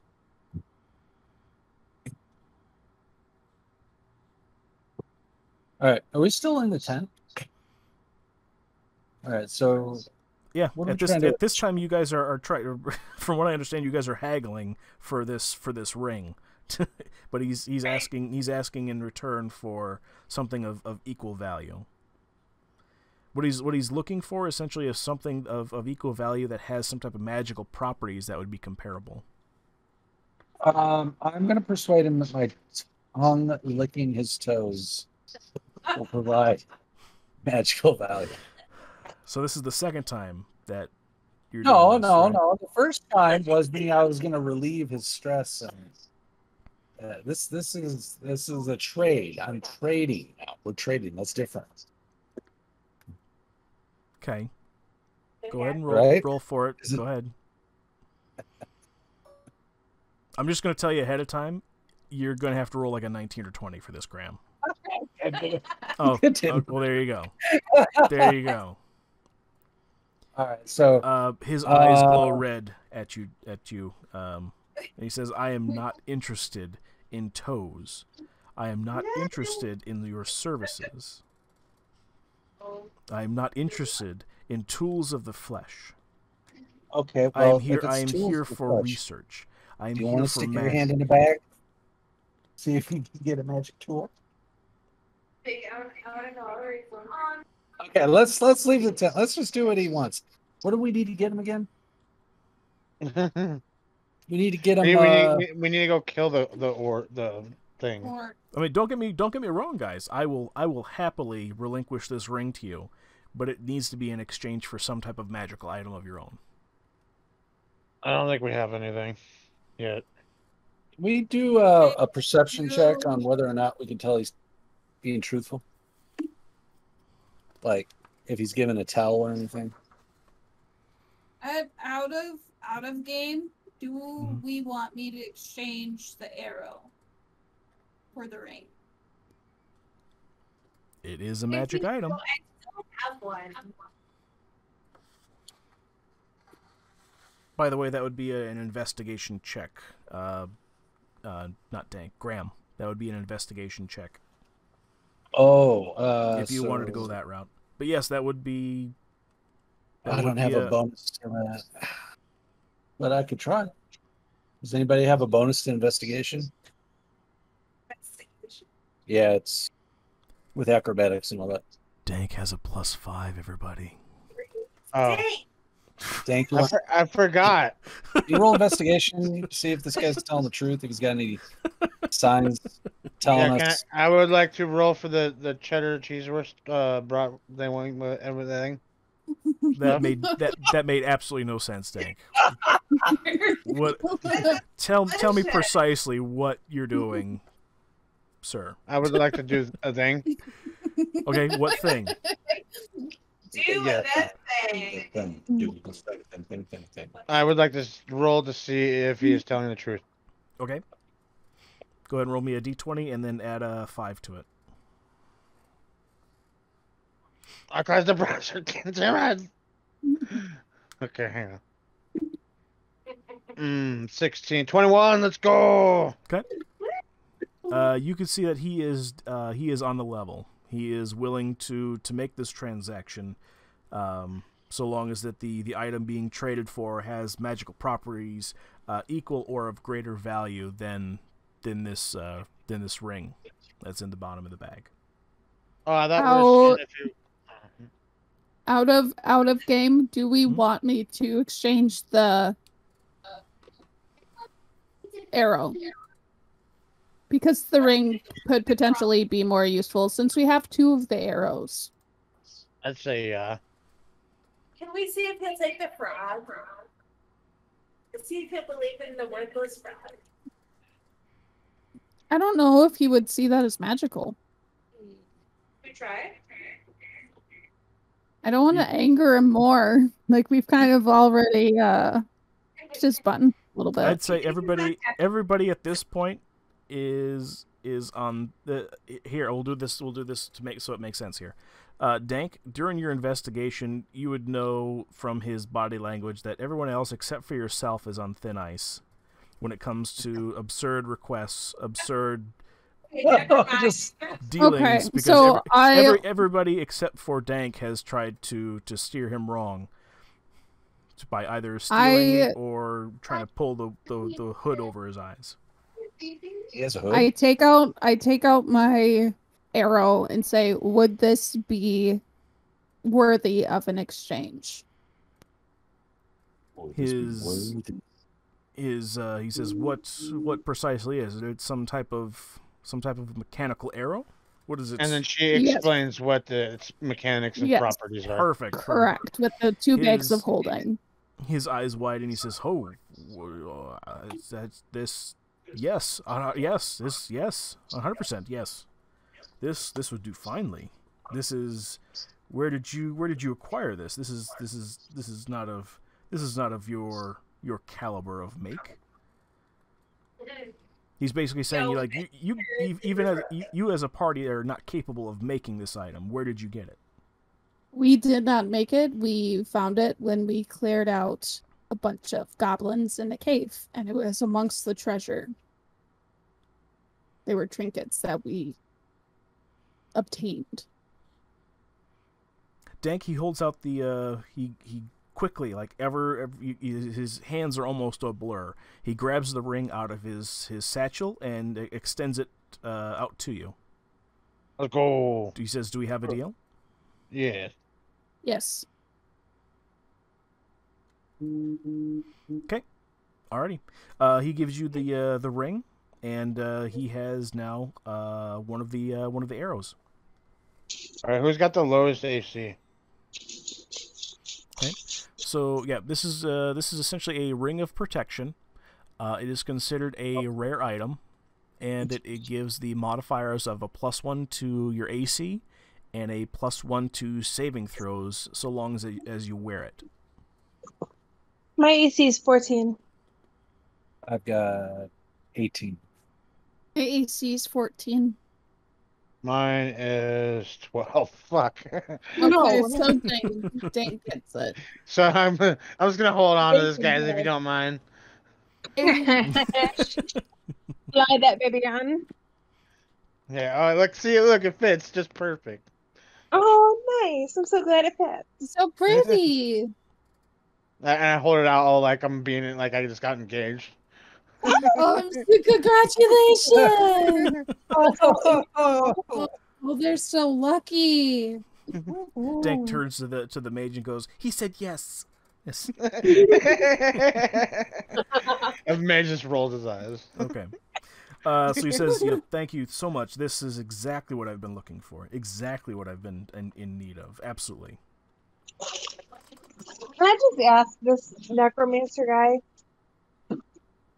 I don't know what I would ask, but to find out what his goal is. I think I would want Dank to ask the question, whatever it might be. Yeah, Dan, can you try and ask him what exactly his goal is? What he's after in the long run? Like, what's his long game? I asked what Connie asked. Okay. He's actually pretty tight-lipped about his specific reasons for his presence and the reasons. What he is willing to tell you is that he is also in search of this book that you guys just asked Agatha. He is after Bo Gentle's spell book that has the same thing at what's her face is after. Correct. Good Okay. luck. So, at face value, he is here to do research, to search the ruins, and to hopefully get closer to getting some type of indication as to where Bo Gentle's spell book actually went. But you guys told him that it was given to him by Agatha, by a necromancer named Trezenorth. From a different city. Hmm?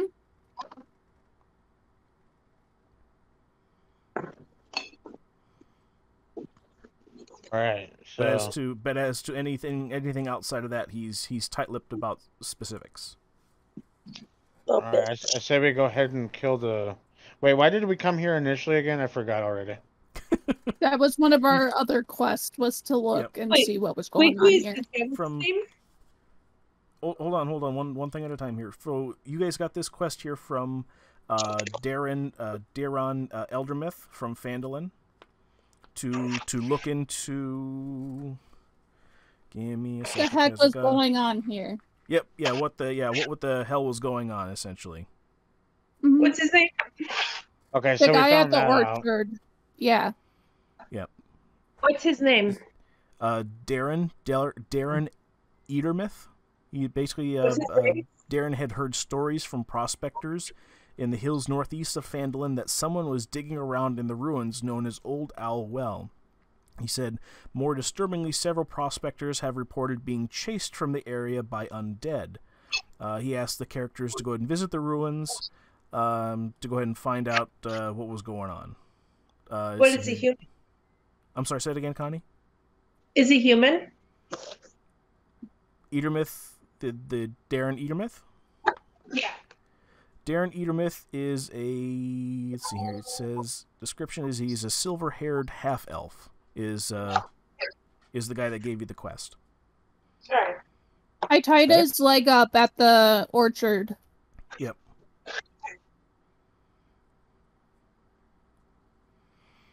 But essentially, Darren was worried that dangerous magic might be dormant there, and he asked you to go ahead and basically go ahead and find out what was going on, and let him know. Report it back. Yep. What race is the guy we're dealing with right now? What race? Yeah. He's human. Okay. Human mage necromancer. Can we attack him? I'm all in favor of killing him. Oh, really? What? I You mean, know he's got yeah. zombies in the building, right? I mean, if we're quick enough, maybe it doesn't matter. Let's do it. You guys Or- really want to? I don't know. Man, let's.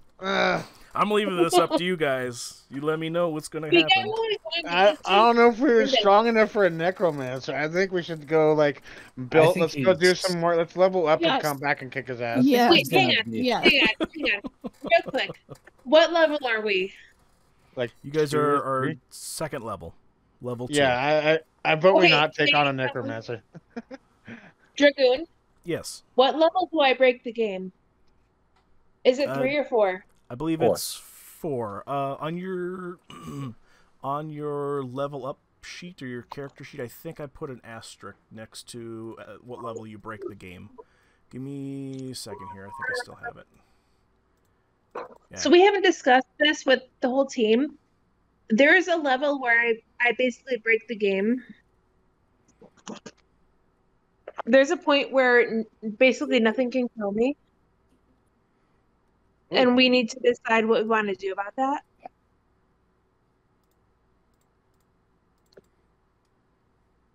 Friends? Let's see here. It is on. Yeah, it's Connie. It's at 4th level. 4th level. Yeah, 4th Okay. level. You break the game. We're at 2nd level. We're at level 2 right now. Yep, you're level 2. Correct. Okay. So essentially, at 4th level, I'll just spill the beans here for you, Connie. Connie's strength increases to 18 at 4th level. At 4th level, her strength modifier also becomes a +4. Let's see here. Her attack bonus and her damage for strength-based attacks, such as for her Great Axe and Javelin, are increased by 1. And her modifier for strength and saving throws is increased by 1. And her modifier to athletics is increased by 1. But the biggest thing that basically is a little bit more breaking would be the strength, going to 18. Because, Connie, what is your strength now? I don't know because Graham does the leveling up for me. Oh, okay. Your, I'm bringing it up here. your strength is still the same. Her think- Connie's strength is currently 10. Yeah, it'll be higher than So before. at level 4, it jumps to 18, which is a seriously significant boost.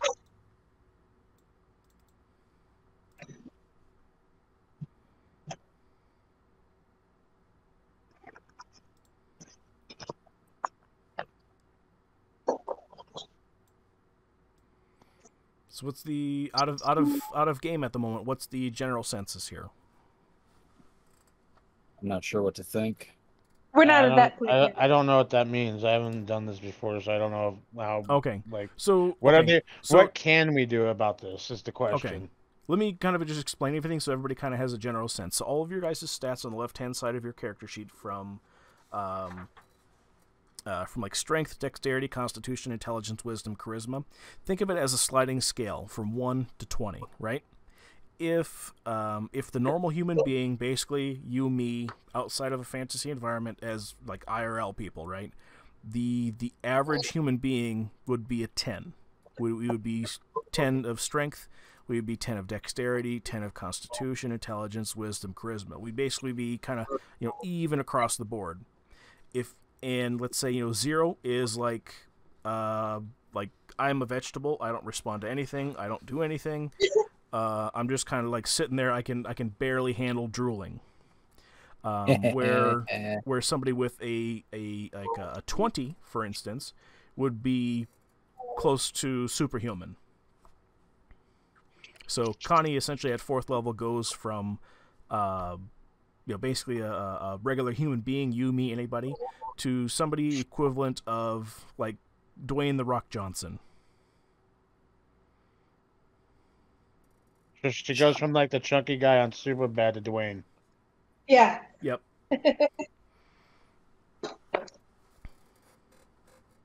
So our choices are basically we can go with that, and I'll be just like kind of the tank that can handle anything. Or we can vote to kind of modify my advancement and say that that's not really how it's going to go. We need to kind of decide as a team, not necessarily right now, but we need to decide as a team how we're going to handle that, because it was a random draw. That's how it went for me. Mhm. Like as an elf ranger, that's not necessarily the natural progression, but Dragoon drew a random pre-existing character for me. Yep. And that was the number that came up. We can kind of say, no, we're not going to play that way, and I'll have a lower advancement. Or we can say, yes, I'm going to be like the superhero of the game, and that would lead to bigger, badder monsters. Yeah, let's But we just need to get bigger, kind of badder decide monsters. Yeah. bigger, badder monsters, and I'm going to be a superhero. Yeah. Okay. So are you guys gonna try to kill this guy and take his stuff, or are you guys gonna come back later? I did not break the game yet. Yeah, let's go. Let's come back when she's broken the game. Okay. Oh wait, or does that make it so that we can't hurt anything either now? No, he may still be here when you guys get back, for sure. Oh, he may still be. Oh shit. Well, he's hoping that you guys bring that ring back. So that's the collateral that'll probably keep him there. Can we try? Should we try? What do you guys want to do? Then I will crush him if we need to. Question: does anybody know how many zombies there are? No. Oh, can I turn to him like so that like just nonchalantly like how many zombies you got in there?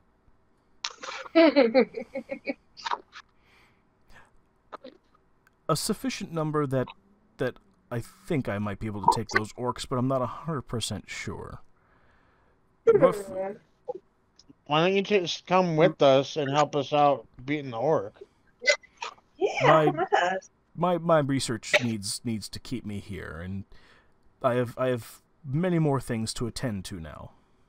Okay, so wait. If we're not to get rid of how would you get rid of the orc? Like why don't we just? And I don't get why if you need to get rid of the orc and you just need to do other things, then you don't really need to get rid of the orc, then do you? Getting rid of the orc was one of the quests we took, though. Oh. We did accept that quest. Okay, let's just get out of here. Go kill the damn orcs. Let's go kill the damn orcs. I agree. Okay. Alrighty. So you guys step out of the tent, and you guys are working your way down to wherever in Tor. Is that correct? Working my way downtown, Driving walking fast. doing stuff. Wait, sing it again. Sing it again, Dank. Sing it. No. Kazoo! No. Yay! Alrighty. So Now I'm just gonna imagine that guy with a kazoo with his fucking tat on his forehead. oh goodness gracious, yes, yes. Alrighty. So you guys are making your way to Everin Tor. Is that correct? Yeah. Let's go. Mhm. Alrighty. So you guys We're go ahead going and on a trip in our little rocket ship, hold on. sailing through the skies, the Einsteins. Yay! So you guys go ahead and make your way out of the tent. Um, you guys are come face to face with approximately 12 zombies that are standing right outside the tent. Okay, they probably don't. a good thing They we don't. didn't attack. They don't. They don't notice you. They just stand there and let you walk around them. But what I was just to give you guys some insight in the background, as you guys were like angering him and making his eyes glow, the zombies were making their way closer and closer to your tent. Let's get them. Alrighty. So you guys are going to Wyvern Tor, correct? Correct. Sweet. Sweet. Alright. That is... Can I vote to take a break or something? Because I'm thirsty. Oh, wow. Yeah, we've been playing for like 4.5 hours. Okay. Oh, Yeah, we can take a break. Do you guys want to keep on going? Yeah. Okay. I'm all for keeping on going, but I'm also with whatever everybody else wants to do. Yeah, we can take a break and keep on going if you guys want. It's fine with me. Vote. No, I'm cool with whatever. Same. Yeah, Friend. if people want to take a break, I'm cool with taking a break. How long a break we taking? 5 seconds. 5 One. seconds. 2. Come back. 3, 4, 5. Time's up. And we're back. All right.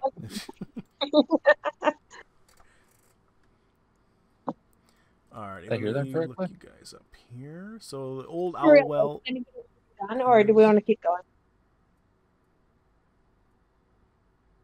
Do we want to just go and take care of the orcs, come back, and end it there? Yeah, let's go. How long of a trip is it to It's the orcs? about 7 to 8 miles. You'd be able to go ahead and cover that in an afternoon. Let's go. Alrighty. I need to go ahead and roll a super duper dice. That is the wrong dice. Me. And I rolled a 16, which means you guys don't have any type of encounters between there and Wyvern Tor. Yay! Yeah. I believe, if memory serves correctly, I'm prepared for this. So give me a second. We're going to drop the map and load up Wyvern Tor here. Later that same evening. So from what you guys have heard, What? I'm ooh, zombies appear out of nowhere and attack No, you. I knew it. You would know from hearing from other adventurers, from your guys' past travels, that River and Tor is basically a giant crag. It's a prominent landmark in the rugged hills northeast of the Sword Mountains, and it's easily visible from about 20 miles away from where you guys had originally started on the Tribor Trail. People traveling along the Tribor Trail in the vicinity of Conberry catch glimpses of Wyvern Tor to the south as they go. You guys would know from lore that the Tor. You would know from the lore that the Tor was formerly home of a large and dangerous nest of wyverns or wyverns. But a band of bold adventurers at some point in the past dealt with them, and the monsters never came back from many, many years ago. But the Tor, basically this cave, essentially, other creatures lair here from time to time. Okay. Ooh. So we're gonna. So this is kind of a little bit hidden here for everybody. So I'm gonna have everybody go ahead and roll me give me a perception check to see what you see and see if we can't find where it's at.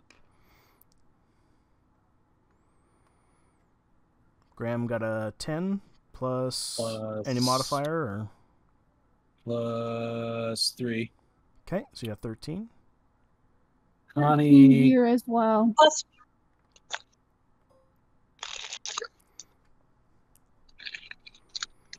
what do you have, Connie? +4. She got a 9. Actually, I got a 15. Okay. 12 plus 3. Okay. You guys search for a couple of hours to go ahead and search for this tour, since none of you had been there previously and know the exact location. But oh, did somebody have something to say? I think it's just echoes. Oh, okay, okay. She's in the kitchen. Oh, I see. So as you guys end up finding the opening, and you guys smell the faint smell of smoke that hangs in the air as you ascend the rugged ridge on the lower slopes of the hill. 50 yards away, you guys see a cave mouth that opens up at the bottom of a ravine. Hunkered down by a boulder 20 yards outside the cave, you see a single orc keeping watch. Good work. So you guys are 50 yards away, which basically means you're 150 feet away, and hunkered down by a boulder 20 yards outside the cave is a single orc keeping watch.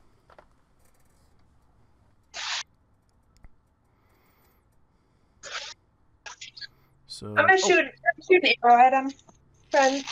Oh, let me get my... Nobody can see the table, can they? Nope. Okay, let me get my little map revealer tool out. Ooh. Don't you know?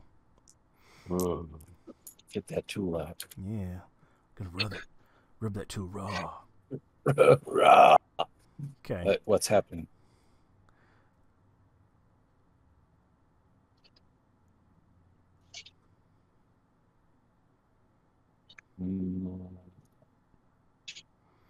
Okay, I'm going to say that you guys are able to see this much. Oh, sorry, I didn't mean to hit your pieces. Sorry, my bad. Okay, so you guys are able to see... can you guys see the map now?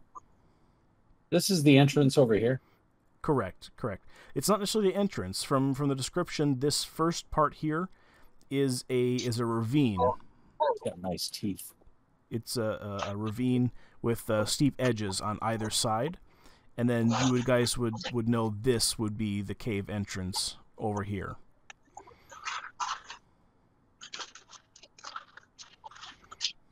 And you guys see a single orc standing watch next to a rock.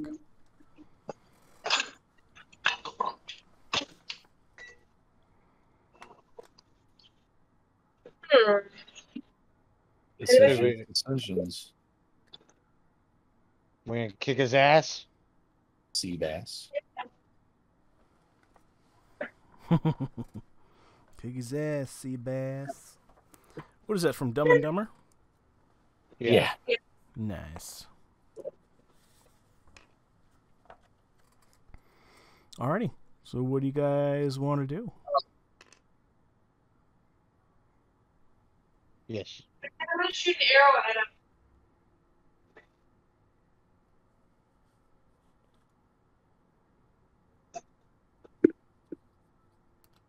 I'll go ahead and shoot an arrow at him.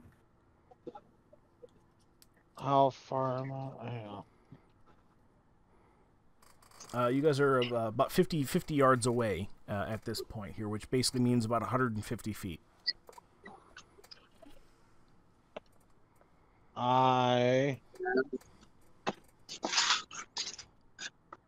Is that within everyone's range? Who's going to be firing arrows?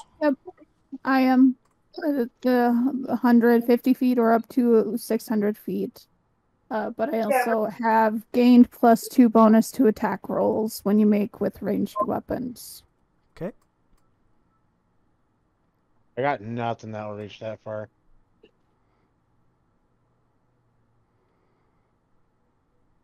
So I would be able to. Should we sneak closer first before we do anything? Yeah, let's Maybe get all just a within- little bit. question, I think Connie. I think we should all get within range so we could just dump them with all the powers at once. Because I'm pretty sure more bad guys are coming as soon as we kill this one. Yeah. I don't think it's going to be a one and done. So, for all intents and purposes, what this guy is going to be able to see is basically he's able to see kind of through the opening. The open. So that's basically his line of sight, what he's going to basically be able to see. Because keep in mind, he's down in this crevice, so it's basically like a tight little valley.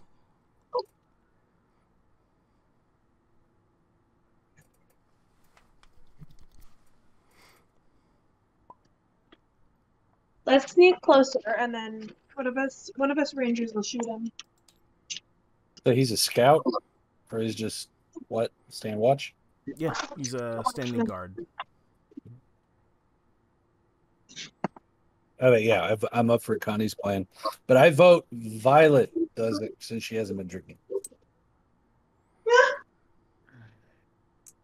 My character is silver. But I can't even hear what she's saying. What'd she say about silver? She said, My "Hi ho, Silver." Oh, MDW 19902200660. Silver. Forgot. it's like what the fuck is happening? It's like a recurring joke. We get it. You have bad hearing.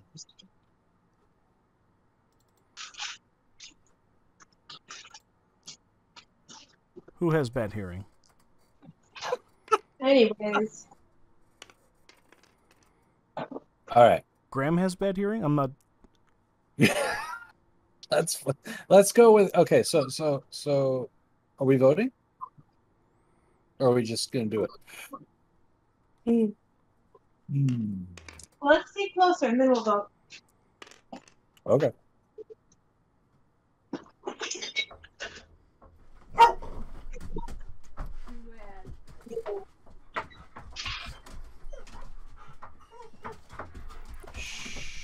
Hey guys, give me 2 seconds here. You got it. Figure out what you Sorry, guys want to baby. do.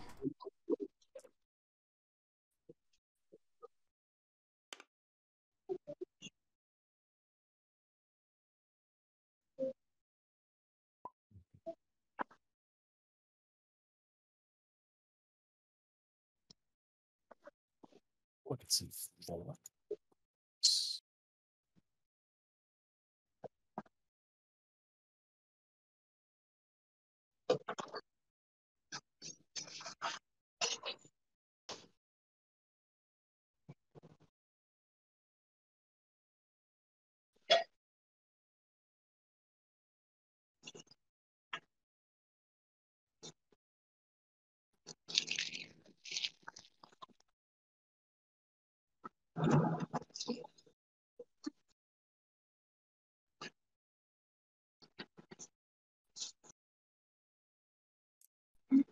What's happening? We're waiting for Dragoon to. All right, sorry about that. I am back now. Okay, we're not waiting for Dragoon to. So, do anything. what did you guys decide to do? I'm gonna move closer. I'm gonna dance.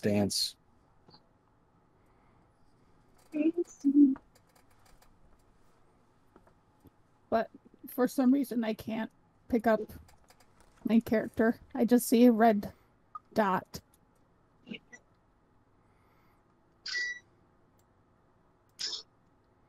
Thank you. Okay.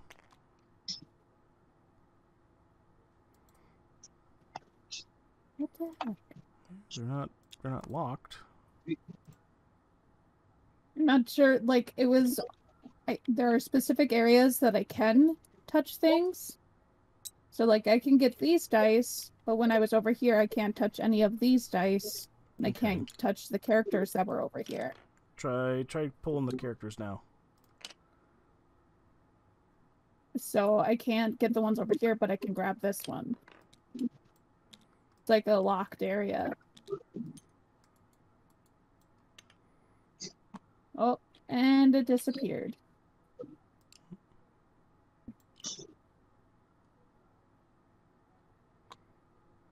There. Yeah. And it disappeared inside the pants. Do the paint stains.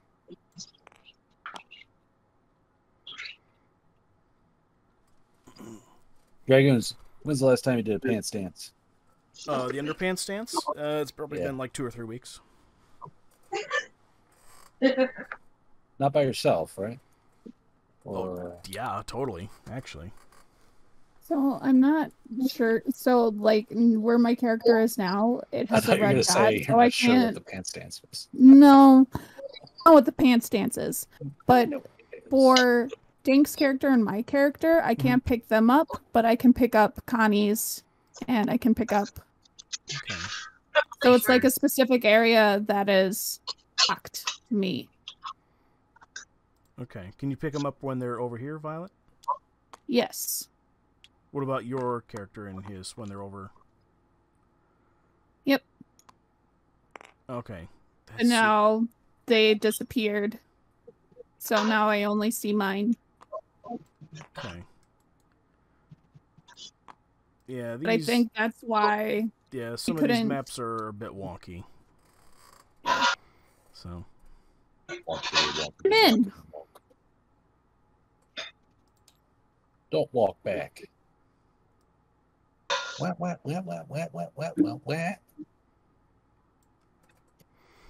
Okay. Let's say that this orc's line of sight is this line here. Let's say we're out of it. Yep.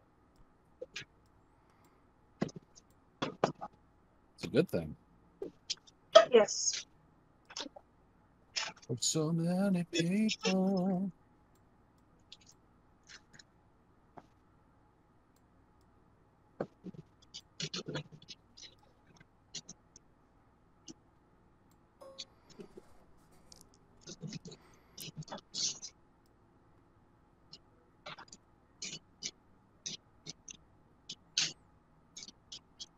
Okay, so you guys are sneaking, or you guys are shooting? What are you doing? I'm going to shoot this orc guard. Watch out.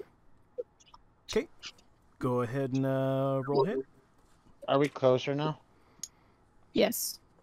Okay. Well, how far are we now? So that's a 3. It does... Yeah, nope. one square is 5 feet. So right now you're 5, 10, 15, 20, 25, 30, let's say 33 feet away.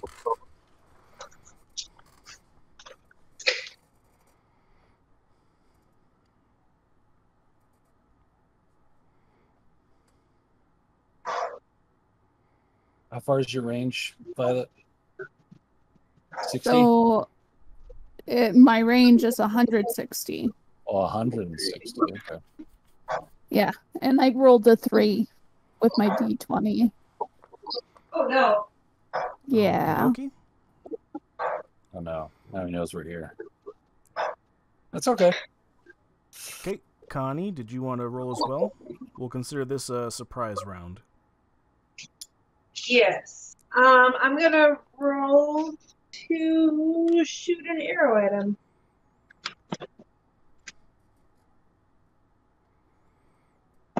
Which means Graham roll to shoot an arrow at him. Yeah. Hang on. Here.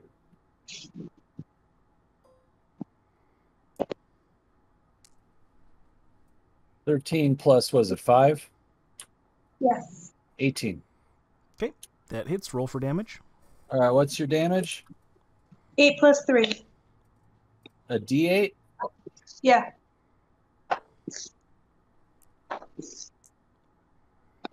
10. Nice. The orc takes a arrow to the shoulder, but remains standing.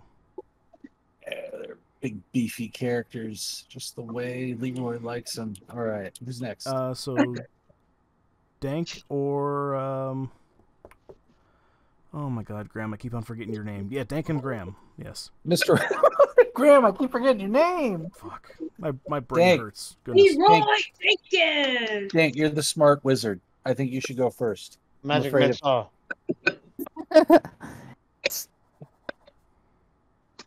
Magic missile. Magic missile.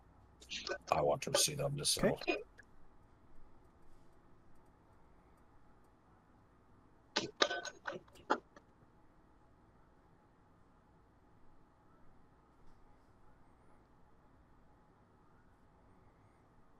Remind me again, Dank, on magic missile.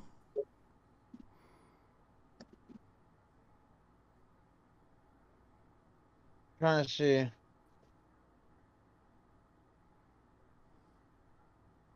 You start his creature. Yeah, I don't roll to hit. It just does it. What did you So roll 1d4 plus 1 force damage.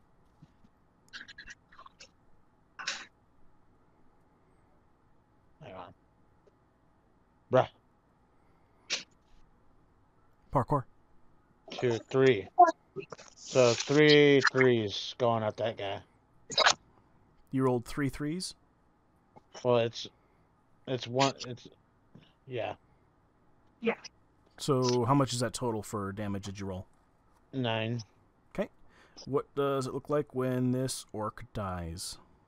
The one of them, the missiles, they blast off both arm, but for I like it was such a good hit that the last missile goes and like literally hits it in the crotch, and the wiener comes flying off like almost directly right at Graham's feet.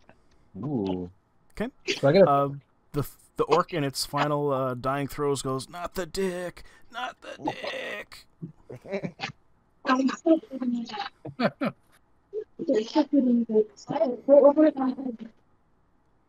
the wiener.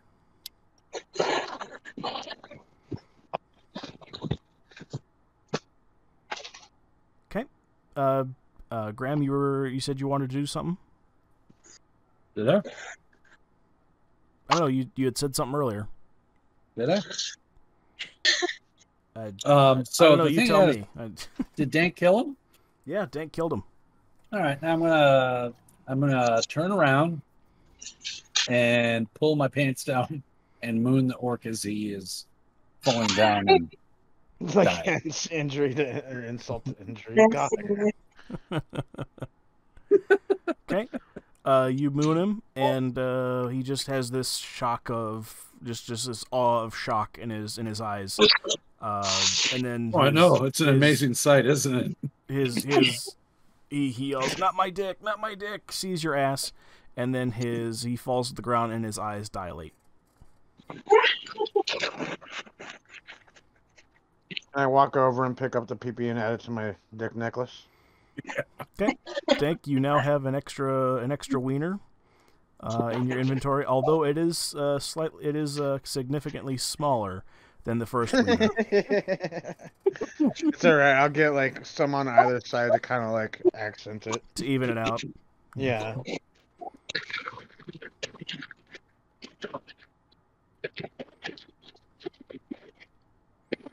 Okay, what do you guys want to do? You guys are now in a gorge here with a dead orc and an extra wiener around Dank's neck. Oh, thanks. That's what, yeah, I guess. I want to stealthily sneak forward.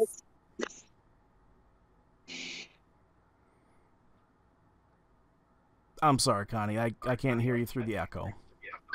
You want to do what? Yeah, let me move myself. I want to use stealth to go forward. Okay. So you got to roll stuff. All right. Yep. Go ahead and roll me a stealth check.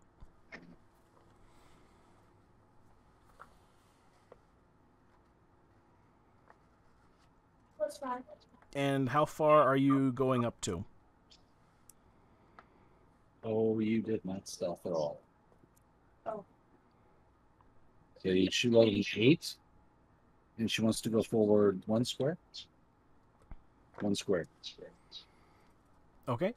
She is 1 square further up. And undetected.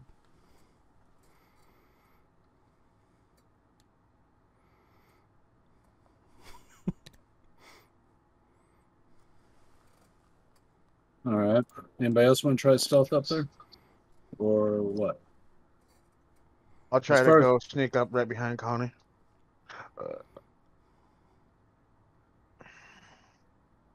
Okay.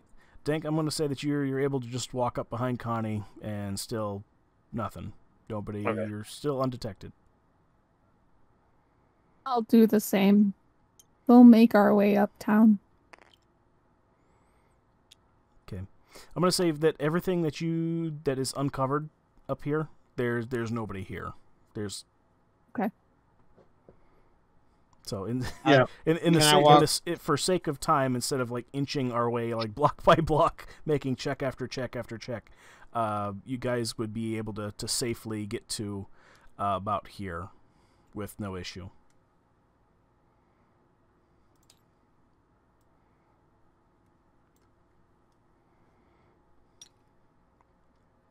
Where?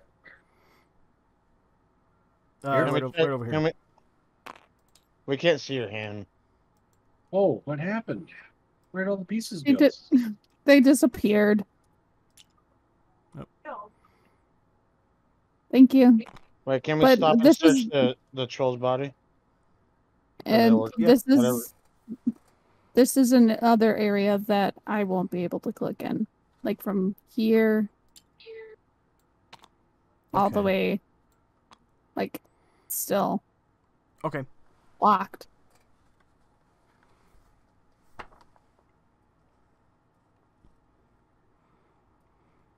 What do we Okay. want to do next? Dank wanted to search his pockets, right?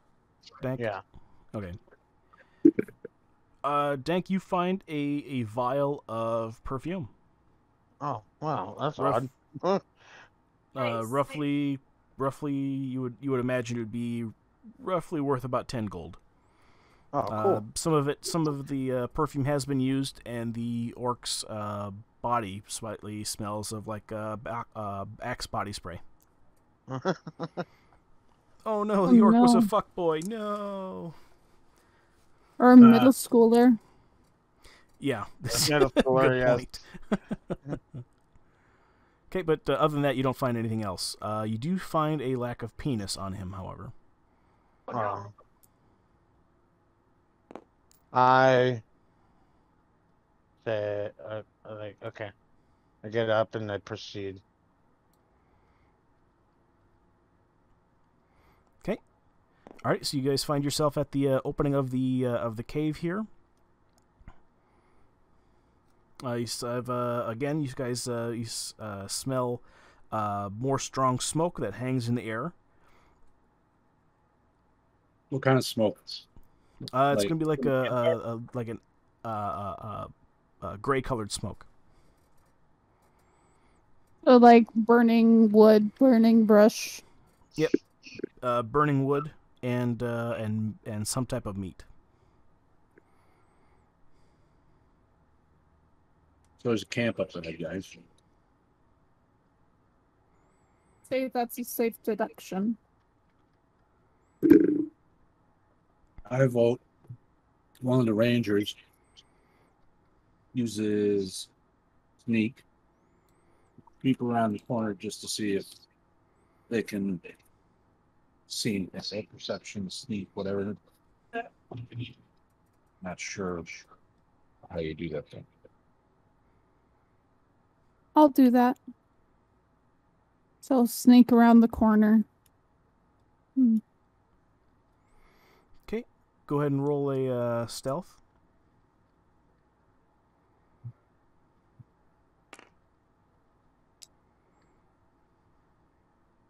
+18, so 21. You would see Pretty good. a number of orcs in the room, as well as a much larger creature. That's all kind of has like a real nasty, grisly face, kind of a bone chain around its neck, and it's all kinds of just gross. I passed that on to everybody else. Cool. All right, that Okay, means I will healed over time. Does the wolf heal over time? I would say that he does not, but at a short rest or a long rest, he can. There you go.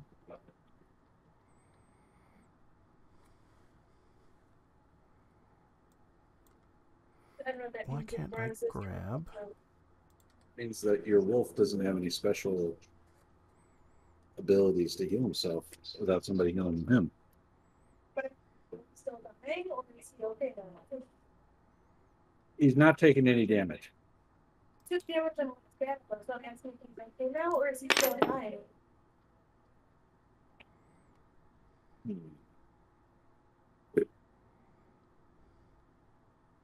I don't know. What do you think, Dragoon? What did I wait a second. Was the joke earlier that somebody can't hear shit? Was that at my expense? Because it was me. Oh, okay. Because I can't hear shit either since I'm half deaf. Because she's way over there and she muted herself. We're sharing a Okay. mic and his is on the other side of the room. So you want to know what? Okay, so in the last battle with the wyverns, my wolf took damage. Has he healed over time when we rested, or is he still at like 5? Did you guys have a long rest or short rest? Or you Long guys rest. slept overnight? So yeah, put him back at full health. Okay, thank you.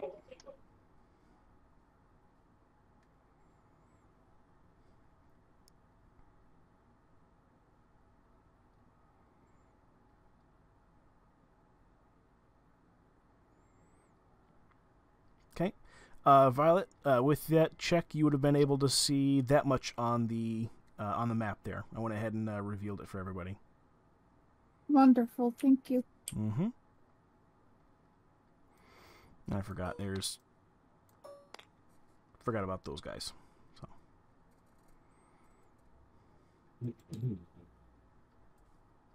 Very nice.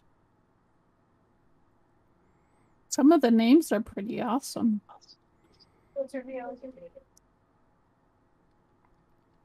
Axe Spider is dope. Tell me what words again. That's not what you think. Huh? We're in this ravine area outside. This is some sort of inner camp area. She's crept around the corner and used stealth perception to see what's in there.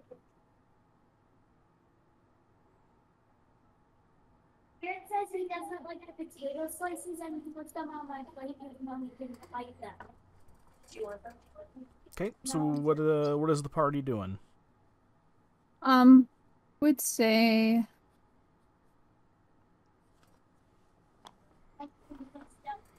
should we what would the line of sight be for this guy?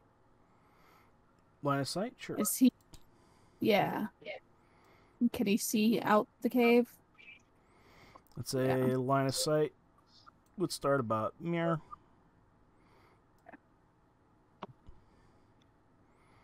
Be about mirror from his current position. Do you want me to draw the lines for everybody? Yeah. Okay. Yes, please.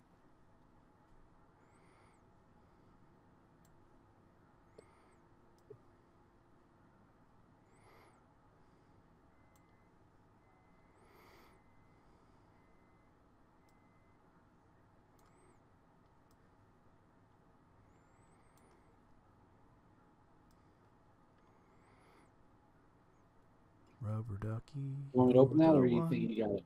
You make bath time lots of I can fun. open this.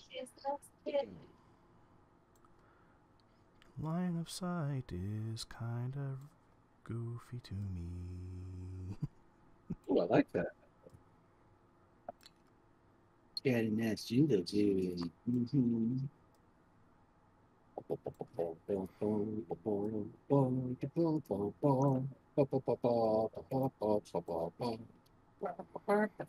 Okay, there is the line of sight for those creatures.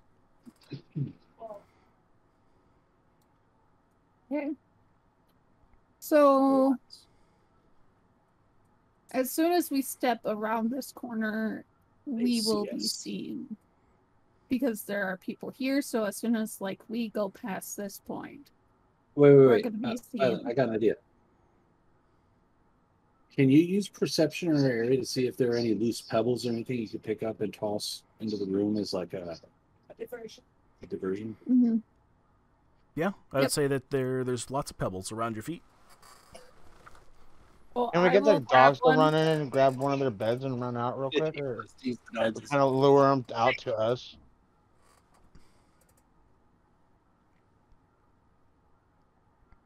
No. I'm Was thinking. that aimed to me or the party, Dank? The party, and I guess you too. Like, are we allowed to lure them out? Yeah, you can try. Absolutely. Okay. You guys want to? Can we grab like one of their beds and see if we can pull one or two of them out? I'll send Skittles in. So I will tell Skittles to grab one of their beds and to bring it towards us, and then send her outside again.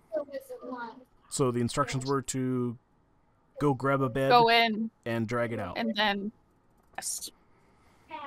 Okay.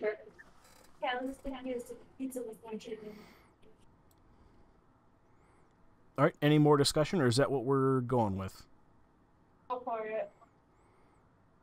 Okay.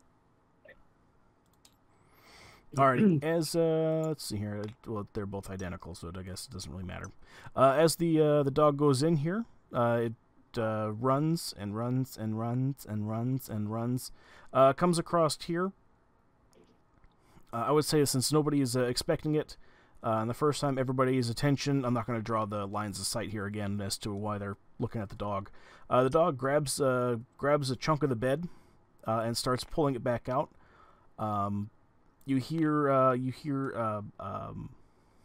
kind of the spokesman for the group says, "Hey, what's that dog doing? Get him!" And this orc is going to go ahead and take an opportunity attack against the wolf. The orc is going to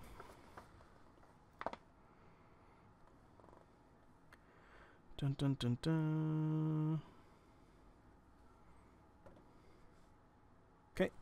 The orc is going to try to go ahead and swing at the dog with his great axe, which is going to be, he rolls a 6 plus 5 to hit, which makes it 11.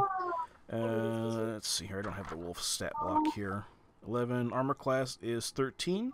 So the first guy misses with the axe, but the second guy, orc number 1, over here is definitely out of range, so he's going to go ahead and try to toss a javelin at the at him, at the dog, Sure.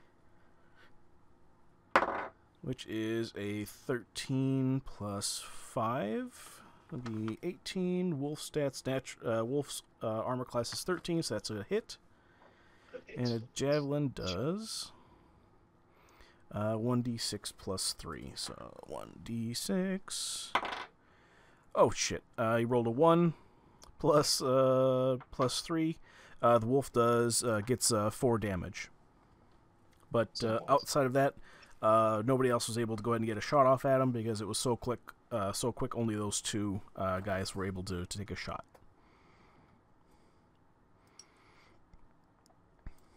And they don't chase after him? Oh no, they are chasing after him. So Connie or Violet, whoever dog this belongs to, make sure you record that down that he lost. What was it? 1 plus 3. Was it 4 health? I think it was 4 health. 4 health. Yeah, 4 health. Okay. All these guys here are going to chase after him, getting to Dank's point there. And that is, orcs have that much speed, and he has that much speed. Okay. Okay. Let's see here. If they have 30, okay, so 30 feet. So that's going to be 5, 10, 15, 20, 25, 30. 5, 10, 15, 20, 25, 30. 5, 10, 15, 20, 25, 30, 35. I'll say it's about 40. And 5, 10, 15, 20, 25, 30. 5, 10, 15, 20, 25, 30-ish. 5, 10, 15, 20, 25, 30-ish. 5, 10, 15, 20, 25, let's say that's 30. And let's see here, 5, 10, 15, 20, 25, 30. Okay, everybody is coming out and chasing the dog. And there. I would say at this point here that everybody starts to see Violet from where they're currently at. And everybody roll initiative. That means roll your d20 and either add or subtract from your initiative proficiency. Dank, for you, that's to the right of your armor class. And same goes with everybody else for their initiative. On me. 17 plus 11. 3. So, Violet. Of what? Yes. What was your initiative? 17 plus 3. So you got a 20. Okay, cool. Yep. Okay, Graham. I got an 11.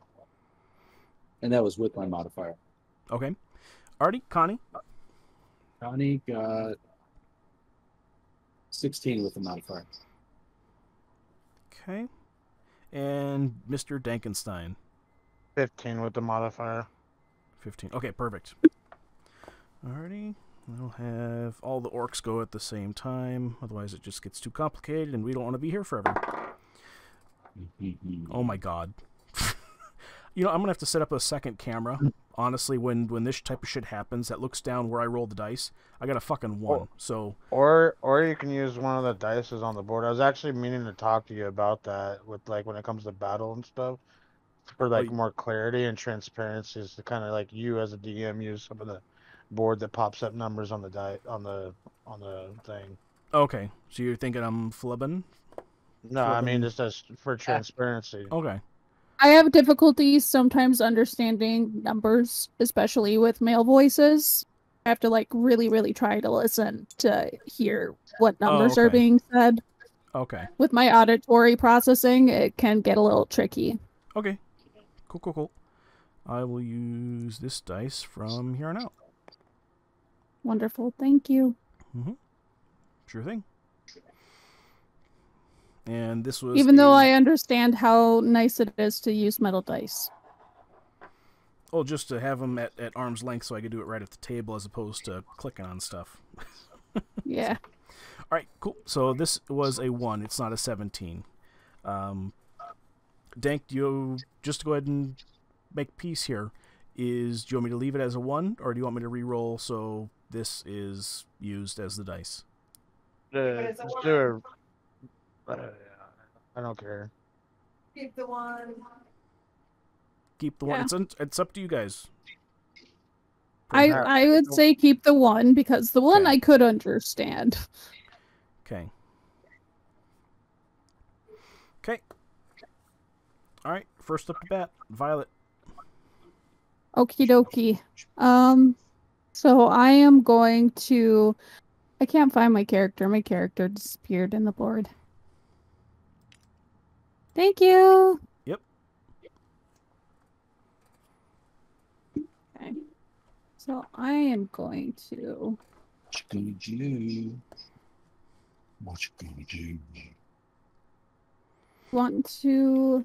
I'm trying to get to move it, but I'm getting the red dot of death Death, to not the red dot of like death. over, like over here. Yeah, and then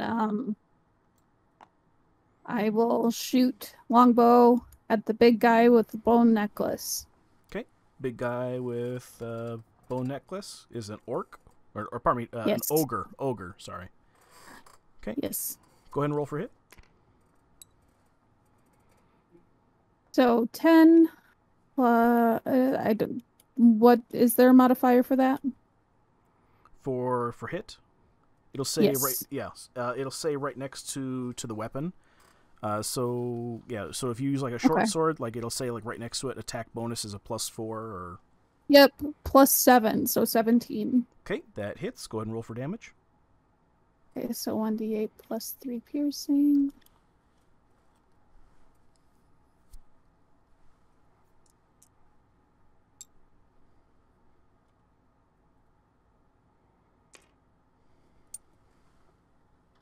Four +3, so 7.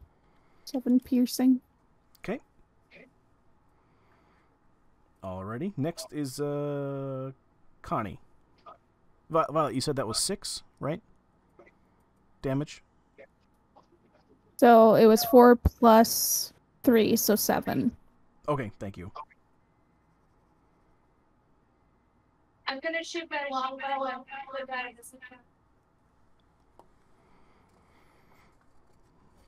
Couldn't hear you over the echo, Connie. What are you gonna do? I'm shooting my longbow at the guy in front. Okay, orc number 2. Okay. I went ahead, just so everybody knows, I went ahead and listed which each one of the orcs has a different name, just so we can keep track of what you guys want to shoot at, what you guys want to do. 10. It's 10. Okay. No, it's 5 + 5. 10. Okay, that does not hit. Okay, is that everything you wanted to do, Connie?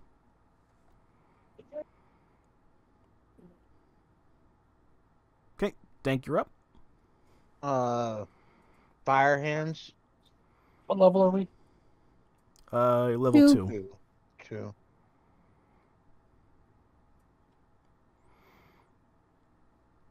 God damn, I just had it. This thing wants to keep scrolling on me. What, your spell list or what? Yeah, it's like it's just my fucking. It's just a word thing. It's my. It's a user error.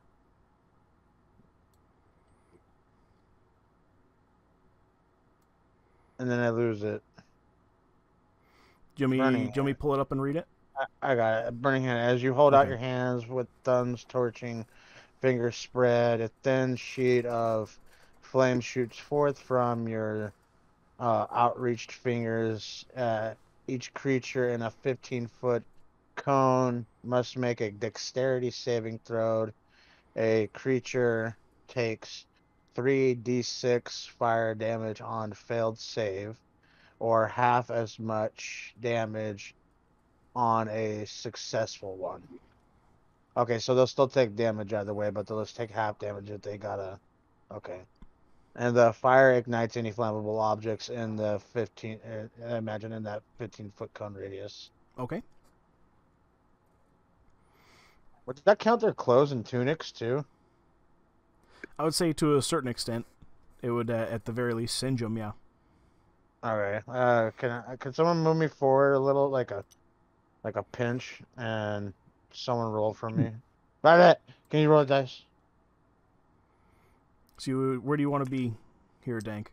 Because I know the mouth of the cave is kind of jumbled up here, so. Just like right around where I can get like a good shot on them. So It's right, a 4. right at the corner right here? up- Yeah. Okay. I rolled a 4. Okay. So Dank, with that cone here, I'd say you'd be able to get to these 3 guys right here.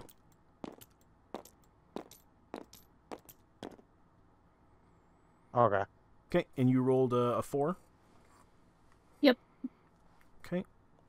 Orc Well, and ogre. it's 3d6. So can you roll 2 more d6? Wait, what are you rolling that for? I'm just kind of curious. You rolled a hit, right?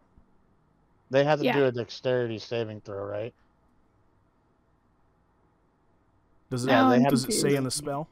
Yeah, Dragoon, you have to do a Okay. dexterity saving throw for them. If they are successful, they take half the damage, and then Okay. What do Violet, I if you, Okay, what do I got to beat then? dexterity saving throw. Okay, you got so that was a 1 + 1 for him and a 1 -1, so okay. They fail that, so they're going to take damage from that. And then So- Violet, can you roll 2 more? Yep. I'm just grabbing them. So it's 4. So I'm just gonna do. Does that little button thing work for you? The It's red. my. So I have player over it, so the only one I can click is the D20 because of like I have weird permissions. It's not letting me click in certain areas. Here, what if I bring these over? Where are you at, Violet? Where's Over here. what kind of finger are you? Are you a white finger? Okay. Yes. Are you able to grab them? Yes. Okay. That's no. I mean,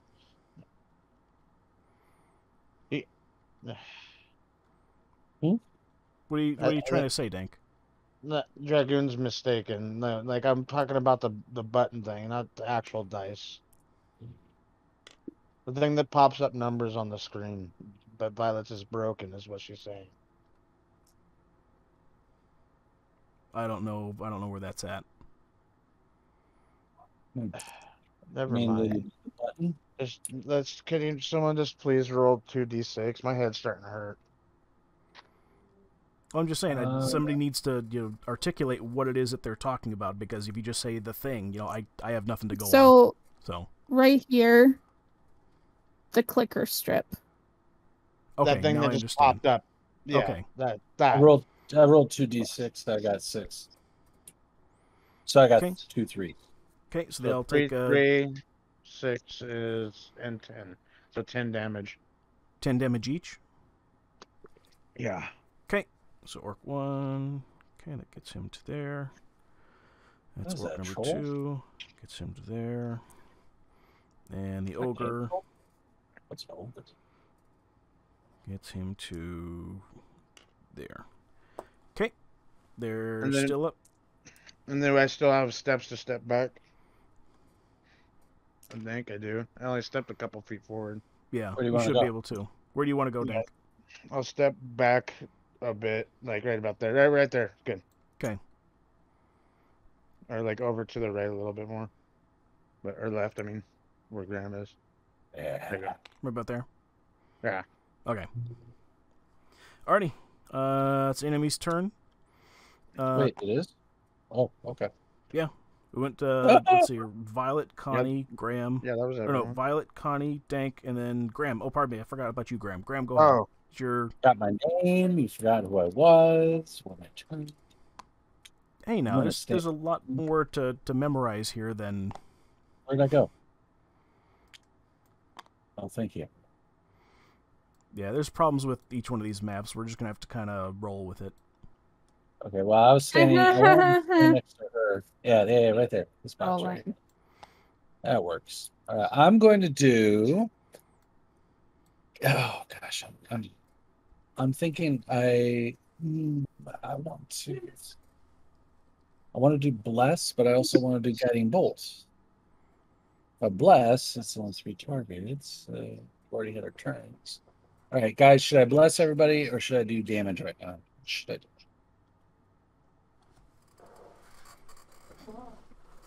just I damage. would. Do something Yeah. damageable. Okay. Dragoon, as DM, are you allowed to tell us whether or not these guys are bottlenecked in here? Yeah, Like, can they come through? yeah, they're right now they're bottlenecked. Yeah, just as they are. Yep. They're filing out as they were making their way across the cave there. I want to do guiding bolt to Big Daddy here. Over. Okay. What does guiding bolt do again? Flash of light streaks towards a creature of your choice within range. Range is 120 feet. Make a ranged spell attack against target. On hit, the target takes 4d6 radiant damage, and the next attack roll made against this target before the end of your next turn has advantage. So if anybody decides to attack him after I do that, before I do anything, they get advantage. You're an advantage. Okay. So Is it's it does it affects one? It's a single target or what? single target? Go for the fat one. You think I should go for the big guy or the orc? Oh, yeah, go for the big guy. This guy? Yeah. Yeah. Okay. Go ahead and roll me a hit.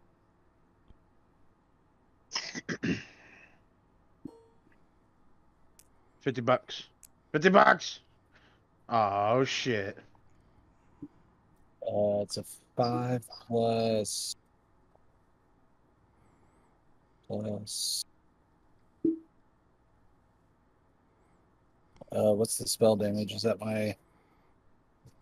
It's got to be my wisdom, which is 3. So it's 8, which I don't think is a hit. Nope, it does not hit. Doesn't hit. Okay.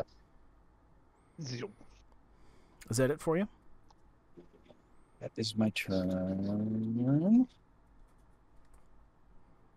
Now you can have them do their thing. Okay. Fine. Right. Enemy's turn here. We're gonna have the ogre. He's gonna go ahead and just come charging right over to fucking Graham. Graham. Leroy. Thank you.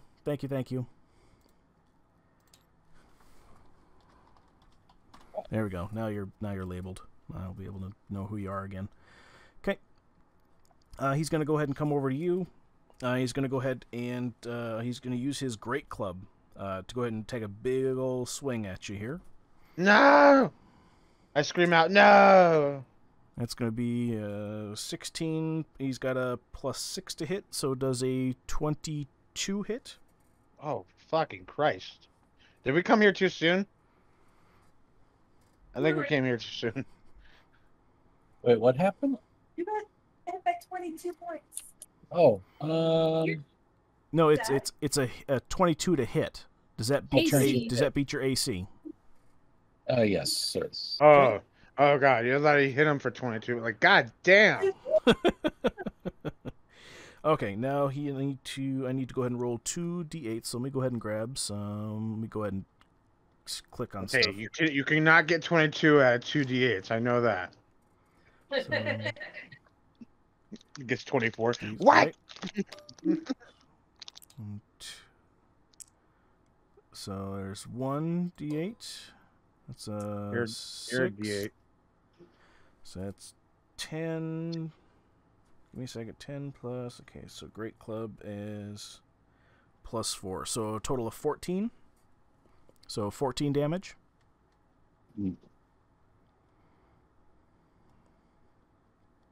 Are you dead, Graham? Yeah, are you still up? Oh, he's not talking. Graham, are you dead? Graham. I'm trying to figure out how many hit points I have. I think I'm dead. I only had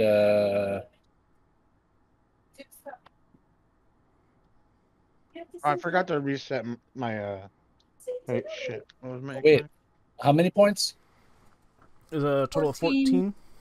Oh no, I got 22 HP. Okay. All right. This orc is. Let's see here. What's his? I gotta look it up here real quick. It is going to be. He's got speed of 30. So 5, 10, 15. He's going to go here. It's orc number 2. He's going to take a swing at Violet. And that means I need to go ahead and roll the dice again here. He's going to swing at you with the Great Axe, which is a +5. That was a 12. So that means Violet does a 17 hit. Yes. Okay. I'll need to roll 1d... Where's my 12? That's that other colory guy. That's what he wants. He wants your dinner, don't show. Does your number pad not work again? The thing? The die? Oh, I was using the one closest to the map, so I didn't have to keep on scrolling back and forth. Okay. So he rolls a 5. Did you want me to test it real quick? So 5 plus 3. Okay. Violet, that'll be 8 slashing damage. I'm still alive. Okay. Then orc number 1 is... orc number 1 is going to keep on coming here. Speed of 30 feet, so 5, 10, 15, 20, 25, 30. So just barely enough. He's just going to come barreling out. He's going to take a swing at Connie. No! Yes! Was that high enough? Very Did I nice. match that? Yeah. That actually kind of hurt. So it's a 15. Does a 20 hit? I don't know, probably. My Graham? armor class- Graham, could you look at her AC? I My don't, AC is 14. what did you roll? I rolled a 15 plus 5 to hit. Yeah, you hit her. Okay. I'm going to go and roll another d12 here. It's going to be a 6 plus 3. So, No. Connie, take a 9. 9 points of damage. Okay, so Connie had 22 HP. You're down. I just said you're at 22. 22. 9. 13.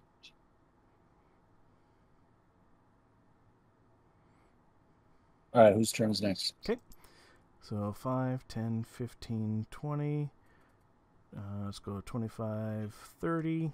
He's not really within range to swing at people, but he is going to go ahead and try to use his javelin on Dank. Okay, so you go ahead and roll this guy here. 6 plus 5, Dank does an 11 hit. Let me double check. Nope. He's not doing anything else. He kind of looks really sad that his stuff didn't hit. And orc number 4, so I go 5, 10, 15, 20, 25, 30. Orc number 4 is going to sit here. He's going to go ahead and try to throw a javelin at Graham. But he's going to do so at disadvantage because his buddy's in the way. Okay. So 3 plus 5, 8 definitely doesn't cut it. Yes. And 15. So yeah, 8 definitely doesn't hit you probably, right? Nope. Okay. Now, I'm going to say that because it was at disadvantage here, it actually hits his buddy in the back. By accident. So That's good. Javelin is going to be 1d6 plus 3. So that's going to be our little square guy. Jump, jump, jump. 6, 7, 8, 9. So his buddy is going to take 9 points of damage.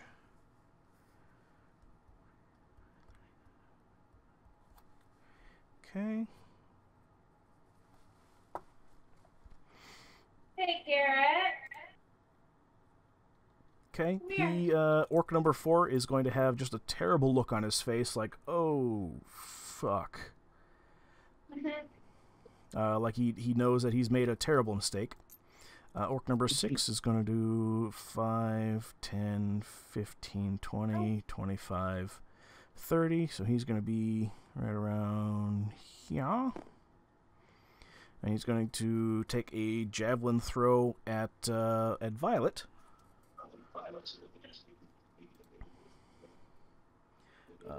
Let's see here. Javelins plus 5 to hit, so 18, 23. Does that hit Violet? Yes. Okay. That's going to be a 1d6 plus 3.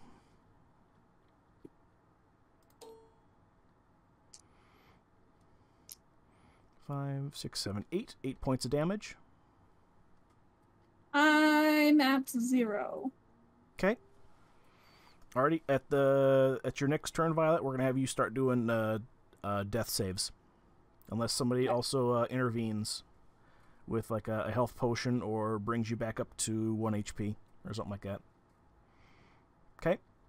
Okie. Okay, and this orc here, 5, 10, 15, 20, 25, 30. He's gonna see that everybody's in the way. And he just happened to see, this orc just happens to see this guy's mistake, and he's not going to make the same mistake twice. That'll end orc number 5's turn. And Brugor, Axebiter, he's going to come up here. So 5, 10, 15, 5, 10, 15, what comes at 20, and then 25, 30.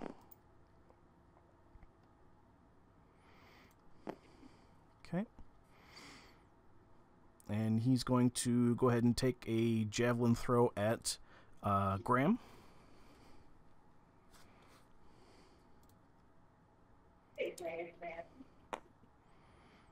Was that 9? So Graham, does a 14 hit? No. Okay. Alrighty, top of the round. Violet, go ahead and do me a death saving throw if you would please. Is that a D20? I believe it is. Give me a second here. It's been a while since I've had to do a death saving throw here.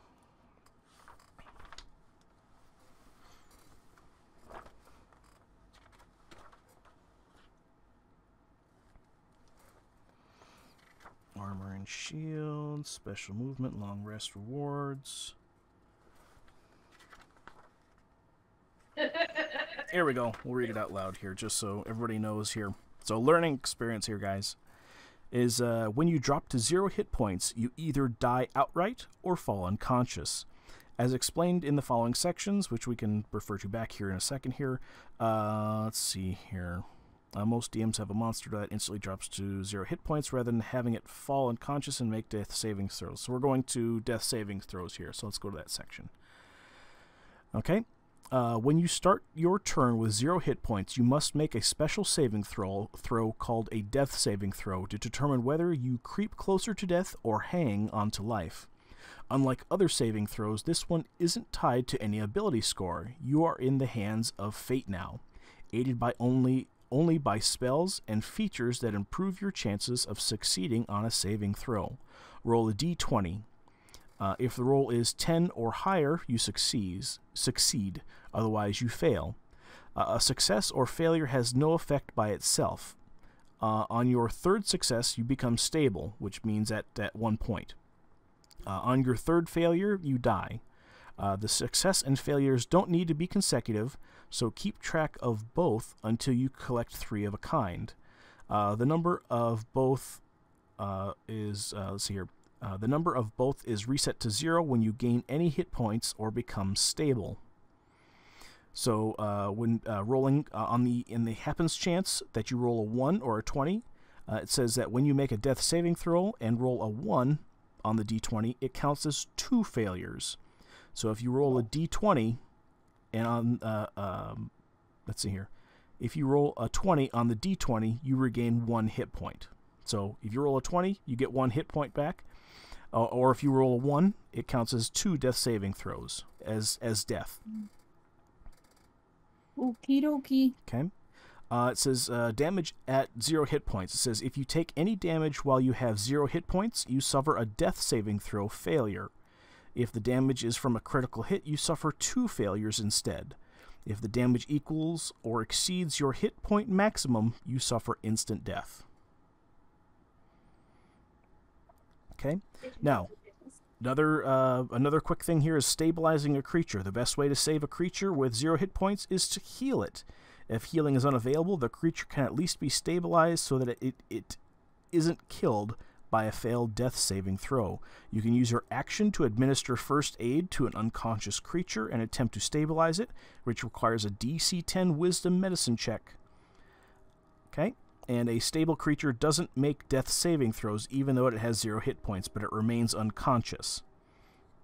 Does that make sense? No. Yep. Okay. The creature stops being stable and must start making death saving throws again if it takes any damage. A stable creature that isn't healed regains 1 hit point after 1d4 hours. So, Violet, if the party were to say, nope, fuck it, I'm out, we would have you go ahead and roll 1d4, and you would regain 1 hit point and become conscious again after that many hours. Make sense? Okay. Mhm. So go ahead and roll us a d20 for your first death saving throw. 11. Okay, so that's for one successful throw. Okay. Okay.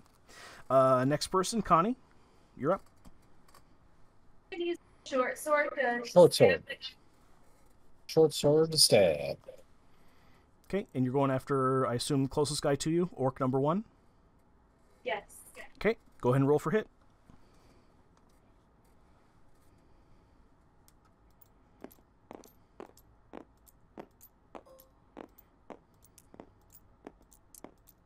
That's fine. 6. Okay, that does not hit. Do you have anything else that you would like to do? Can I switch back? Absolutely. Absolutely. How far back would you like to scooch? Are you sure they're not going to get an attack of opportunity? I'm going to say not at this time. Okay. How far back can I go without? Each square is 5 feet. You can go your maximum distance. You haven't moved. Huh? Max like that? Well, where's your character sheet?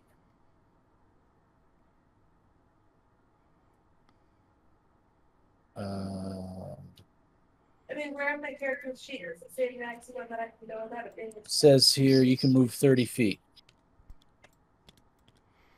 Okay, so Which way? Connie, do you want to go the full 30 feet back Here? to Yeah. scooch? Okay. Alrighty. Okay. Alrighty, Dank, you're up. I want to cast Asleep. Okay. Uh, Where do you want to it's cast a it? lot on the ogre guy. Okay, dokie. Do me a favor, remind me how that one works. I know it's a like area of effect. Yeah, this spell creature is in the magical slumber. Roll 5d8. The total number is how many hit points of the creature this spell can affect. The creatures within 20 feet of the point you choose within range are affected in ascending order of their current hit points, ignoring unconsciousing. Starting with the creature that has the lowest current hit points, each creature affected by the spell falls unconscious until the spell ends. The sleeper takes damage, or someone using an action to shake or slap the sleeper awake. Subtract each creature's hit points from their total before moving onto the creature with the next lowest hit points. Creature's hit points must be equal or less than the remaining total for that creature to be affected. Undead and creatures immune to being charmed aren't affected by this spell. Okay. And the rule on that was, no PvP, right? Yeah. Okay. Alrighty, go ahead and roll it. Did someone roll 5d8? Whoever's got a working thingamabob. Do you want me to roll it, Dank? Graham's got it. Okay. 5, 8, 9, 10.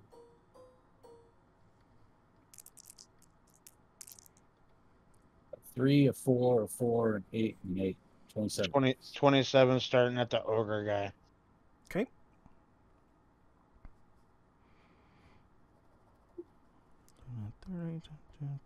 Okay. That takes off of their health, right, Dank? Yeah. Okay. Alrighty. You cast the sleeping spell, and you cast it at the center of the ogre here. He looks real fucking drowsy, like no other. Like he's ready to take a nap, but he's still standing. Oh shit! Damn, that guy's chunky. He's a big beefy boy. I'm gonna get killed. I think that ends the turn. Can I? Yeah, that was the action. I can't use a potion or anything, right? No. Otherwise, that would require an action. Yeah. For- Okay. I think I'm done. Okay. Good question. What's your question? Oh, sure. What's Does up, Connie? Nick spell weaken him, or is it a straight yes or no? He's either knocked out or he's not knocked out. For it, I assume that you're referring to like the difference between like his spell versus the magic item, like the cat fan. Like Dink tried to knock him out. He's not asleep. Correct. But is he So what it or is it like a Right. straight up no? It might work. So the way that the spell works is that it takes away from the overall health. If the overall health, if the pool of sleepy points doesn't exceed the character's current health pool, then they stay awake. If not, then they fall asleep. So with this guy, Says he's fine. Like nothing Right. happened. he's sleepy, but he's still awake. So it took a good chunk of health off of him, but he's still standing. Okay. So essentially, all the What? health pool parts, he soaked it all up. Is my fan recharged? My cat fan? Okay. Alrighty. All right, let's do this here. Oh, it's my turn now. Oh yes, Graham. Yes, you are up to bat. All right. So I'm gonna bust out the cat fan because that's how I'll roll. Why can I not click on it? I can't click on it here. But that's okay. All right. So fan. Now, I'm gonna warn you. Is the cat fan still charged? I thought it charged when I rested.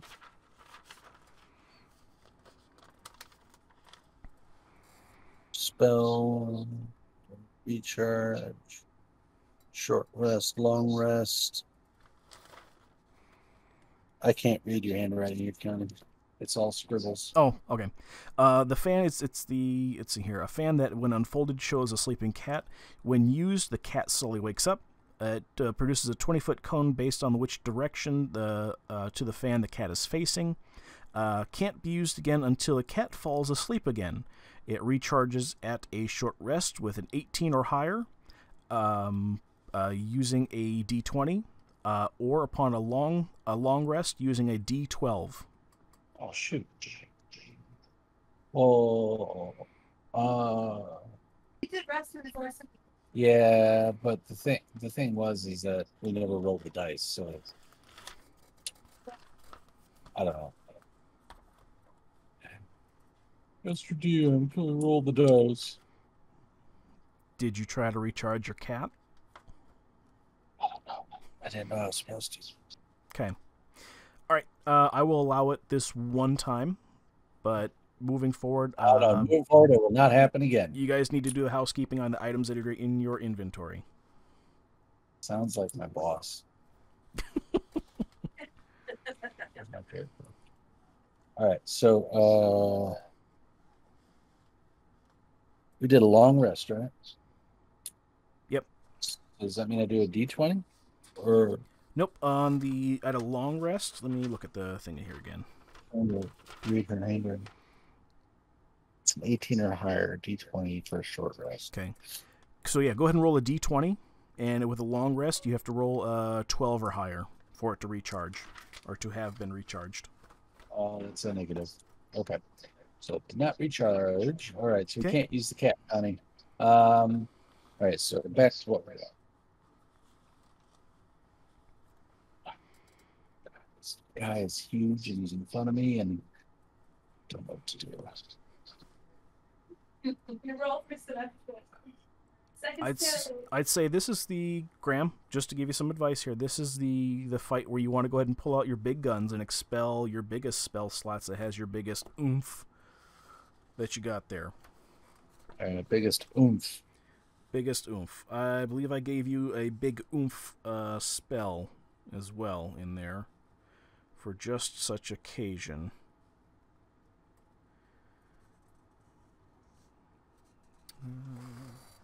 I have to look at your spell sheet here real quick. Tech magic. And you speak one word command to a creature you can see within range. The target must succeed on a wisdom saving throw. I can command this thing? Some typical commands and their effects follow. You might issue a command other than one described here. If you do so, the DM determines how the target behaves. Okay, so I've got command. Okay. I apparently don't have your spell sheet. Anyway, go ahead. What are you going to cast? This says command. Okay. It's an action. You speak a one-word command to a creature you can see within range. The target must succeed on a wisdom saving throw or follow the command on its next turn. The spell has no effect if the target is undead. If it doesn't understand your language... Oh, crap. Does it not understand my language? Do ogres understand me? The ogre, I'll let you know, speaks common and giant. It's the languages it knows. And the orcs, they know common and orc. So they do speak my language. If you They know common. if Not it's the, condom. if it's the Common. if do you speak it's condom? Only if you. No, but I know how to reservoir. So if you're going to cast it on the ogre, he's going to be able to understand common and giant. If you're going to cast it on an orc, they're going to be able to understand orc and common. Okay, but let's see what I can actually command them to do.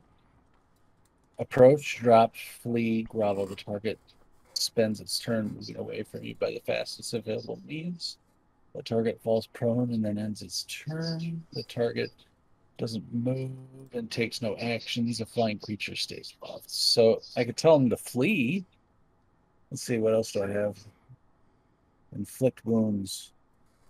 Make a melee spell attack against a creature you reach. On a hit, the target takes 3d10. So that means I get 3d10. So that's 3 10-sided dice. Correct. Let's do that. Because I'm not into commanding. The command kind of sounds silly. Okay. So what was it that you're casting? Inflict wounds. Okay. And is that single target? Make a melee spell against a creature. So it sounds like single. Yep, single then. Okay. Go ahead and roll for hit. Oh, please. Since it's a spell, is there any type of save that I need to make, or is it just a basic hit? Does it mention anything about any type of save DCs or anything like that? It's instantaneous and it's a touch. Okay. Alrighty. Who are you touching? The ogre. Okay. Please.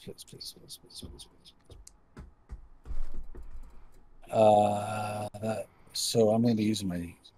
Since I'm doing a melee swing, am I using which modifier?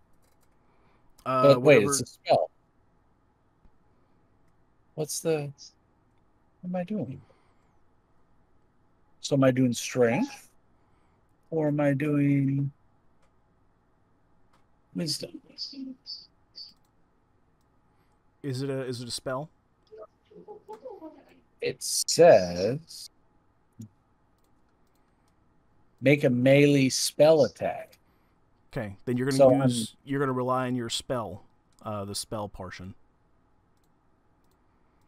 Okay, if that's the case, then I believe that gives you a Plus +5 to hit. +5. Well, yeah, on your character sheet next to spellcasting ability. Let's see here. Wisdom is your spellcasting ability for your spells. The saving throw to a DC resist spell you cast is 13. Your attack bonus when you make an attack with a spell is +5. Oh, okay. So then what I roll? 11, and then +5 says 16. Okay, that hits. Go ahead and Smith roll. Was it 3d10? 3d10. What's a d10 look like? It's a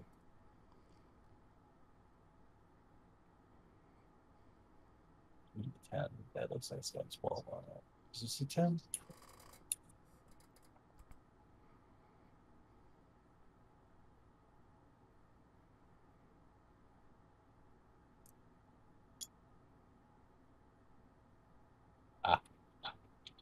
I think it's this guy.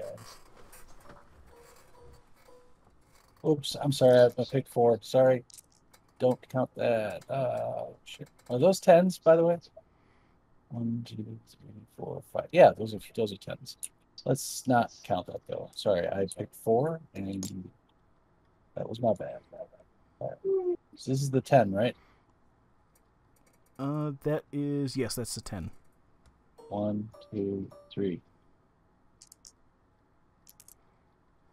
Got a 7, a 1, and a 3. So that's 11.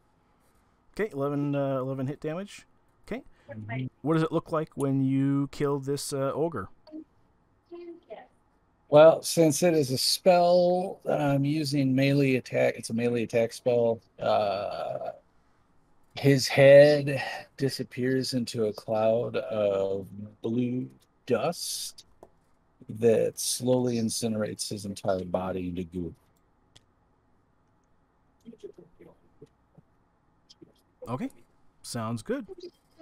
Wow, I killed the ogre. Yeah, he was a big beefy boy. I'm not out of it yet. We've still got a bunch of orcs coming after us. Okay, did you want to do anything else, Graham? I don't have anybody. No, I'm okay. Okay. Do you want me to give you kind of a poke or a prod here, Graham? What? I believe you, in your spell list, I believe as a cantrip that you can stabilize Violet. But the secret is you have to tell me which cantrip it is. Do it.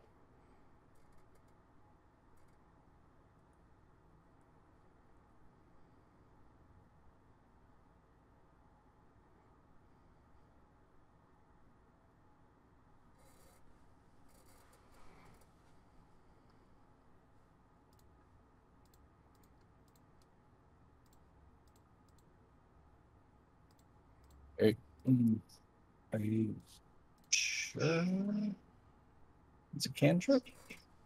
I believe so. I can double check here.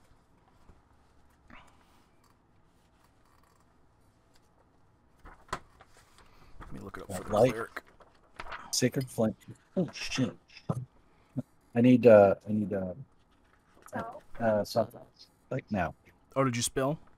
Yeah. Okay, hold up, everybody, hold up. Graham's got an emergency mess. On the keyboard. Oof, yeah. No. Clean that up, Graham. I'll look up the cantrip for you. Thank you.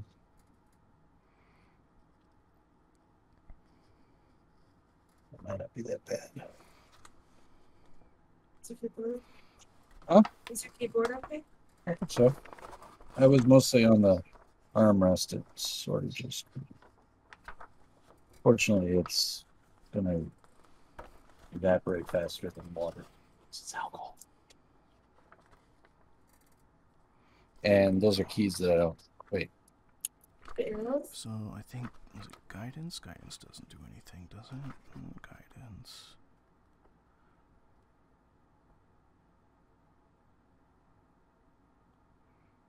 Thank you, Connie.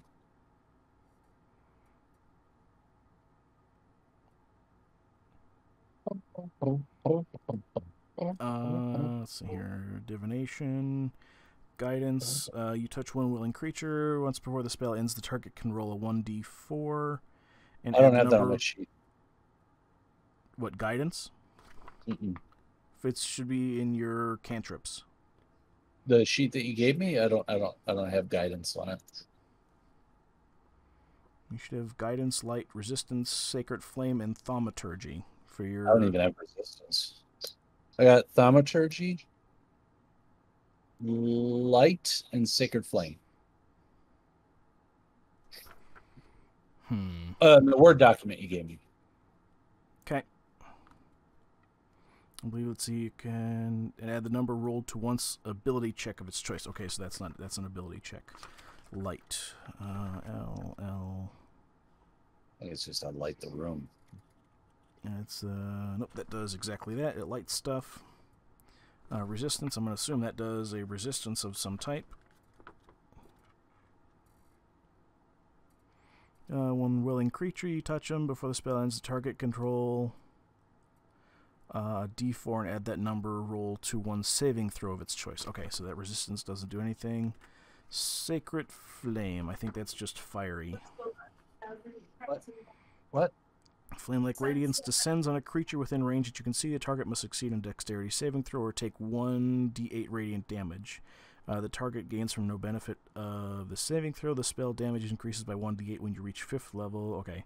So my mistake. I must have thought that guidance was the cantrip that you could use to heal Violet. My apologies. Oh, you're okay.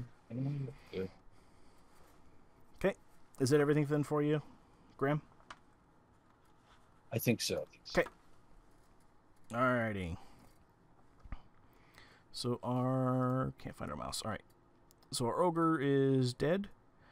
Orc number 2 pays no mind to Violet and turns towards you. So orc number 2 is going to turn towards you, and he's going to go ahead and take a swing. Why? Okay, now it's working. Okay. Okay, 7 plus 5. It's going to be a 12. Does that hit?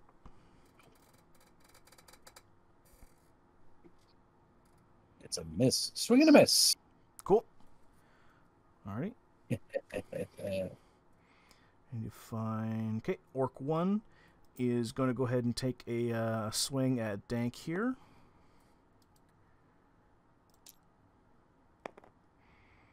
Okay, 5 plus 5. Does a 10 hit your AC? No. Dank? No. Okay. Orc number 3 is going to go ahead and close this gap here and try to take a swing at you.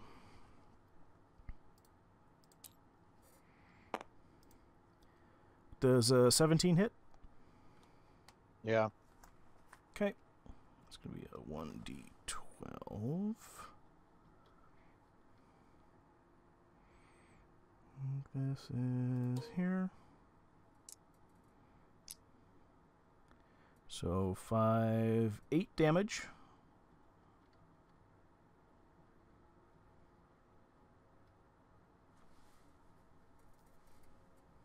I'm dead. Oh. Okay.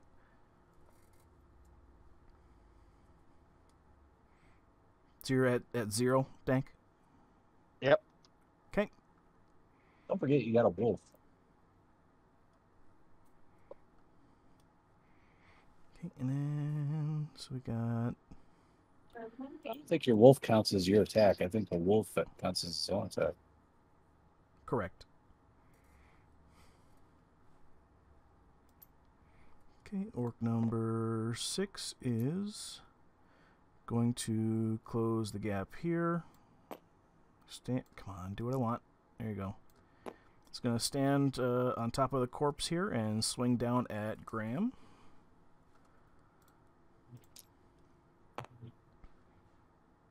So let's see here. 13, does that hit?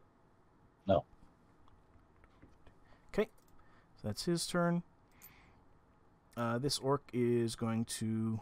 Orcs. Let's see here. Let's go 5, 10, 15, 20, 25. He's going to go ahead and take a swing at this wolf here.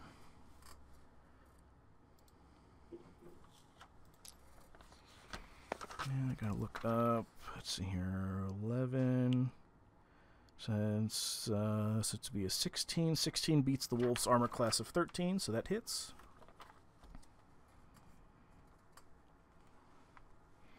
Okay, and that's going to be... That was a great axe. That's going to be a 1d12 again.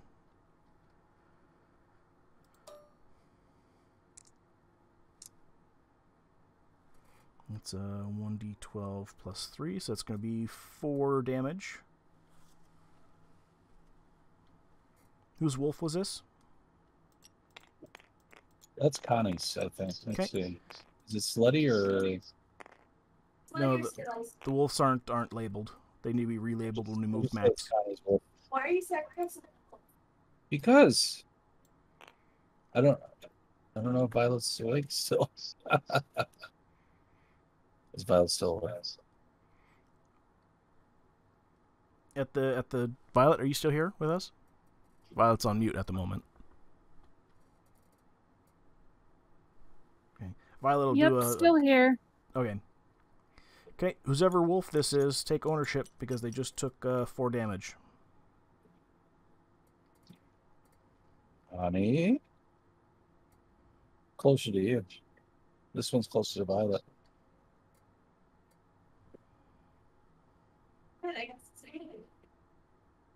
You want to do rock, paper, scissors with Violet? That one's mine. So the dog's dead. Really?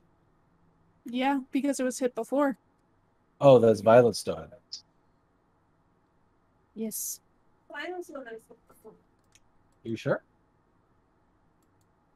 Connie says that her dog was the one that was hit before. Which one of you is being truthful? No, it's because mine went in and grabbed the Yeah, Connie, I bed. think she's right. She was the one that doing all the talk while you're downstairs getting the food and whatnot. So I sent the dog in to grab the bed. And that's where Okay. the dog came back. So the wolf is at 0 then, right? Yes. So Dank is down.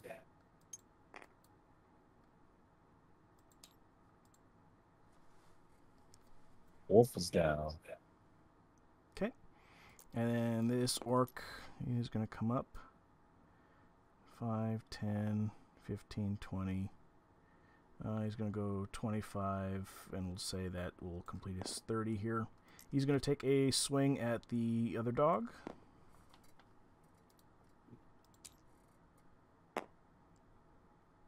Ooh, 8, 9, 10, 11, 12, 13. Does that hit your wolf? Wolf has a 13 armor, so that does hit. So that's going to be 1d12.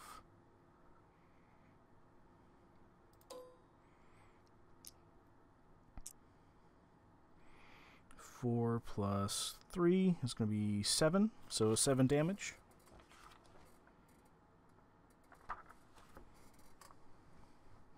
That wolf had full health, correct? Yes. Okay, so he has whoever's in control of this wolf here needs to deduct 7 damage. How much H health was at it? 5 left?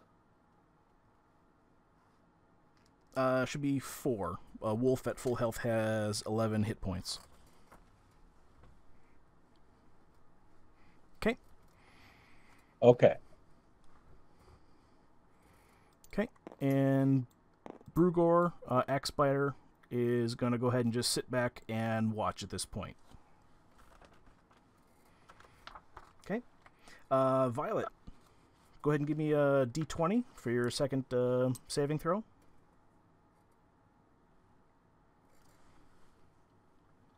So a failure. Okay. Notate that down. Connie, you're up.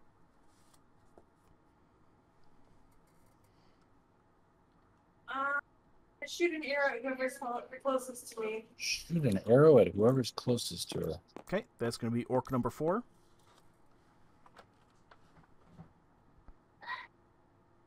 All right.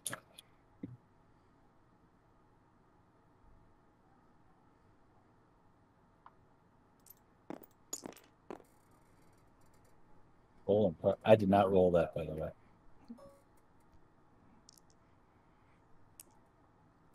Oh, you rolled a 24. Okay, that most certainly hits. Absolutely. All right. What's your damage roll?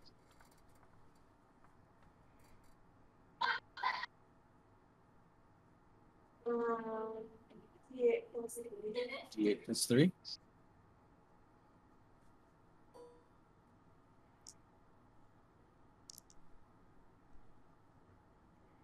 Holy shit. You rolled a 1 plus 3, 4. Okay. Sometimes I feel like this roll button sucks. Okay.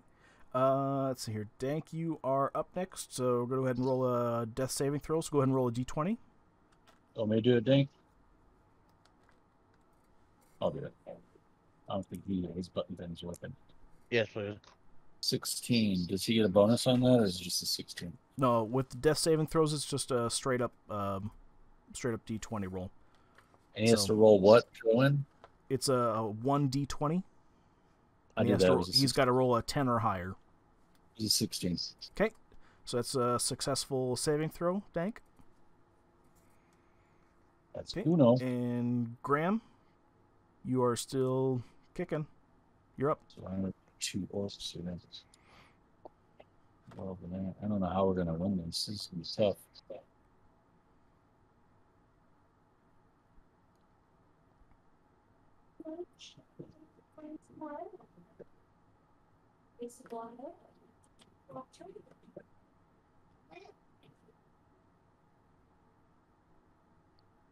Sacred Flame against this orc.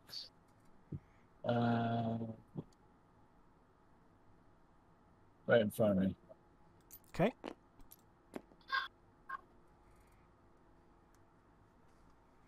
One D8 radiant damage. Let's see if it hits.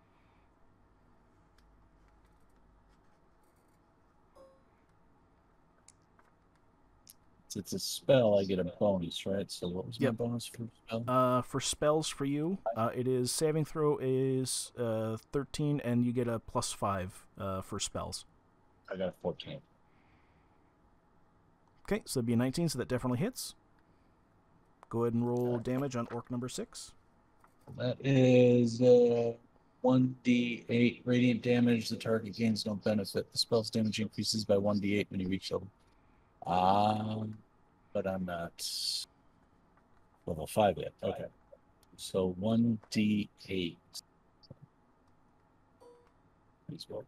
Don't give me a 0. 2. So just 2 damage? Yeah. Okay. 2 damage. Should just smack him in the face. Okay. That's all I can do. Okay, and then, so that's Graham, and then enemies. Orc number 6 is, how come I can't grab him? He's going to go ahead and take another swing at you, Graham.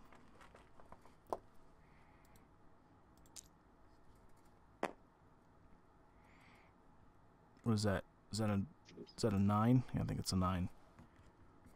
Does a 14 hit your AC? Nope. Okay, he misses. Orc number 2 is going to take another swing at you. Does an 18 hit? That matches. What does that mean? Okay, if it matches or is higher, then it hits. So long as it's from the attacking side. Okay, that hits. Okay. It's going to be Great Axe. It's a...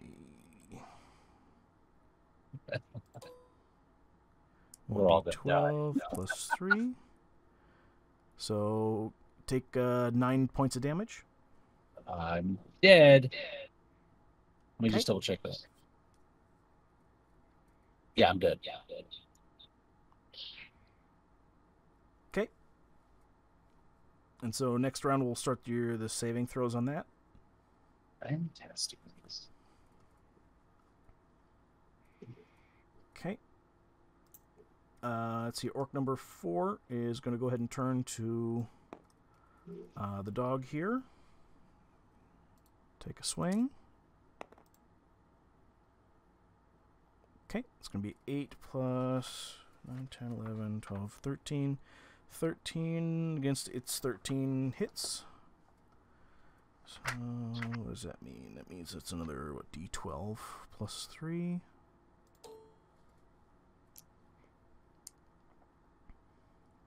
Okay, so 9 points of damage. I believe he only had 4, correct?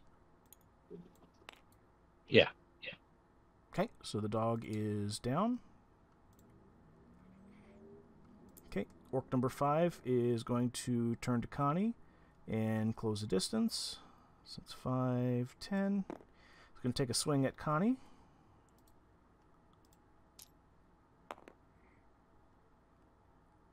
$19. I assume a 24 hits, Connie?